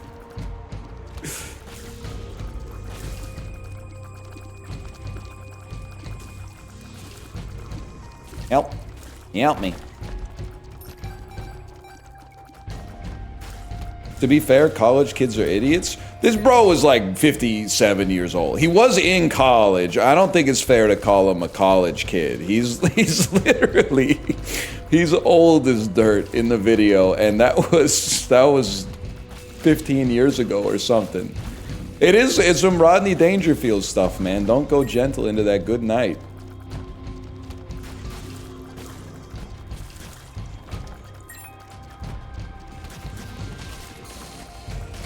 Has anyone ever, Chiblee, you'll like this one. Has anyone ever studied why Mormons are so good at being family vloggers?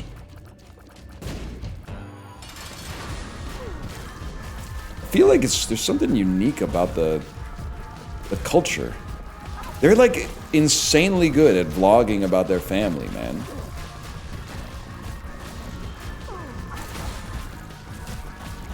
In a way, it's kind of like awesome.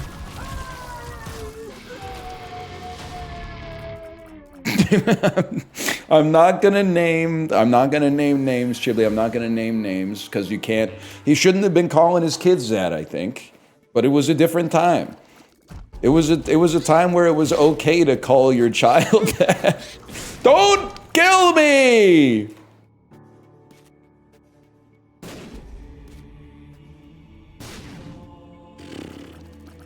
This is tough. Yep. Hope you're happy I died.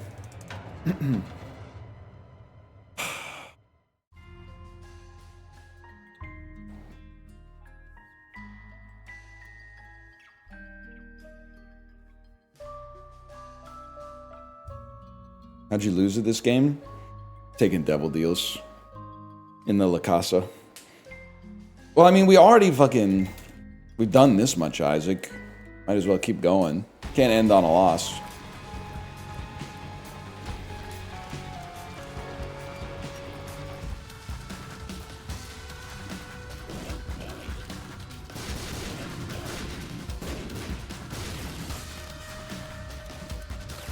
I don't know, I lost my aura.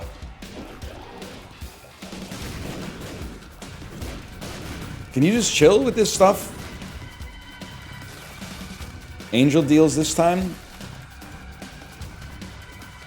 Is that how Lazy Troutman does it? Angel deals? Hello, YouTubes. It literally is. You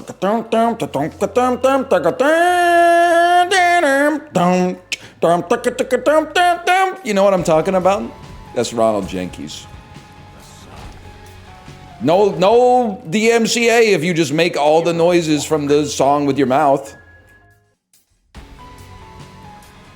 That's throwing fire? No, that's disorganized fun, bro, I think. Hey, YouTubes. It's time for a little disorganized fun. Plays the fattest beat you've ever heard in your life. Now we're fucking talking, man. Gay talking heads be like, this must be the shaft? Are you even trying? Just with like 1 second, you just go, hole is where I wanna be. Like you don't even, you can't, there's an art to it. I'm not saying it's artful, but there's a craft involved. At the very least, you have to fucking try.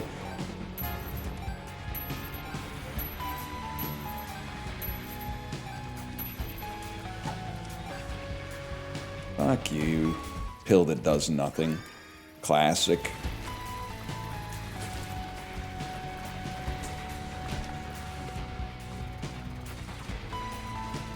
We're on a load to nowhere. Me when I'm on antidepressants, I think. I don't know. I kind of stole that one from chat. But is that how that works? Or are those the ones that make you like insanely horny? No, you got it? You guys think it's a good sign for society that the cashiers at Sobeys are wearing body cameras now?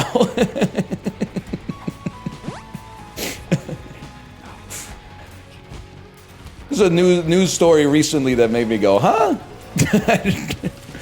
The cashiers at Sobeys are wearing body cameras? No, we don't even have Sobeys in Vancouver.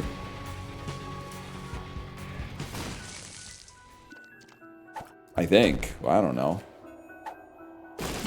Crazy thing about living in Vancouver, fuck you, is that I'll say something like that, and then people will go, yeah, we do, and I go, where? And then they go, in Coquitlam, and I go, oh, I live in Vancouver. And they go, oh, my bad. That shit happens. It's any real Vancouverites here? No, I said real Vancouverites. I don't know shit about Port Coquitlam, man. It is so annoying. Daily Hive's flicking me. I don't give a fuck about restaurant closures in Metro Vancouver, bro. I'm not going to Port Moody. Tell me about some that are closing in Vancouver. Hey, Metro Vancouver's getting a new Big Way hot pot. Where is it? Fucking Burnaby. Thanks for nothing, you fucking hacks. There's a new brunch restaurant opening up. Oh, that sounds cool. That sounds cool. Maybe I'll go. Never mind, it's in Langley. Makes me sick, bro.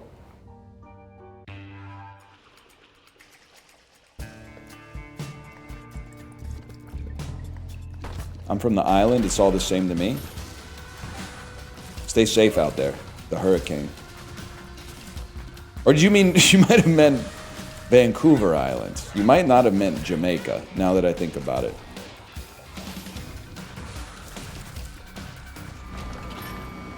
I thought you were talking about Jamaica. Shot speed down. Oh no. Yeah, I'm just a lad from Kingston. Think the island boys are safe? I think they're safe from the hurricane. I'm pretty sure they're stateside.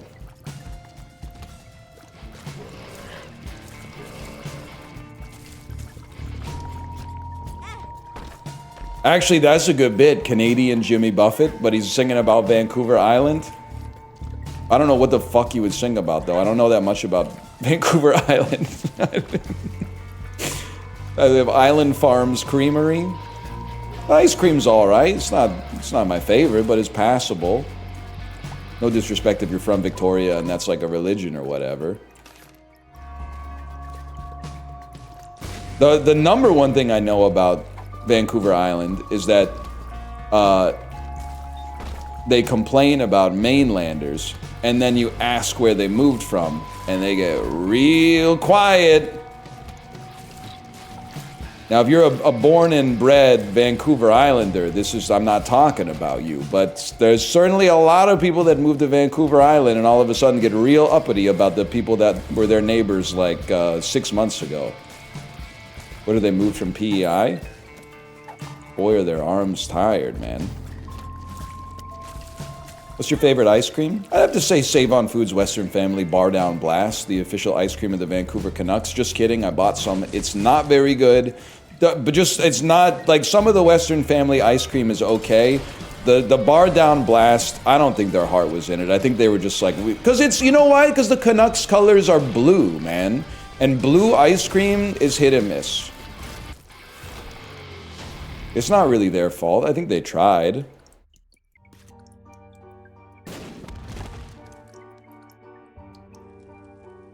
There's no reason for me to go here.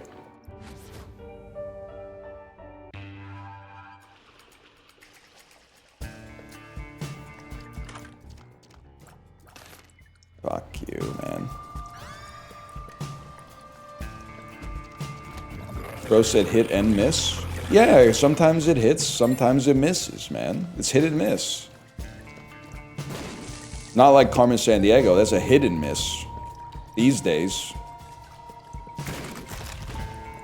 It's kind of devious to, like, be named after a place and not live there. It's usually, like, the opposite way of how it works. Usually it's like one British guy, like, sailed a boat through here, like, 300 years ago, and then we have to keep saying his name forever. For some reason.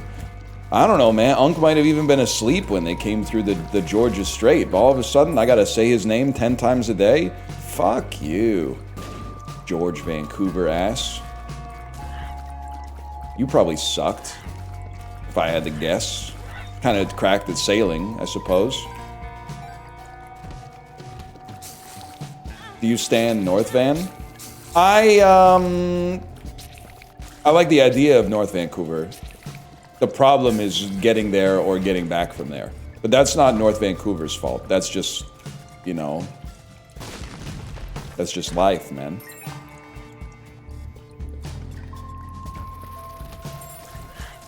It's literally a suburb. Yeah, but then you gotta take like a bridge where sometimes it takes like a minute to get across and sometimes it takes 2 hours.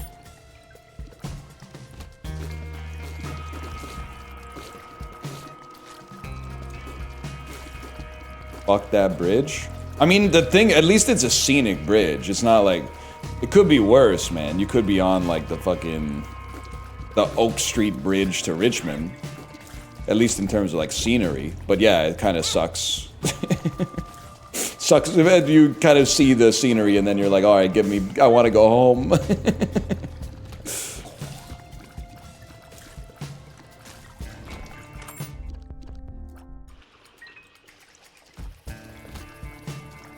What else is going on in Vancouver, guys? Anyone know?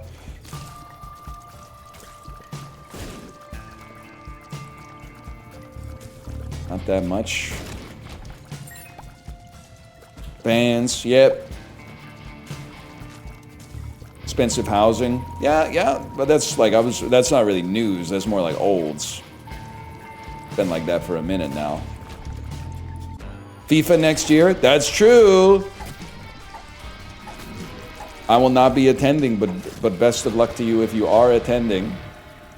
How does this work again? We walk in and walk out to get Angel Deal precedence, or we don't walk in to get Angel Deal precedence.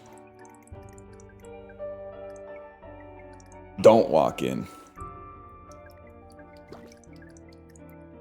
Coming to my city too, but tickets are expensive.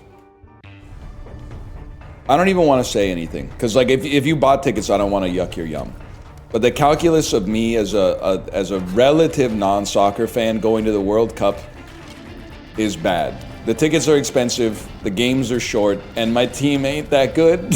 So I think they could call me a hero for not entering the queue and driving up demand for tickets. They could call me a hero for that. I would accept that.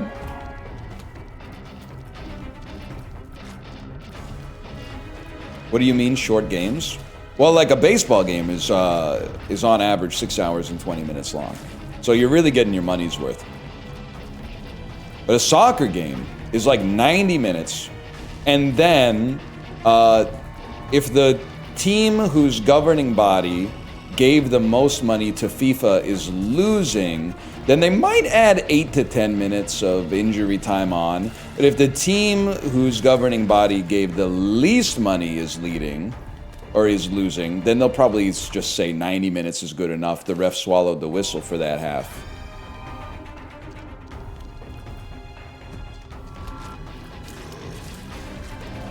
Time added based on vibes is crazy. Can I say something though? The older I get, the more I'm like, shit that's stupid is smart. And I'll tell you why. Because it makes it interesting, man. If everything was logical, sports would be boring. Why don't we just, okay, here, a lot of people, and I noticed this in fantasy football, a lot of people think the season ends at the draft, man. They go, look at this, the AI said I had an A+ draft. I must have done incredibly. The draft doesn't even matter, man, because nobody knows what the fuck they're doing. It turns out, and it took me a while to learn this, what actually matters, let's give it a sec, what actually matters is the waiver wire. It's the waiver wire and sit start. If you dedicated more time to the waiver wire than you did to draft prep, you might be in a good spot. Also injuries, yes. We were telling you this. To be fair, my draft was fucking cracked. And, well, okay, listen, I was having a hot streak on the waiver wire, but I don't know what the fuck I was on, man. Why did I submit a waiver claim for Carson Wentz? The fuck was wrong with me? I was like, give me. I've had Carson Wentz on my team like 9 times this year, and I don't even think I've ever started him. But I add him for a week, and then I drop him, and the next week I'm like going back to the fridge for more Wentz, man. I don't know. He's a stud on the bench. But apparently he's out for the season. But also, I think the reason that I did it is because all of my quarterbacks were questionable. But it looks like Kylo Ren and the Bryce is Right are actually going to play this week. So, not to mention CJ Stroud. So we got a squad.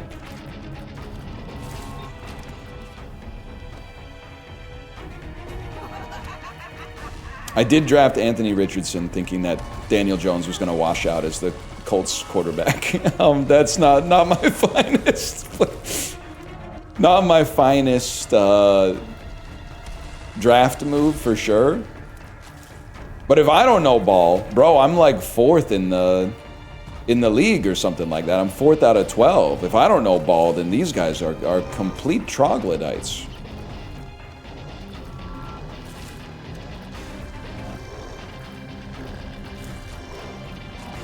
Penix is hurt. I slammed my Penix in the car door. I slammed my Penix in the car door. Something like that.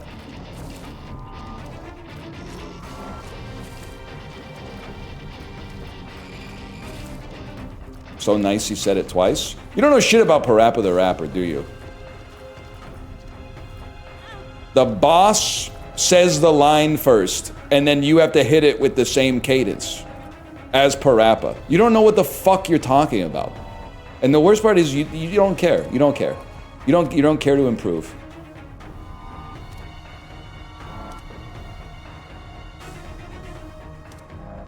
Blah, blah, blah, blah, blah, blah.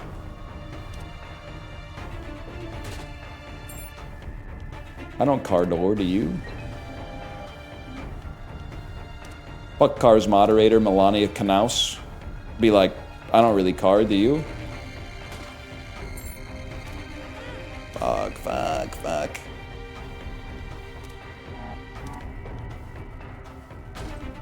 I want that. I want that. Favorite Napoleon Dynamite quote. I want that. Do the chickens have large talons? Remember that? Jared Hess. Tina Majorino.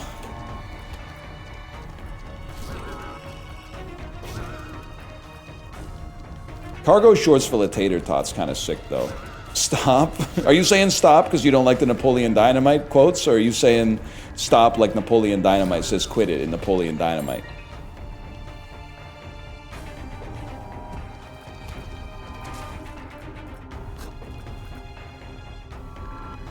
Tina, you fat lord, come get some dinner. That's... We need to go back, man. We need to go back.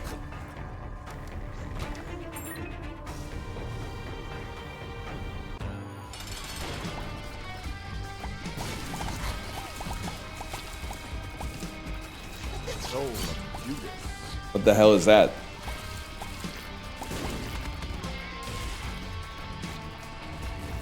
Two health bars. Oh! There was no way to dodge it! Where the fuck is my angel deal, man?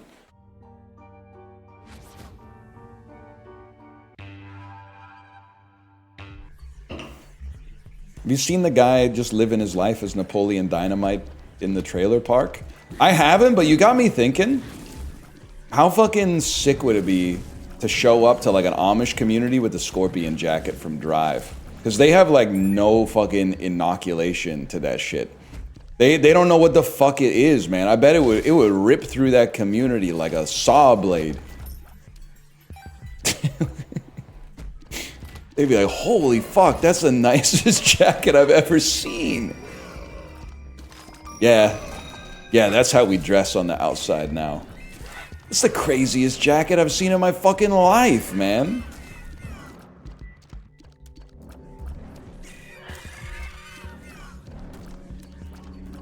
Being taken over by the year 2011.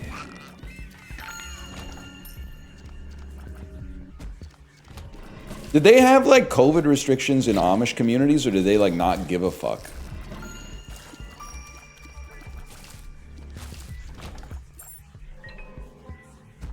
They didn't give a fuck at all? Did they even know like that shit was going down? Were they like, what the hell? I rode my horse to the damn store and it's closed or something? Everyone's wearing masks like it's damn Halloween. Or they probably call it All Hallows Eve or some shit like that. I'm, you know, not doing myself any favors here.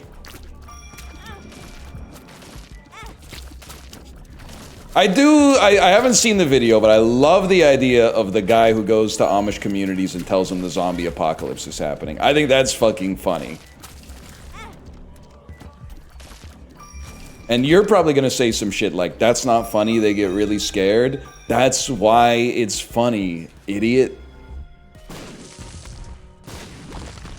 It's kind of cruel. That's why it's funny. How many times do I have to explain this? That's why it's funny, man.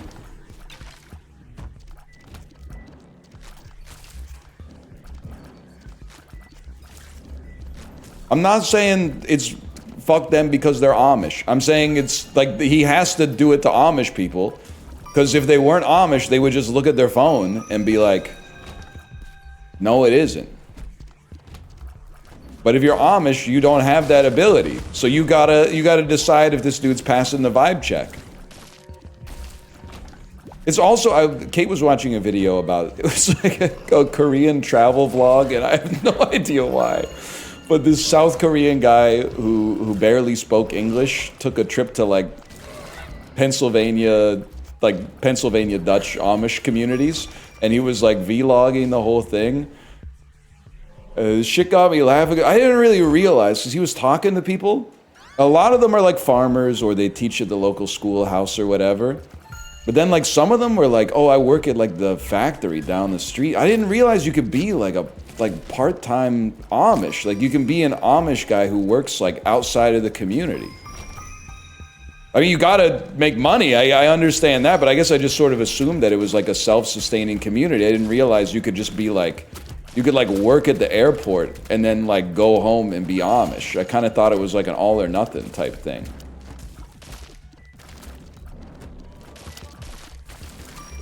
That's Mennonites. Oh, you're right. Those are Mennonites, not the Amish.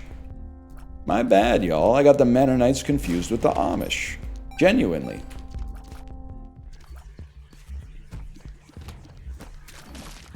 The other question, and this is coming from a genuine place of curiosity, not mockery. The mockery comes after the understanding, because you figure out how to do the most damage with your words once you can actually empathize with someone. When/how did they decide what time period to stop accepting technology? Like, is it on a sliding scale? Like, okay, we're gonna stop in 1750, but we're gonna, every year that moves forward, like, we're gonna move forward a year too. So are they like 20 years away from having electricity or whatever? If you know what, if you catch my drift. Or is it just like, no, like, it's written that the no technology after 1802 or something. Everyone knows 1802 is the most futuristic technology we're allowed to have.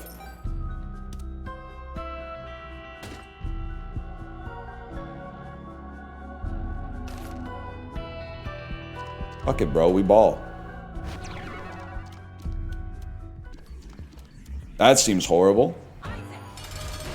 Alright, someone tried to type an emote, but instead they typed someone's name. Get them. That's me. Chibli, you gotta get What's Up Helpline out of your chat. I want them permabanned yesterday. Because I'm always trying to type the what emoticon, and it's always auto-completing the What's Up Helpline. You gotta get them out, bro. It's a public service. How are there 10,000 people watching this? Fatty Magoo, you've been around for like 10 years. You probably thought, I'll just come in here and he won't remember all the churlish shit I said in 2016. Of course I remember the churlish shit you said. It was vile and your name's Fatty Magoo. That shit, I haven't thought about it in almost a decade, but it's still up there, bro. The safety deposit box does not get cleaned out. So what the fuck are you doing here? Okay, it's audit time. /user Fatty Magoo.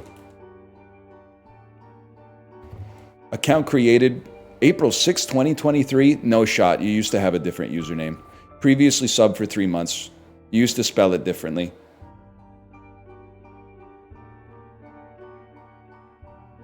Okay, you've just been typing like a normal dude. Maybe I'm shadowboxing. You might be all right. Oh, I don't think so, though. I don't think you got something wrong with you.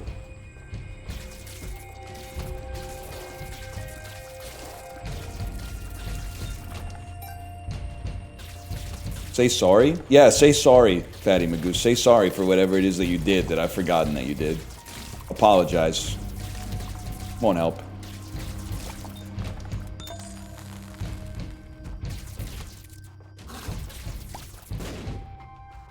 I'm out of here.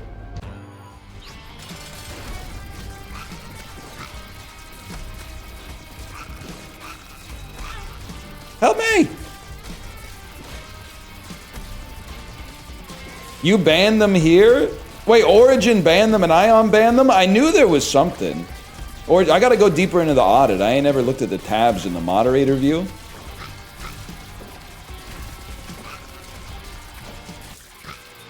Give me a second here. Let's see. Slash user. Eddie Magoo. Mod actions. Origin banned them. I unbanned them.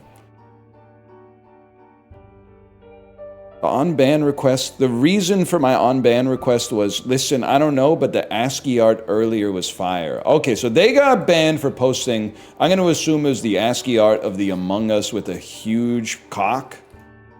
And then Origin banned them because Origin and I have different senses of humor. Namely, I laugh at funny stuff. Don't think that it should be a capital offense. So then I unbanned them, and I think I probably said something like, don't do it again.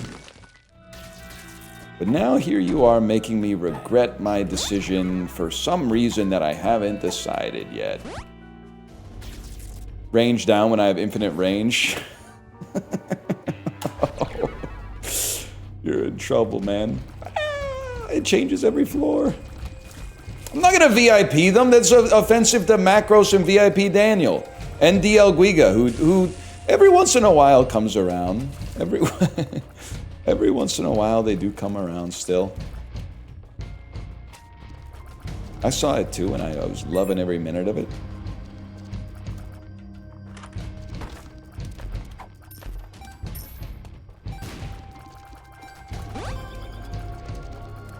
You're like an empty nester to him. Why does... Now we got... The Peloton community goes through ebbs and flows. Right now, I'd say... Well, right now is a mixed bag. The summer... in the spring, we had lots of riders, okay? And then in the summer, lots of the riders pivoted to either riding outside or running. So we lost some riders. And I'm not going to lie to you, we bled a lot of people to Zwift. Which I actually understand. I think Zwift is probably a superior solution, but now that I've already got a solution, I don't want to pay like another $1,200 to just get on one that's a little bit better. Instead, I'll let the Peloton Corporation bleed me dry until the bike breaks, and then I'll move to Zwift. But either way, we got some new blood as well. But the new blood, they don't have the respect for DL Guiga, man. They'll say something, DL who? DL who? DL Guiga was like the only other rider on the ride with me for like 3 months, man. And then it was like DL Guiga and Moomin Rider. And we haven't had Moomin Rider for a while either, but I still see that they're riding. They aren't on the morning rides. So good, I mean, the 6 a.m. local time rides don't fit into everybody's schedule for sure.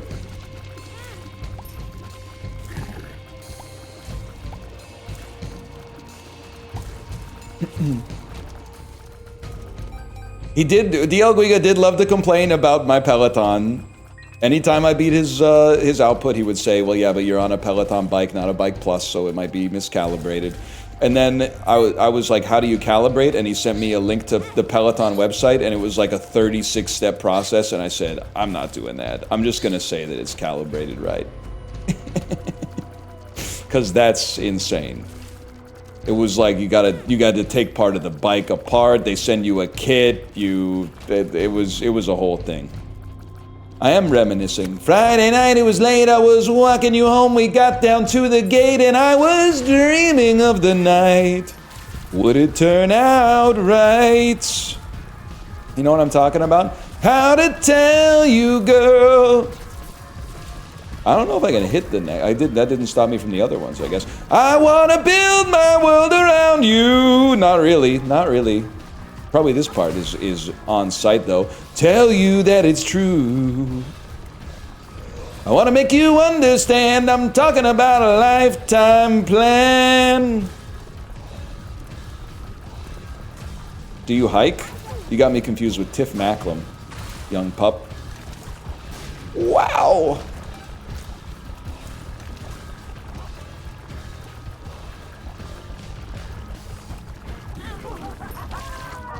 I'm not fucking dying. Nah, I'm out. Are you a beast of the air, the sea, or the sky? What the hell's the difference between the air and the sky, bro? Did you forget Kip Casper? Kip Casper was around for a bit, but they weren't as regular of a morning rider. There's oh, I'm dead. There's a lot of riders back then. Cosmo Kramer would come on and mog us sometimes.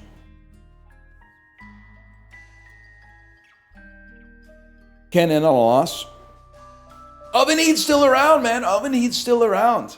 Still mogging me on rides.